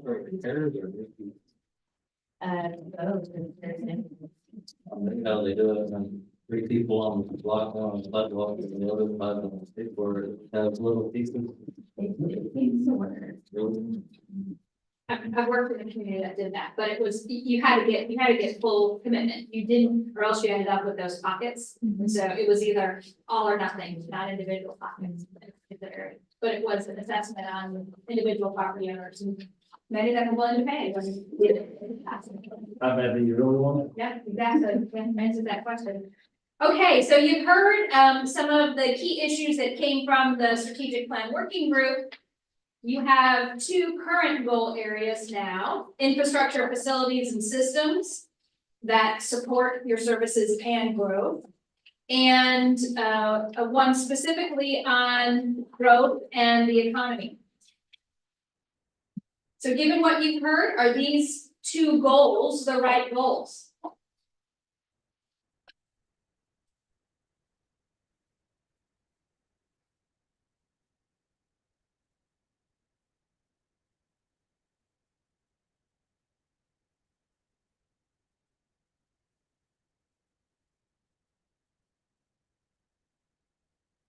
It can be like public safety at the end of last one, you're just gonna go with what you got. Grow smartly. Grow smartly. What to be before goal 9, I go in reverse them. I think goal 10, the statement of goal 10 is like the lead goal. Okay. So I take that as an endorsement of goal 10. Oh, yes, for sure. Well, I'm also endorsing goal 9, I just Priority order. maybe, but then Brent, this is probably sausage. You got community survey number 16. Yeah. Growth is clearly an issue. You've heard about that. Certainly you saw that across almost all of the areas. So managing growth. Maybe some thoughts on the phrase connectivity and what that means to council, because we hear that phrase a lot, and when people say we need more connectivity, but we also hear pretty regularly, why are these people in my neighborhood? So maybe some thoughts on how you balance those two. Connect sidewalks and not streets, connect streets and sidewalks, connect all forms of transportation. What do you? Just connect sidewalks in older neighborhoods and don't build new neighborhoods with new streets. I mean, that would be the answer from a lot of people. Yes. If you're a resident, you get the code of that street. Oh. And you have to have been a resident for some length of time. Maybe not 200 years, but a while. Any thoughts on connectivity, what that means? This has under priority to develop a sidewalk plan, don't we at least somewhat have that now? So. All the neighborhood. Yeah. Neighborhoods, we have trails and some plan, parks, but maybe not quite definitive on sidewalks.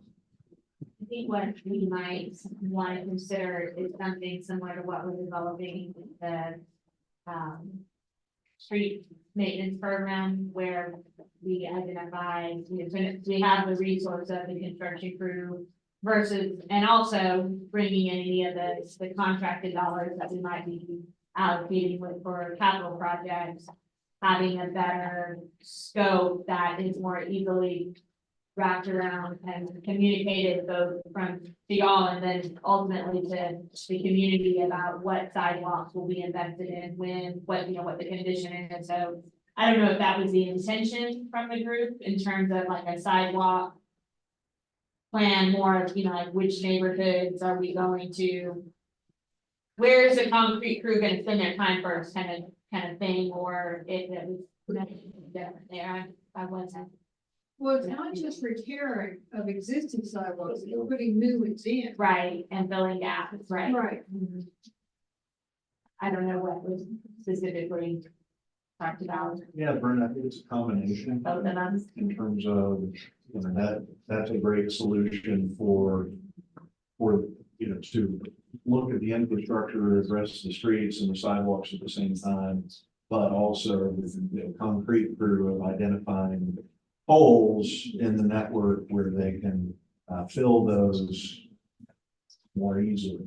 So, yeah, I think just looking at it comprehensively and putting in sidewalks where they're needed. Looking at the pedestrian and the sidewalks. You also have a lighting, so I don't know if that's a public safety. Item, or what it just say with Smart Growth. I know we do new development, we do have a lighting plan with that. But in the older neighborhoods, the lighting needs to be looked at.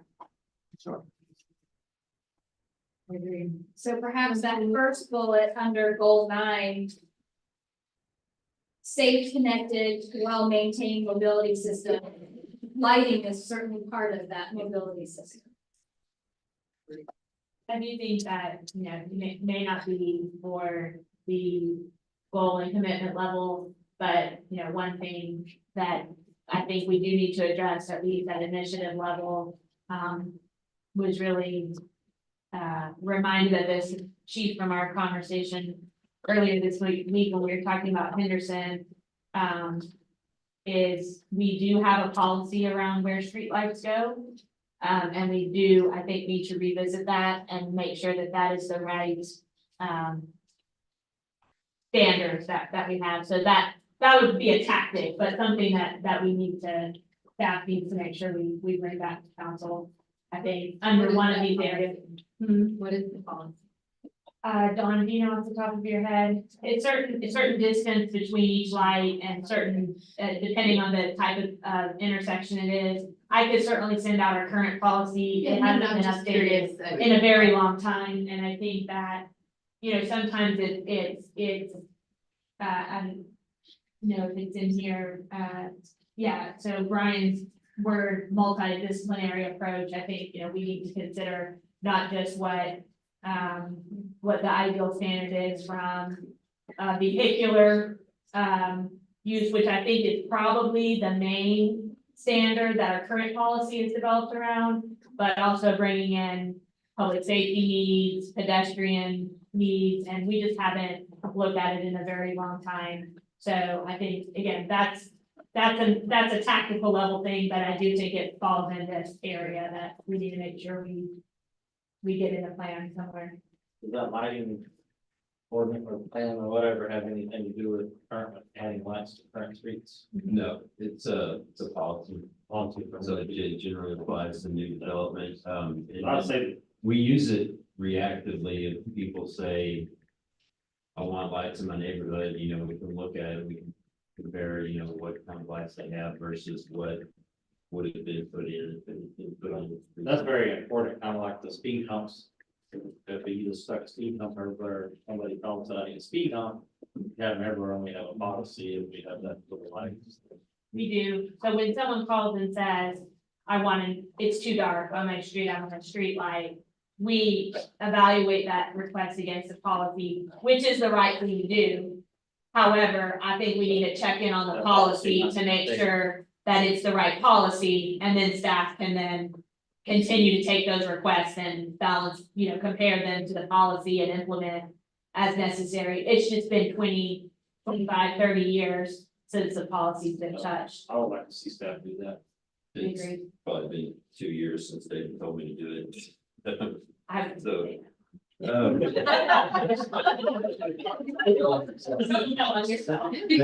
Spacing requirement, it also talks about at corners of intersections. Intersection cul-de-sacs, and I think it's 1,000 feet between lights. But it's written with vehicular movement in mind more so than pedestrian access or, you know, security lighting or even free, it was written free, you know, dark skies initiatives. And so it also doesn't speak to that it should be more shielded downward facing rather than just let there be light. Driven. Yeah. Okay, so definitely a need to review that policy. One thing, and everyone will get tired of this for me, but I feel very strongly that we need a specific commitment called out related to and the way that's worded up here, proactively plan for stewardship of water resources is, I don't know that I would choose that exactly, but my interest is in making sure that we have water rights, our strategy around how much water, where we're getting it from, what's our diversification, where we're taking it into the treatment plant, how, you know, what mix do we have between surface water, groundwater, reuse, you know, all of that. I think that that's, if honestly, if we do nothing else as a team in the next 5 years, I think we would be setting up the community for success, having done that and failing if we don't. And so I think it's important enough that while it's captured in, you know, plan for design, construct high quality water, but I think it's important enough that it gets called out specifically that we plan for sufficient and strategic water resources for the future. So has its own role. Maybe, at least its own commitment. I would like to, and you may have said it, I'd also like to see an add on the use of our resources and give maybe more specific guidance to the EDC when they're bringing people in. I think they're being a little more watchful with that, of what's using our water resources. Yeah, we had, When they bring the clients. Yes. That's just an example, but I right, think part of that plan needs to be the use of our water and it certainly would help staff, I think, and we had just had this conversation, Mayor and David and I, that it would be certainly when you're looking at an economic development plan, there's a lot of things that you consider, and I don't think we can develop an absolute, you know, standard that we don't vary from, but it would be incredibly helpful if we had some guidelines, you know, bumper rails that this level of investment or this level of job creation or whatever it is that is important versus the intensity of resource use, whether that be water, wastewater, land, you know, but in particular for water, you know, it would be helpful for us to at least have a baseline that, you know, and again, I don't know what the right number is, but say, you know, for every $100 million invested, we're willing to allocate in general, you know, our standard is this much water. And then of course we can vary because each deal, you know, you have things that brings to the table and it's, you know, it's nuanced, but having something to start from instead of just every deal sitting down and going, well, I don't know, we think, no, you know, it would be helpful. agreement. It needs room for play, but there's some guidance that needs to be given. Right. Kind of along those same lines as we look way into the future and plan is our landfill and recycling. Landfill, Tracy. Exactly, that's great. I'm so glad you mentioned that. We need to do landfill planning. Would that fall under the commitment that you have about solid waste and recycling services? Feel like we probably need an additional commitment. Solid waste and recycling services is really more about the collections. For me at least, and then I think that a commitment specifically for landfill and the processing of recyclables would be helpful. We have decision points in, certainly in this planning period about expansion needs at the landfill. So I think it's worthwhile to call it out as specific. Maybe revisit it again, how we're going to be reaching. Who are we willing to serve, how much we're willing to take. In similar conversations that we've had from water recently, we need to have about trash. So I just want to check in with council. There's been a couple of ideas here. One, to the idea of proactively planning for stewardship of water resources, wordsmithing at some point, but something specific about planning around water resources as well as planning around landfill need to be lifted up either as commitments or goals or some other priority in the plan. And I would say resources and use. Oh, that ain't. and use to the water, about water services, water resources. Isn't capacity used at the landfill, is that isn't there a trigger in there somewhere that you have to start planning your next expansion? No, that is. So I that's know it's wastewater. water, yeah, I know, but that's not the landfill also? The only regulatory, I think, is wastewater, There's triggers in that it's probably gonna take you 10 years. 5 to 10 years Yeah. to do it, so if you don't do it, then you're out of time. If you look at Waco, they were what, a week away, 2 weeks away from, filling up before they got their, Wow. everything How long crossing the finish line, and that is too close. How long did it take on the last landfill 10. expansion? Long time. 10 years. 10 years? How long do we think we have with our current land?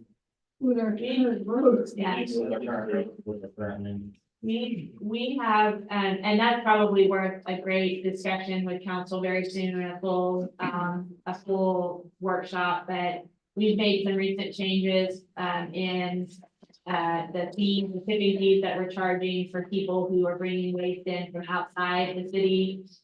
We were so, attractive from a rate, standpoint that if you extrapolated out the line, it was kind of scary, how quickly we were,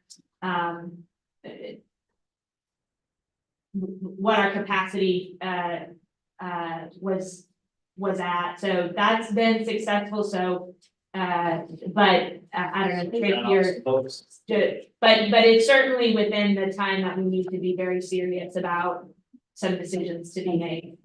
We've had some recent discussions with Waste Management, who is the operator of our landfill, and they are very interested in working with us if we want to work with them on developing a plan for our landfill and, how we expand it. I say how, I guess the first question is if we expand it, I've already jumped to how, but if we expand it, if we decide we want to, how we do that, what's the best strategy around that? And then how do we effectively manage its use? Same with water, who do we say yes to, all of those things. Yes. How close out there are we into bumping into economic development property? Very close. And We I think some of our landfill expansion land is up for sale. we could have some fist fights over Yeah. whether it's better for a landfill or Yes. it's better for, an economic development project. That's It's component. a serious conversation we need to be having soon. Agreed. Similar to the rate structure that we had to encourage people to come from Georgetown and so forth. We also kind of incentivize people to throw away a lot more than they would otherwise, because, we have other than like one comparison city, we have very accommodating bulk pickup service as well as brush. Every bag of leaves is in a black trash bag, goes in the landfill, doesn't get mulched, doesn't get reused. It's they have a little microwave box that they can break down and fold and put in recycling and become a cardboard commodity for us. It's easy just to leave the styrofoam in there and throw it on the curb. We'll pick model boxes and other little pieces of trash. Right. So we need to do some updates there with our solid waste I services. think we need. I think Bulk pickup needs to get stuff that was intended for bulk. I think we should both pick up cardboard. Yeah, but the trouble is if we don't, without something, it just sits on the street forever. I mean, I. So he's talking about recycling. No, I agree completely. We need to put in fine situation somehow. I mean, not overnight, but we need to be working towards, thinking towards that. And Don and his team are working on, some policy recommendations to bring to council in that regard, because he's very correct. We both have very, I think you and I talked about this yesterday, and I haven't come up with a better word, so I'll just say we have very generous, we do offerings in brush and bulk pickup in terms of frequency of services. But in addition to that, we have let it bleed out into what it was not intended to be. Right. So if it should be, it's not supposed to be an overflow for your trash can. It's supposed to be truly for something that is bulky, Right. can't fit in the trash can, not just, oh, I don't wanna break down the cardboard box, or I got an extra bag this week, so I'm gonna throw it on the curb, Right. or I went dumpster diving I and couldn't. I don't want this stuff anymore, so I'm just gonna throw it out every week. Yeah, you're this 100% right. Or as Buford could tell you, I just had to evict a renter. And now I'm gonna put all their stuff. Yeah. Yes, yes. I'm gonna throw it. I'm not even gonna stack it. It's your turn. What you have to balance it with, they don't have anywhere else to put it, so they go sneak off to the empty lot around the corner from you and throw it. So clearly a need to have additional conversation as it relates to this strategic plan. Landfill, solid waste, policies as it relates to all of these things. And we need to bring Kenny in on the discussion, because he feels so strongly about brush pickup. Doesn't he? Any, Kenny? Huh? Justin? Brush pickup. I thought Yeah. Kenny- Yeah. Used to be Justin, I Kenny thought back in the Kenny day, was right? opposed to, never mind. I want to find people to the conversation. All right, I want to bring this back because I know we're about to lose people. Anything else that we haven't talked about under these two goal areas? I've heard these are the right goal areas. There's obviously some tweaking to do about the commitments underneath, specifically as it relates to water and landfill, solid waste. Other things that we haven't talked about, particularly from council, that you want to make sure staff note as they are coming back with the draft plan.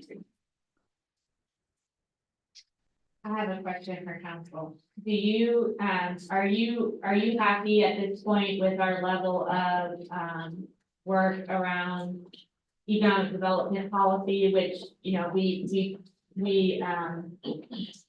are primarily kind of lean on and we don't really have our own, strategy around economic development. We really kind of delegated that out to EDC. Are we happy kind of with that structure, or do we need anything in the plan where? Do you feel the need to provide any additional guidance for kind of industries that we're attracting, other than what we've already talked about related to resource use?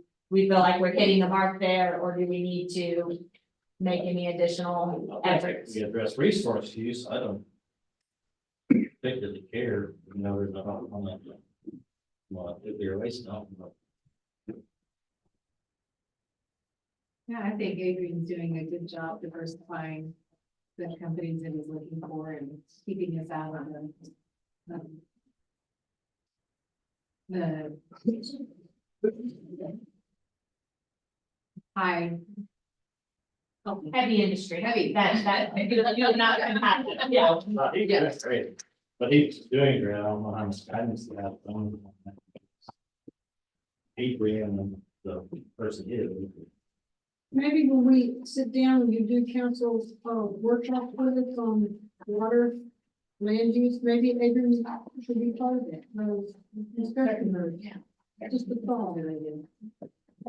Brent, to clarify, something about perhaps in retail recruitment, or is that what?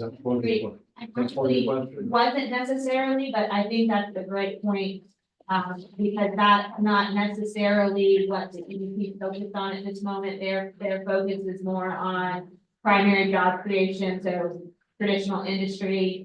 Does count, and staff has had some conversations about that maybe we need to be a little bit more aggressive in or proactive in our retail recruitment efforts. Yes. Is that something we want to explore here in the strategic plan? Is that something that, you know, we want to talk? Is that our role? Is that not our role? Do we want to talk more about that? I think it's definitely our role because we fund the EDC. And we hear about it So- every day. Nowhere to stop. And the being picky part, that when, now that we're getting published, we're fixing to get another 1,000, we get a lot more looks. And some guidelines on what do we want on the retail side too. Well, I heard you want more part on it, so we're really.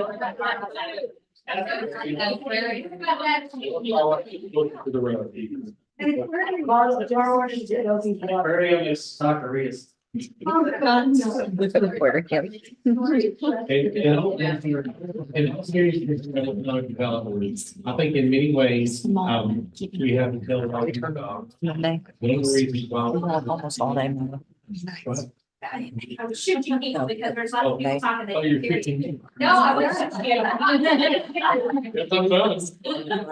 No, in many ways, I think with economic development, we had the tail wagging the dog. And one of the reasons why we had the tail wagging the dog is because we as the city have not set up those buffers, those guardrails that, water usage.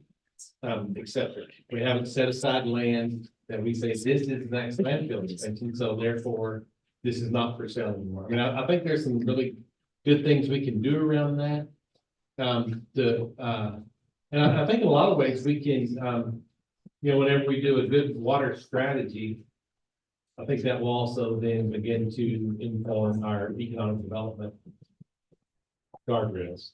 And some, I'll say a couple of things. I think that it is not common, in other communities that, well, first of all, having an economic development arm that's a separate organization is not uncommon. But it is not uncommon for the council to have an economic development policy that you ask that entity to carry out for you. So you say, this is what we're, just instead of, we have a very broad, a very broad scope of work. You haven't given a lot of, this is what we're looking for, just, we want economic development. And I'm not saying that that's bad, or, that we should do something different, but it's not uncommon for a council to be more engaged in big picture. This is what we want you to help us bring to the community. And, I do think whatever we decide to do, if y'all want to get more engaged in that or not, I do think that to answer some of our questions about water and what water resources and landfill resources, other utility resources we want to go try to develop. Part of that question is, well, what do you want to be when you grow up? Because I can't tell you how much water we're going to need until we know what it is we want, what do we want to grow to, and what kind of industry do we, in our ideal circumstances, want to see being simple. Because if it is a more, one of the things that we've seen the pressure on our water system of recent years is because we've had a high focus on diversifying into more higher paying job industries, which are typically more advanced manufacturing, which is typically a much higher water user than, say, a logistic company, a warehouse company, which is a much lower water user, but also is typically comes with, less high paying jobs. So part of the answer to how much water do we need is, well, what kind of industries do we want here and at what level? So I do think we'll have to answer some of those questions, whether, we answer them at the city or some other way. We will need that information to know what we need to plan for related to utilities, water, landfill, other things. We'd like to get into the sausage, but I think to add to that, you're looking at economic development and it deals with the water and wastewater, the streets that help attract that. Who do you want to pay for that infrastructure for economic development? Whether it's you spread it across all ratepayers, or is it economic development and how that's paid for? Well, You want growth to pay for growth, or are you comfortable having, current ratepayers underwrite infrastructure for growth? Or the real answer is probably some combination of both. Yeah. in my opinion, under our current economic development model, it is strictly to produce increment. Right now, Strictly to produce what? it's RT driven. Oh, right. And, which is fine. And, but also part of economic development is, quality of life. Right, bringing retail and things like that in, and right now, as long as, our funding model is what it is. I think that we're gonna continue to get mostly, the focus is going to be on industrial projects versus quality of life projects. And so what do we do? What sort of policies do we put in place, et cetera, to maybe encourage other things? And to Mike's point, when, whenever we kind of hit that magic number of, officially being 100,000, I think all of a sudden then you begin to get other retail interest. So I think that may come naturally, but right now our model is we're gonna drive industrial because that drives increment, which drives budget. I think Jessica and I and staff sat in on the reinvestment zone is getting ready to launch their next master plan. And there was big discussion on quality of life and how important that is. How important retail is? So how important is quality of life? They changed their focus. Chewy's. Well, we need. Everybody has to Thank you. I'm doing my own Like retail. Crossroads, looking at statue, there's so much that they have done. They, And But at the same time, we need water in Century Park. And so there is a balance there of how much the reinvestment zone should spend on quality of life versus the infrastructure that's needed to invest, to meet the main purpose, which is, yeah, And how active council members are going to be in encouraging what we want to see. Right, therein is the rub. One of the subs. Yep.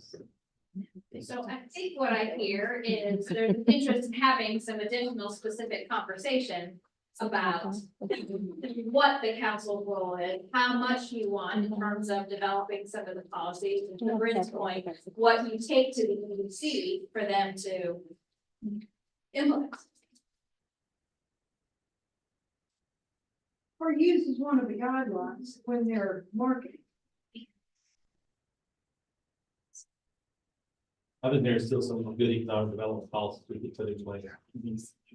Especially now that we all have more experience with it. I think, when Wendell, whenever we have the one problem child out there in Synergy, and Wendell said, from now on, we can tell, approving, they can't buy land until they have an approved EDA. Right, with Rowan, because that ended up being such a mess, that the land was sold, and now we're trying to get our arms around it, and the easiest solution was to slow down and require an agreement before they bought land. Just things like that, and just make a bunch of difference. Basics. Bryn is very skeptical. I have no comment. You don't need to, we saw your face. All right, I am sensitive to time and the fact that I think half the room's already packed up their stuff, so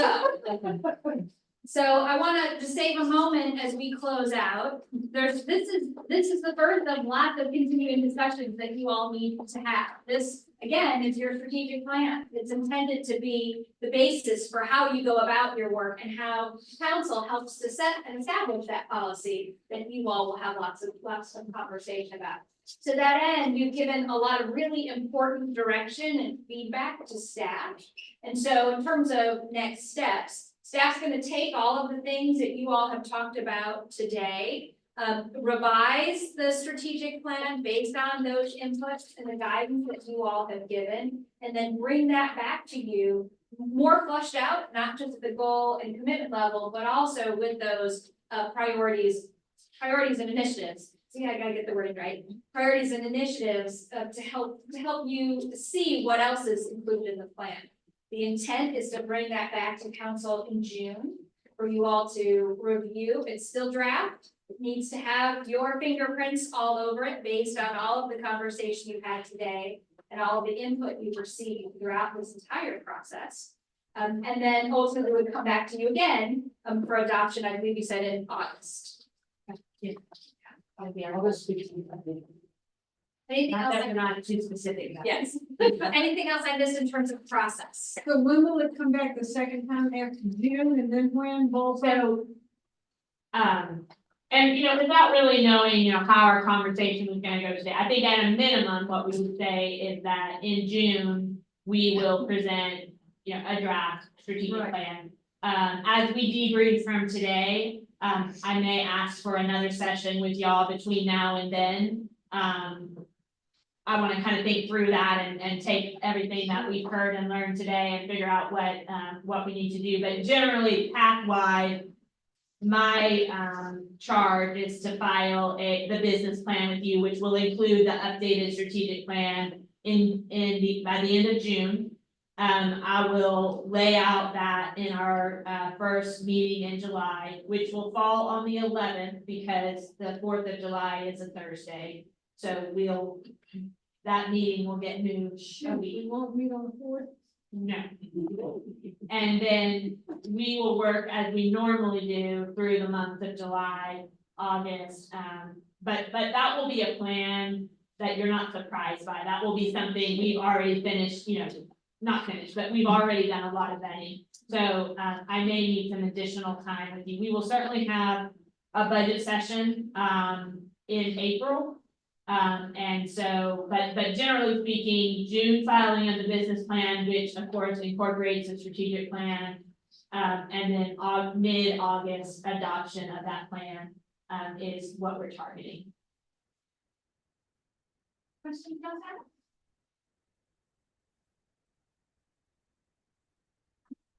Well, thank you all very much for your attention and participation and engagement all throughout the.